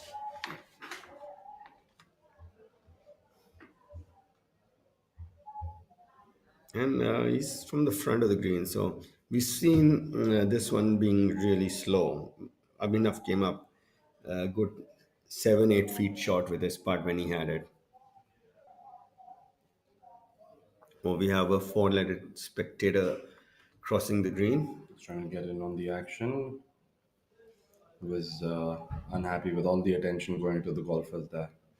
Yeah, quite a few in Noida golf courses. Surprisingly. It was fun around. Dogs running around, playing golf. What more does one want?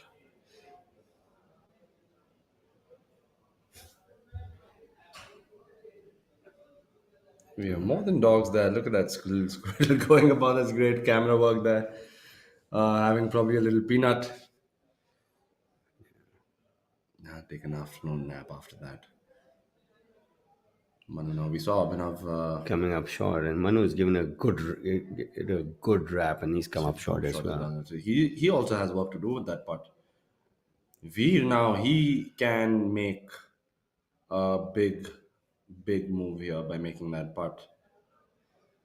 Yeah, I don't put it past him. He's 600 today, and he's not even come close to dropping a shot. I mean, if he makes that, he's going to have a two-stroke lead with two holes left, and one of them a par five, which can make things interesting. Which if is the other two actually boys make playing an in eagle. his favor because he's the Yeah. longest out of them. Yeah. So this will actually almost put one hand on the trophy. Absolutely. Judging by the chip shots I've seen from that direction, I think this breaks on the right, but it breaks less than. No, if he was a little further down where his stance is, this one has about 8 inches of break on it. At least 8 inches, and he's given it enough. Oh, that's a horseshoe for Veer Lawat. That smile of agony there. I think that leaves a little more room for Manu and Yashas. They'd have a sigh of relief there.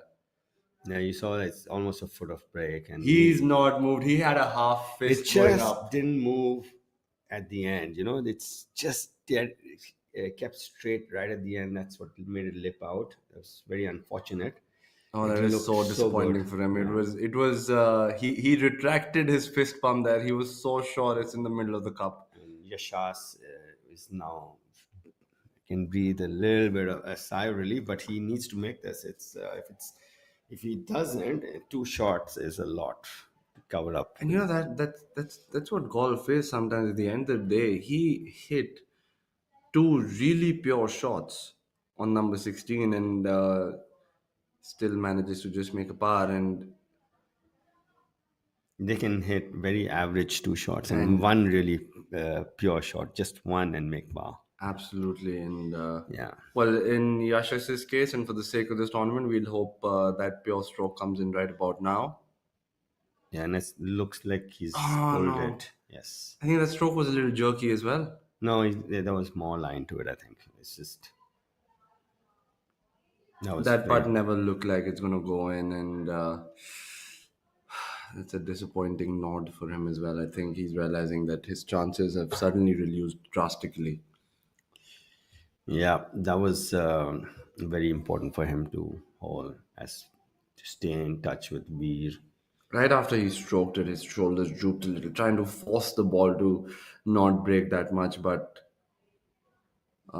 disappointing. Well, had Veer made that putt, it would have been curtains closed for Yashas for sure. But Manu now still in the hunt.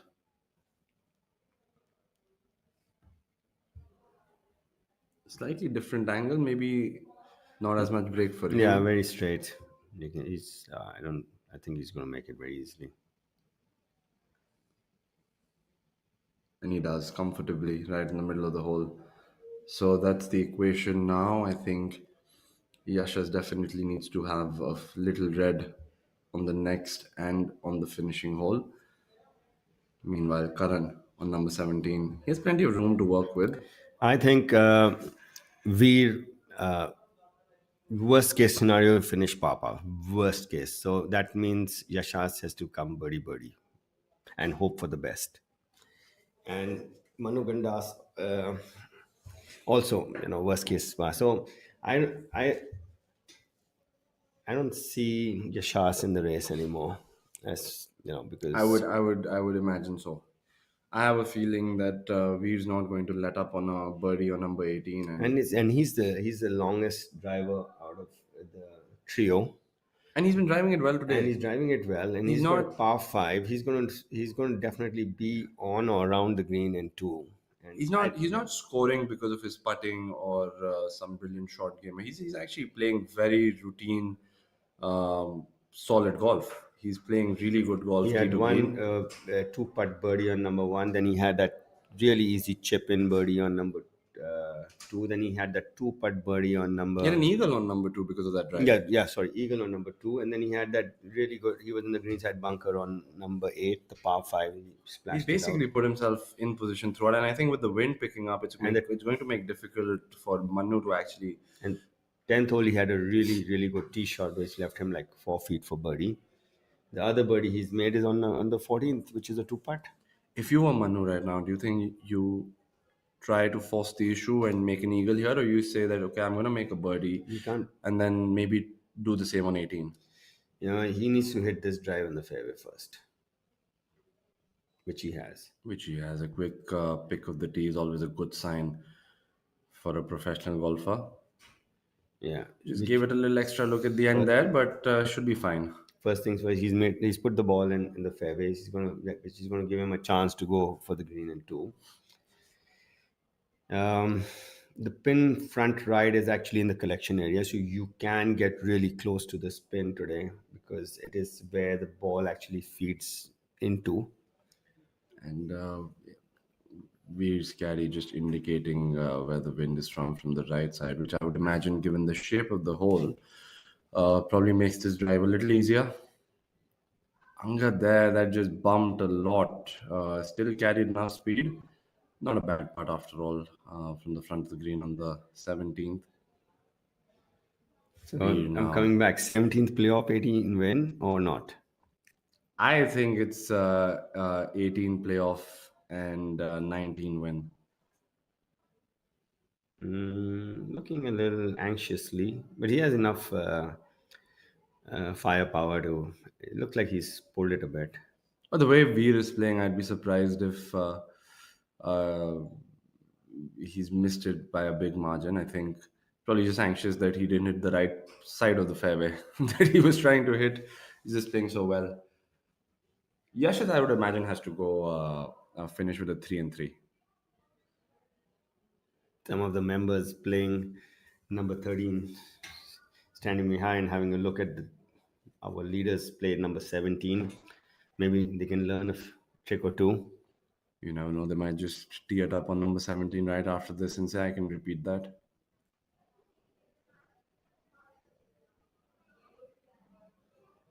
Yashas now.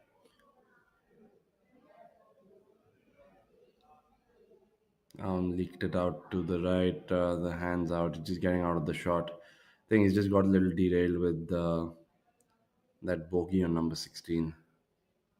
Mentally, he seems to have just gotten out of that shot fairly quickly.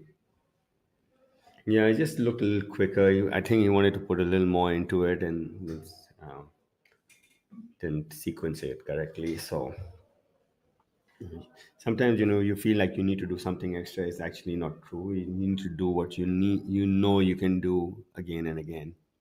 Absolutely, and I think that's what happens. Sometimes a lot of players don't realize that just the illusion or feeling that they've swung it hard actually has got nothing to do with the ball speed or swing speed. It's barely anything, if at all. You're so much better off swinging within yourself and making sure you get good contact. Yeah, timing is the key to distance. And I was listening to Bryson's interview yesterday, and he says, I can get it up to 200 and plus on my swing speed, but I feel like I can hit more fairways and be more consistent at 190. And That's a nice buffer to have. 190 is a wonderful buffer to have. and Scotty Scheffler on the other side, and it's saying that you're so accurate. He says, after I finish my technical work, I work with a lot and hitting different yardages, which is something that you get on the golf course. Different yardages. You don't get one set yardage as such, which you generally practice on the driving range. Arjun Prasad on number 18. It's also a fairly brutal flag. I mean, it's just over the bunker, hugging the edge on the left side. 17-18 or 18-19? You want to change? Brutal flag. I think I'm leaning more towards your prediction, but since you have made that prediction, I'll just Stick to maybe yours. give Veer the benefit of the doubt and say he's going to go all aggressive on 18, knowing that he's winning. Maybe, not sure yet. We know Manu and Yash is both capable of making eagles. Speaking of making eagles, we have Rashid Khan on our screens. No surprise there. Um, Always lurking in and around leaderboards. Lohan has had such a good run ever since he made his first birdie of the day on number 14. He's birdied 15, then he's birdied 17. It's 300 today.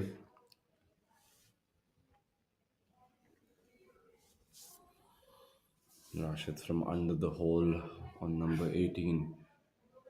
I think with the flag position today, it's very difficult to maybe stop it with a 9 or an 8 iron. So I think players might be taking a driver off the tee.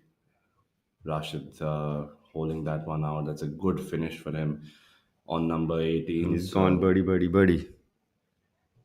I think lunch is going to taste the same for him. He's just so used to making birdies all the time. Doesn't really make a difference. That'll make him come into a tie for fifth with Angad. I'm always fascinated how the players to watch out for, even if they don't lurk around the leaderboards after the first two rounds, they somehow manage to find themselves, their names around the top of the leaderboard by day four. It's just certain quality and consistency that these players have. Yeah, self belief. They know where they belong, and they know that they're capable of making the swings that they need to make under the pressure, and as a result, they're more consistently performing at when the pressure's on. And also never getting phased by a situation. I mean, these guys have their nerves in control so much that they're so within themselves and within the round. So we have Elbro. Hopefully, it's its last stroke for the day, and it is. So it's looked like the floodgates have opened up big time for Abhinav Lohan. He's just one putted all the last five holes. Good to see the putter finally working. He deserves it. He's been striking the ball really well, as good as anybody today, and he certainly deserved a few putts falling in. And that's a great example of how they say that golf is the great equalizer. So if it makes you miss a few, it also gives you back a few. So good finish for both Abhinav and Rashid in the group. Arjun now just waiting to go through his routine and finish with a par himself for number 18. A slightly forgetful day for Arjun, but very hardworking guy, a very, very good ball striker, very good all round game. Has been playing well. It's a matter of shooting 4 rounds, 4 good rounds for him. Let's keep the tally of the group for single putts on 18. He does so comfortably. Well done. That's a closeout for the tournament for these guys. Great effort for 4 days. Well played event.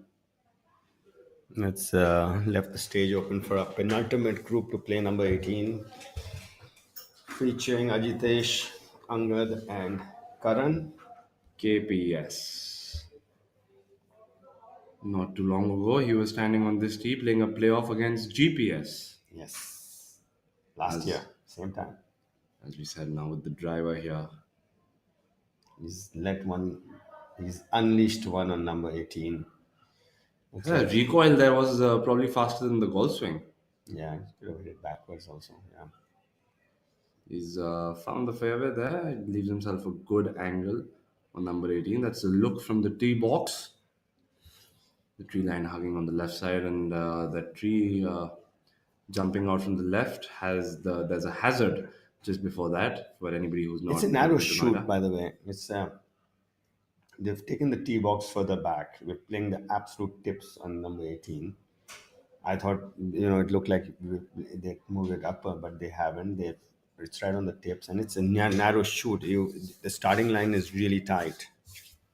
I've personally always liked number 18 because I've got a formula where I play a little draw from the right, and if it stays out to the right, um, I always I tend to hit it so hard on number 18 that I make sure I can get it as far as possible.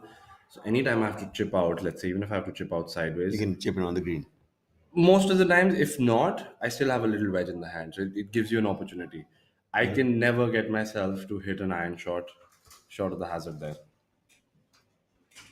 So I'm okay actually missing it on the right, and you get I think the trees lining the right side of the 18th, which would also be the right side of number 17. Um, they give you plenty of gaps. They're not as narrowly spaced as probably on the other holes. I think this is where Yashas is chipped out into from having missed the fairway on the right with his tee shot. You can see his caddy's got a steel club in his hand, so this is not Hey his man, he drive. must have hit it quite a while right because he's basically come sideways. Yeah, just looked like he was really quick on that one. Wanted to hit it a bit further and ended up hitting it shorter.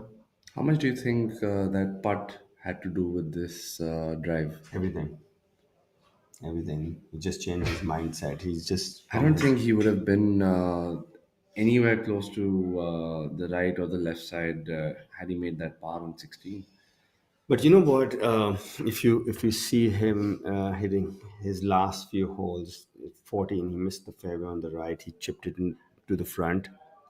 Then on 15, we didn't have a look at that. But 16 again, it was right. So he's hit a few to the right.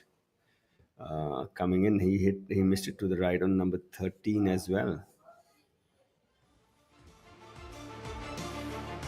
Interesting. I'm just checking exactly what needs to be done on 15. On this tee box when he would have been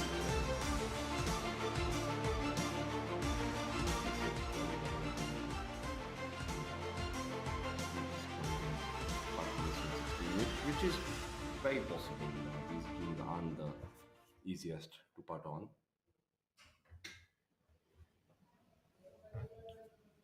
Hasn't made iron again, leaning to the left would indicate he's pushed it Pushed a it a little bit to right. the right, yeah. So that's the miss going for him suddenly. Manu is just short of the green. Veer has hit the green. We've got the putter out. So Manu needs to at least make up and down. At least. You never know. Veer goes 3 and 3, proves both of us wrong, and gets to 20. He's got a holeable three though. If He's that's got a, him yeah. in 2, that's a very, very impressive hole played by him. And Manu's not got the easiest of chip shots. He's short sighted himself a little bit.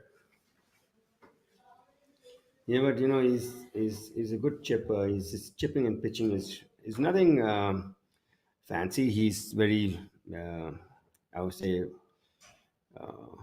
one dimensional when it comes to chipping, but consistent. He repeats it, so he knows how this ball is going to react once he chips it.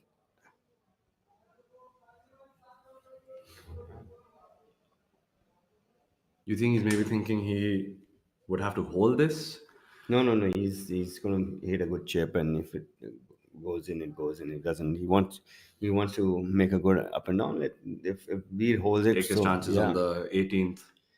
it's not the easiest of holes. It's got a little bit of it asks you a couple of questions, and I think he's going to make sure that he gets hits a good chip, gets his four, and let's waits to see what he does. Well, surprisingly, Angad is short of the hazard there, so he's choosing to lay it up. Um, do you find that surprising, or do you think that still can be the play uh, with the short left flag? It's he's still got from there. It's maximum and eight iron max, nine or eight, either of the two. So not a if you hitting a driver will guarantee. See that he's Oh, going to do that's a that. He's brilliant yeah, chip shot by Manu. and No nerves at all there. yeah. So Veer has to if he wants daylight and he wants to breathe easy, he needs to hold that putt. Now we're gonna feel like if he can manage to hold this part, that's a tournament for him.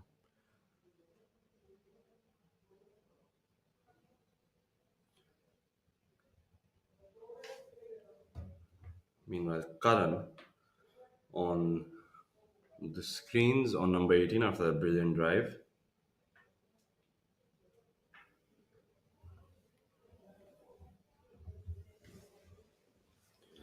Manu choosing to tap it in and move on to the 18, give himself those few extra seconds to decide what exactly he wants to do on the tee. Karan now a wonderful ball striker and wedge player. He's not got a lot of distance left here and a perfect angle walking into the 18th. You know what? If Yashas can somehow find it in him and hit this really perfect bunker shot and hold it out, which he hasn't, so that's I besides the think it's point just now. I think it's just mental errors that he's just going through after those after that miss on number 16. And we also watched Karan with a very poor wedge shot on number 18. He'd want to forget that from an otherwise very well played day. Veer now. Veer has to feel like this putt is the tournament for him. He makes this putt, he's going to be too clear playing 18, and he's not going to at all give a stroke on that. So Manu would have to make a two on number 18 for him to have any If he makes chance. this, he's reached your number. Yeah, this is Yeah, curtains then yeah. for Manu, and I think Veer knows exactly what the situation is.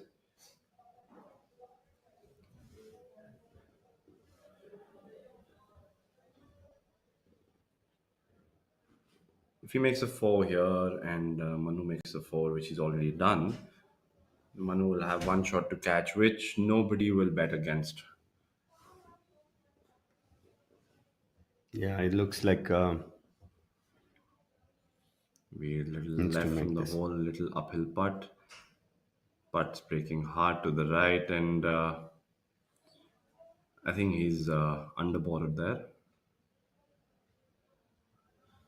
Putt broke a little more, so then that does leave Manu with another opportunity to catch him on the 18th. Meanwhile, Yashas hoping not to drop another shot.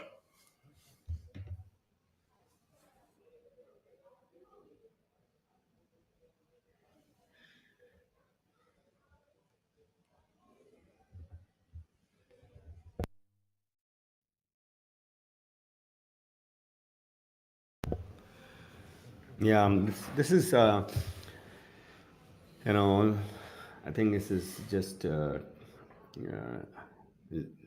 it's not going to be enough at the end of the day if But Yashas he makes still, this one. he still has to make sure, depending on what Ajitesh does on number 18, Yasha still needs to make sure that he finishes third.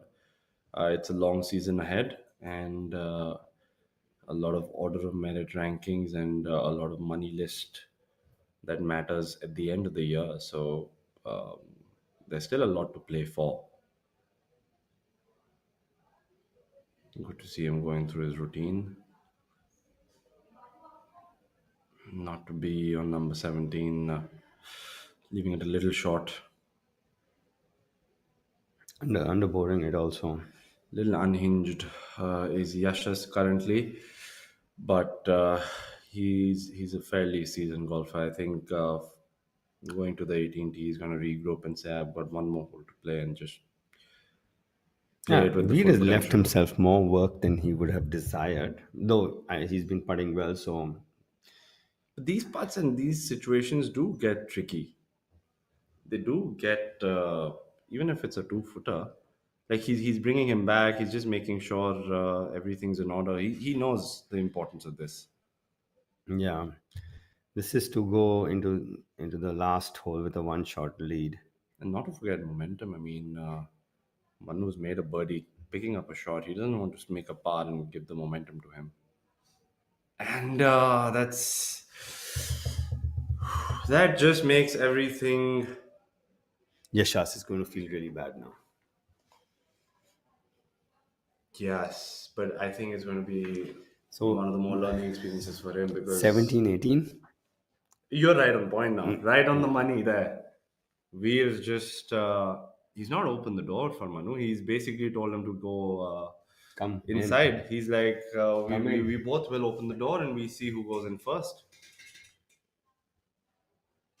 Do we have a playoff? That's the view of the 18th green.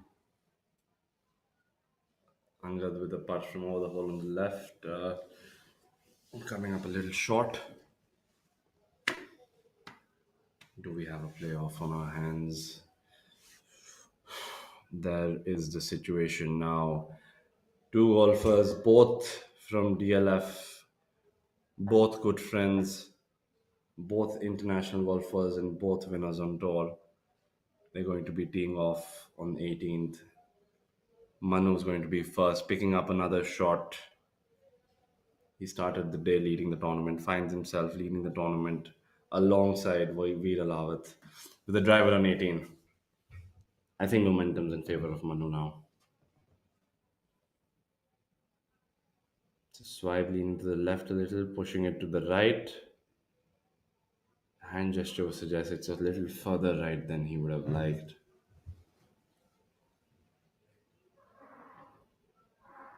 Do you think watching Manu maybe not hitting it in the most ideal spot makes this tee shot for Veer a little easier? I think Veer is going to just stick to his game plan. He's driven it beautifully. It's not like he just three putted from 12 feet. I think that you could attribute it to like a slight brain fog.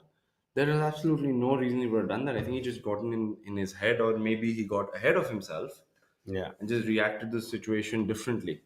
And that happens. That happens to the best of golfers in the world. So Veer now with his driver. Looks like he's pulled it in the water hazard. It in that direction. Given his length, he can fly it, but looking at it anxiously, I'm not sure where that ended up.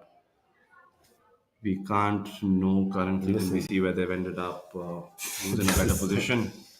This is not looking. Looks like it's going to be very exciting at the end. All the wheels are coming off. It is between the two of them, but they're a little more nervy than we anticipated.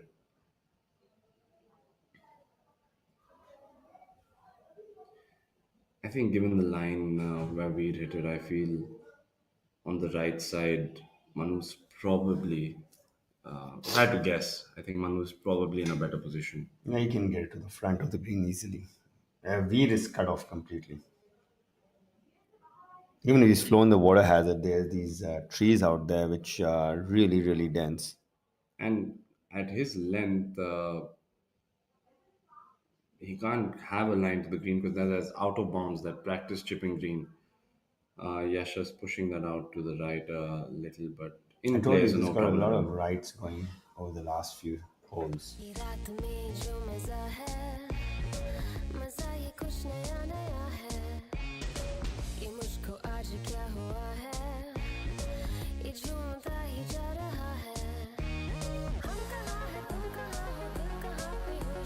Bisleri, drink it up.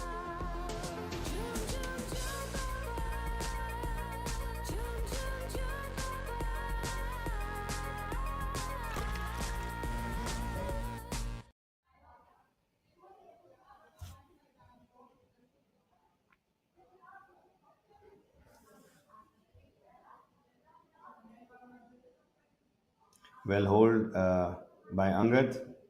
Left himself a tester there on number 18.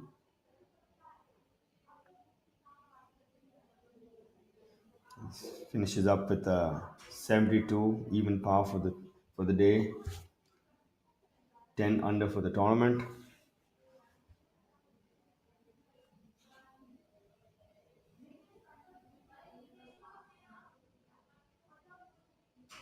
You can see how the different grains on the green. Beautiful view. That's the cart path that comes from the ninth green to the 10th tee.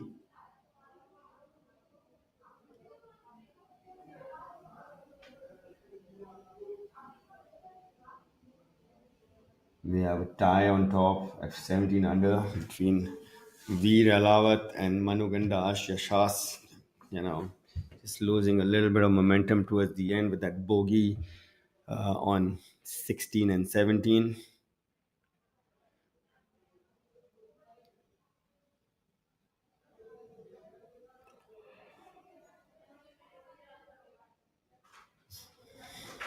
Rashid Khan finishing strong towards the end with a 3 under 69.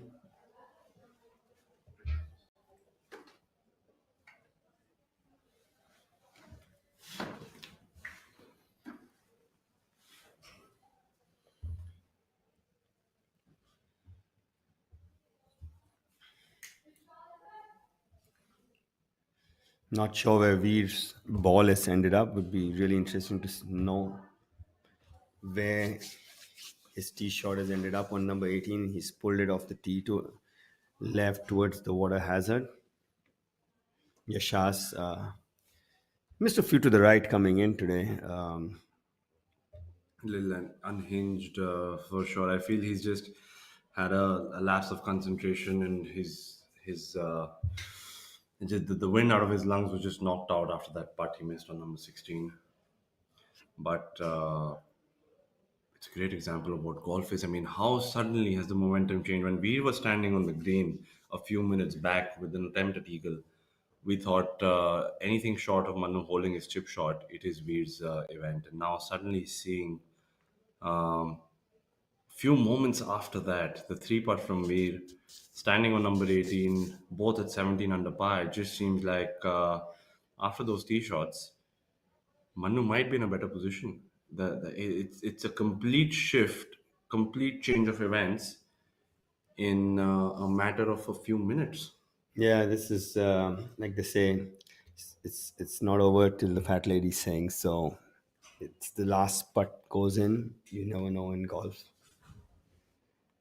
And that just goes to show even more brilliantly what we've been talking about Manu's demeanor. It's like just even when he was leading, he was doing his thing. Even when he was chasing,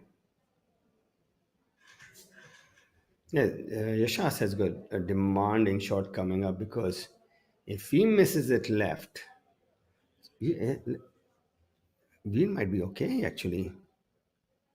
we if that is him on the card He's path, gone through everything. then he's probably actually gotten extremely lucky. And if that is where his drives ended up, um, it's not a difficult shot, but it's not one where he's going to make a lot of errors and lose shots.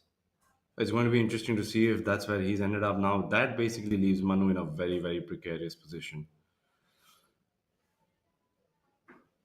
I think Manu's going to have to play this for a four and bank on Veer also only making a par. There is a gap as we see it, but he's not choosing that one. Seems to be going to the left, and given his practice swing, feel like he's playing like a three-quarter punch out with maybe a little cut and trying to get it as close to the green as he can. He's a good bunker shot player, so even if he finds the bunker, it's fine.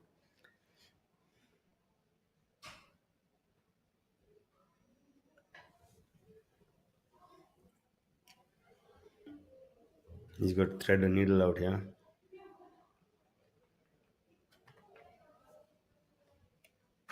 Manages to push it out quite nicely, and that ball's rolling towards the green, towards the bunker. Like you said, he actually played it for the bunker. Yeah, it's fine out there. It's pretty straightforward bunker shot. So Manu in his head is quite sure that a four should be enough to at least get him in a playoff. How aggressive do you think Veer is going to be from there? Yeah, it's actually it depends on his lie, Inish. If he's lying on a tight surface, it's a demanding shot. If he's got a little bit of grass underneath his ball, it's quite easy. He plays that shot. It looked like he Oh, had it a just pretty comes up a decent little lie. short. Yeah. The spin got a little extra spin. He did go for it. Sometimes it's good to have that length. When he's flown that water hazard, it's landed in the trees, not hit any of those trees, and scooted on past the trees. So that's a little bit of luck on his side as far as the result of that tee shot is concerned. Sometimes you need a Is little bit that of luck to win. absolutely is that the stroke of luck that goes in his favor?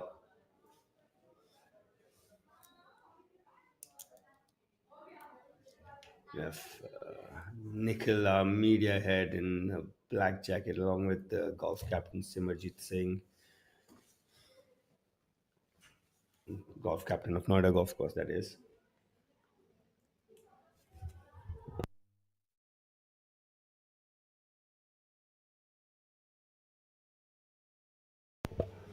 His father used to be the secretary out here at one when I first moved to Noida. Good to see some of the playing professionals as well in amongst the crowd. Sighting of Dhruv Sharon right there.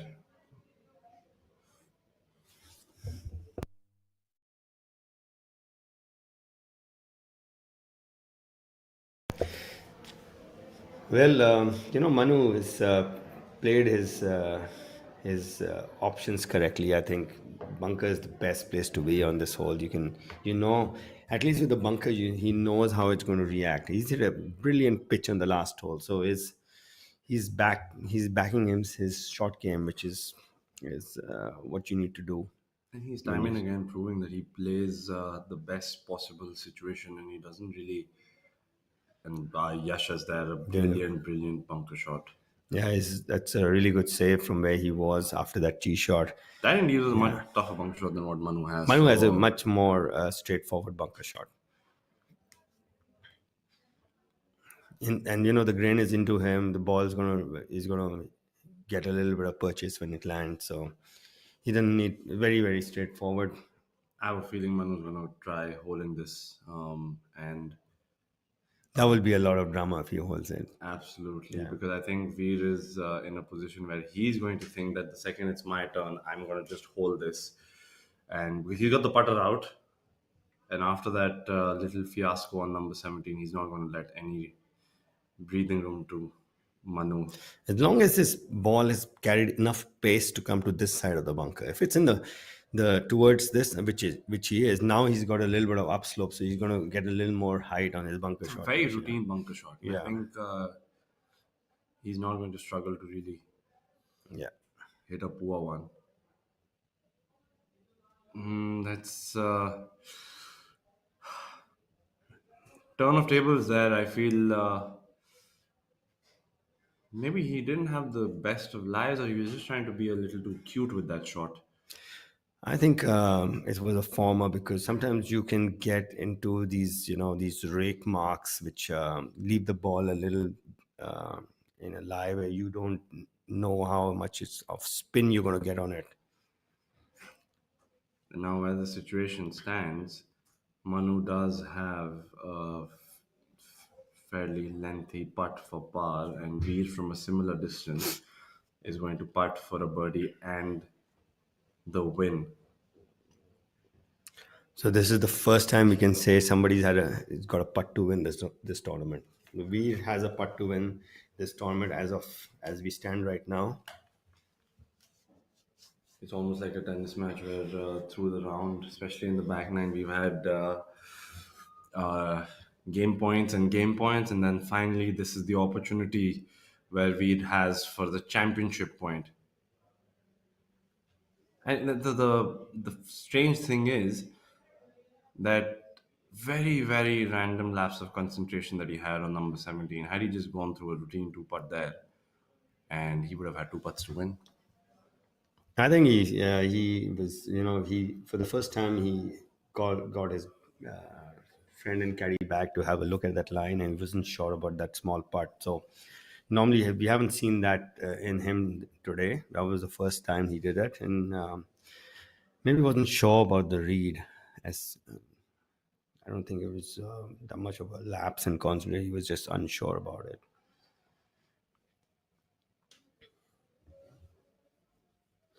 Well, whatever it was, currently where we stand, Veer Alawat in regulation play on hole number 18 with his third shot has a chance to win the Delhi NCR Open 2024 presented by Nissan. He has a little slope to contend with. We can't see the ball. Oh, he's coming up under the hole there, so He's got, yeah, he should just go ahead and finish it off and put the ball in Manu's court. Manu's gonna have a chance to now get into a playoff.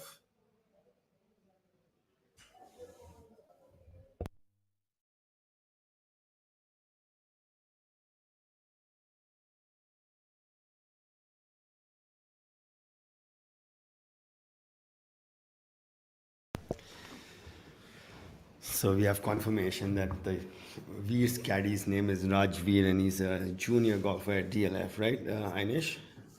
I think he's just turned 18. He looks like him. I think he looks like him. He's a funny little kid. He also packs a punch.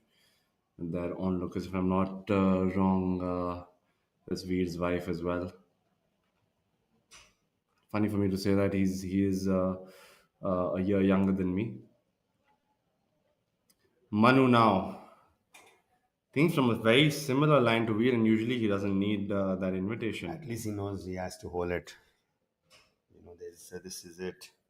And he's been putting well, so you give it a fair chance of going in. Just to keep the championship alive. Yeah, he's kept his routine. He hasn't second guessed himself yet. So it's a really good view of the putt, and he just overborrowed it. Overborrowed there. I think he reacted to Veer's putt. Yeah, so I guess you can almost safely say that Veer is going to win this one. He's got it in the bank. He didn't make it easy.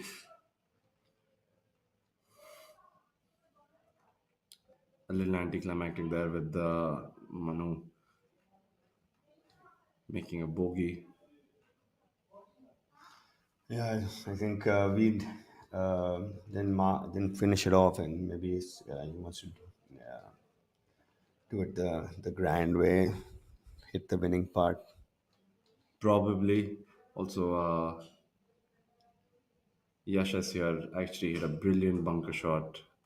Yeah, it was really good. He had a much tougher bunker shot. A much tougher bunker shot. Very well held by Yashas. All in all, a good week for Yashas. He was well and truly in it. He just those late bogeys on 16 and 17 derailed him. We're now just making sure he knows exactly where he's aligned, what he's doing. This putt. Pretty routine. Yeah, and that's your winner of the Nissan Presents Delhi-NCR Open, Veer Alawat, after his really good showing at the Indian Open this year, finishing second, wins the Nissan Presents Delhi-NCR Open as well. That was wonderfully done, greeted by his good friend Amanraj. I was waiting for somebody to come and pour some water, or in this case, looks like a little cola.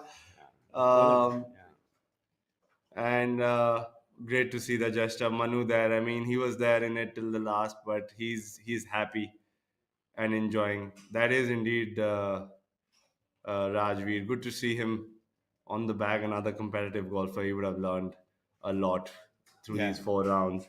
it's always good to be on the bag of a good player, man. You like get to learn so much. There we have it. A wonderfully played tournament, some wonderful golf, a little jitter on number 17 for Veer. A great duel. The tournament started 4 days back with Manu finding himself in the lead after 3 rounds. Veer was third with him chasing 2 shots back, but Veer triumphs. And And here you have the leaderboard. So the winner, Veera Elawat at 17 under, and Manu, correction there, is makes bogey on 18 to go back to 16. Then you have Yashas at 14, Ajitesh at 12, Angad at 10, Rashid, Karan at 9, Sachin, Abhinav and Dhruv at Sachin and Abhinav at 8 and Dhruv at 6. So that makes your top 10. It was a really closely fought tussle there. You know, it was uh, it was like a seesaw battle till the absolutely, and it was end. a credit to even Yasha's, the leader group. They gave us a scare, including Ajitesh and Angad at one point. Everybody was picking and digging towards that lead. But Manu and Veer Lawat at the end of the day showing why they are currently one of the top players in the country. A wonderful 4 days, and I hope everybody who was watching us enjoyed the coverage. So you know, Veer actually had the low round of the day. He shot 6 under, which is the lowest round in the field today. So well and truly deserves to be the winner. Absolutely, and I'm sure it is great learning for Yashas. Although he is a seasoned pro himself, but playing alongside Veer and Manu, who've done so much already, it's great to see them doing this. So that's the winner. Veer working his way towards the scoring area, which is where you need to sign your scorecard. Though we know his score, he needs to sign for it. And whatever he signs for holds good. So make sure you go through your scorecard. I'm sure he's done it And he's going umpteen to check. times earlier. He's getting his caddy to check with him as well. Yes. And he's going to check like 6 times. You know, there was a very in yesteryears there was a golfer called he was from Argentina. He can't remember his name right now, and he signed for a scorecard more than what he played at the Masters, and he would have gone into a playoff and ultimately wow. finished second. Well, that is disappointing, but I think he's going to get all of this in order. Yeah, he needs to make sure his score is intact. We have his scores in case he wants us to, brief him. We can read it out to him. Veer actually lives very close to where I live, so I'm going to send him a message to give me a treat. Actually, this is my way of telling him to give me a treat now. I'm going to send him a message, tell him to watch the coverage, especially when he's signing the scorecard, and he knows what to do then. But a big congratulations to Veer Lawat, and I'm sure, as did we, all the viewers enjoyed that golf on the final day, Yeah, Sunday. that was very exciting finish. This is what we wanted, and this is probably as exciting for us as it was for him. They're the familiar and comforting faces of Jay Prakash and Gagan Chadda. Always there at the end of the round and the beginning of your round. Yeah, and JP is like almost synonymous with this tour. He's been there since inception. Yes, and he knows all the players. He's a very jovial person to be around, always encouraging everybody around him. And that's Wilson. Wilson used to be Uttam's caddy earlier. He's and Sampath is been here. He was there when it was we had the PGAI, and now he's here, and he's someone you always want to lean back on when it comes to the rules of golf. It's a good look at the behind the scenes of a golf tournament, the crew and the staff that actually make it all happen. Yeah, and then they set it up for golfers like Manu, Yashas, and Veer. The man. That's Poonam who works at the accounts of the PGTI, and then that was Prabhash, and that was Nikhil.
Chima, Veera Lawat, Yashas Chandra, Manu Gandas, and Ajitesh Sandhu.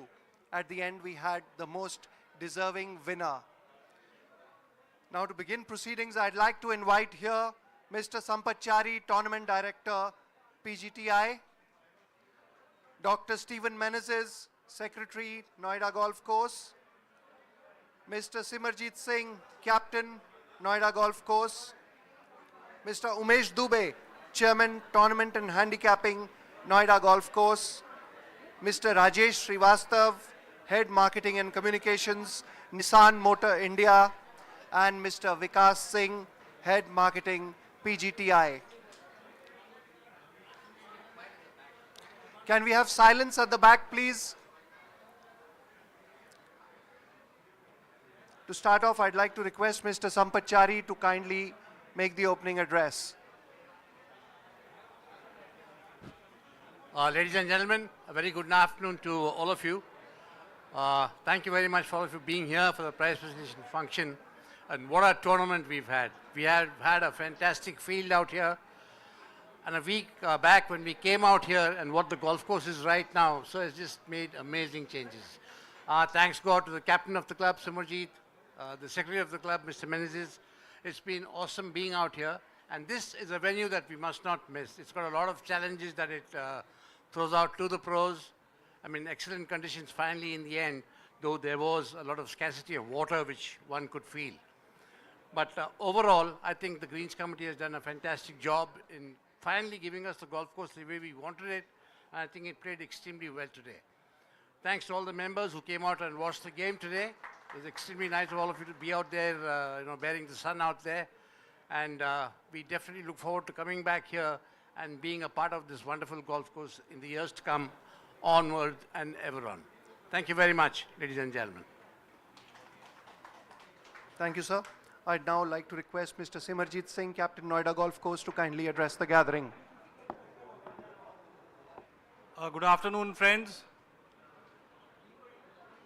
I would like to thank the PGTI once again for choosing Noida Golf Course as a stop for the NCR Open. A lot of hard work was put in for a month by our team of course staff to make this course challengeable to our top professionals. Thank you to all the top professionals for agreeing to participate in this tournament. I happened to play with Veer Alawat on the Pro-Am day. 17 under score, excellent scoring by Veer, Manu Gandas. I also happened to play the first 2 days with Yashash Chandra. Excellent golf. The level of golf has tremendously improved. So the future of Indian golf is definitely on a high, and wishing you all professionals a great year ahead. I would like to thank our management, Chairman Tournament, Mr. Umesh Dubey, our CEO and Secretary, Dr. Steven Menezes, and all the members for supporting this excellent event, which is thoroughly enjoyed by all the members, and also live coverage on Eurosport and ABP Live. It's excellent. A big thank you to the sponsors, the new sponsors, Nissan, Bisleri, and all the other sponsors. A big thank you. The sponsors are increasing. This shows that the Indian golf is on a high. Wishing you all the best for the next tournament. Hopefully, I can't say that see you next year because we are under the process of final stages of the renovation. So hopefully, if everything goes on well, we'll see you on the new golf course at Noida Golf Course. Thank you.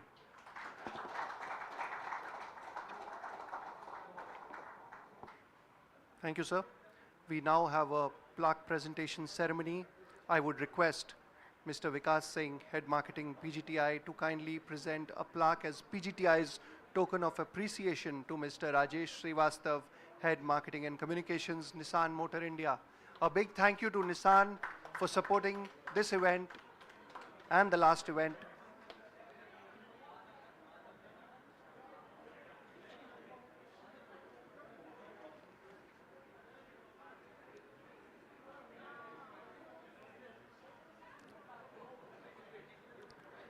I would now request Dr. Steven Menezes, Mr. Simarjit Singh, and Mr. Umesh Dubey to kindly jointly present the check to the runner-up, Manu Gandas, with scores of 68, 69, 66, and 69 for a total of 16 under 272. He takes away a prize money check worth rupees 10 lakh.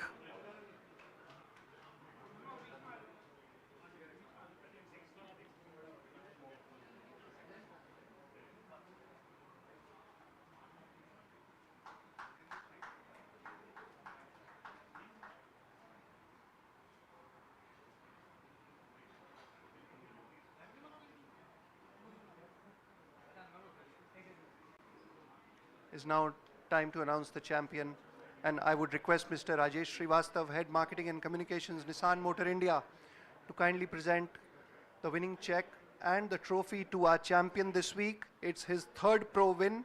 He's been on a run recently. He finished runner-up at the Indian Open a couple of weeks back. So Veer Alawat, our winner this week, scores of 68, 67, 70 and 66 for a total of 17 under 271.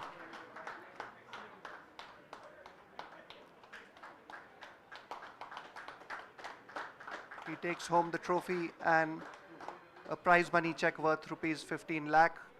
Builds further on his lead in the Tata Steel PGTI ranking.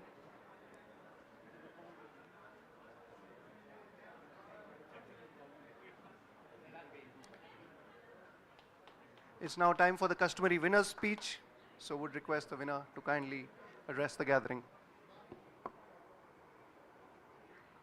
Hello everyone.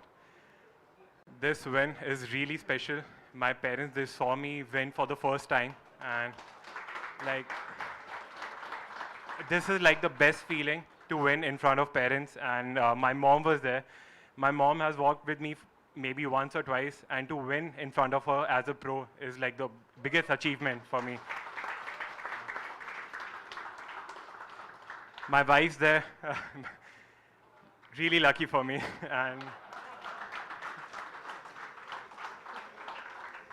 and my caddy, the luckiest caddy.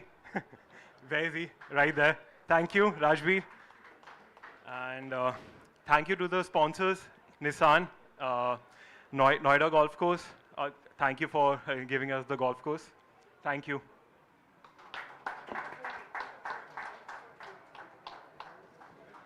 Many congratulations, Veer. Kindly stay on for a few interviews after the prize presentation. With that, we come to the end of this ceremony, but before wrapping up, we'd like to thank Nissan Motor India for being the presenting partner and for their support to the tour. Noida Golf Course, Dr. Stephen Menezes, a big thank you to also all the committee members, the course staff, F&B staff, all players, referees and officials, and finally the tour partners of PGTI, Rolex, Tata Steel, Nissan, Bisleri, Amrutanjan, Fruitnik Electro Plus, Golf Plus Monthly, Athletic Drive, Golf Design India, Eurosport and ABP Live for the fantastic coverage on the last 2 days. Thank you and look forward to seeing you next year here at the Noida Golf Course. Thank you.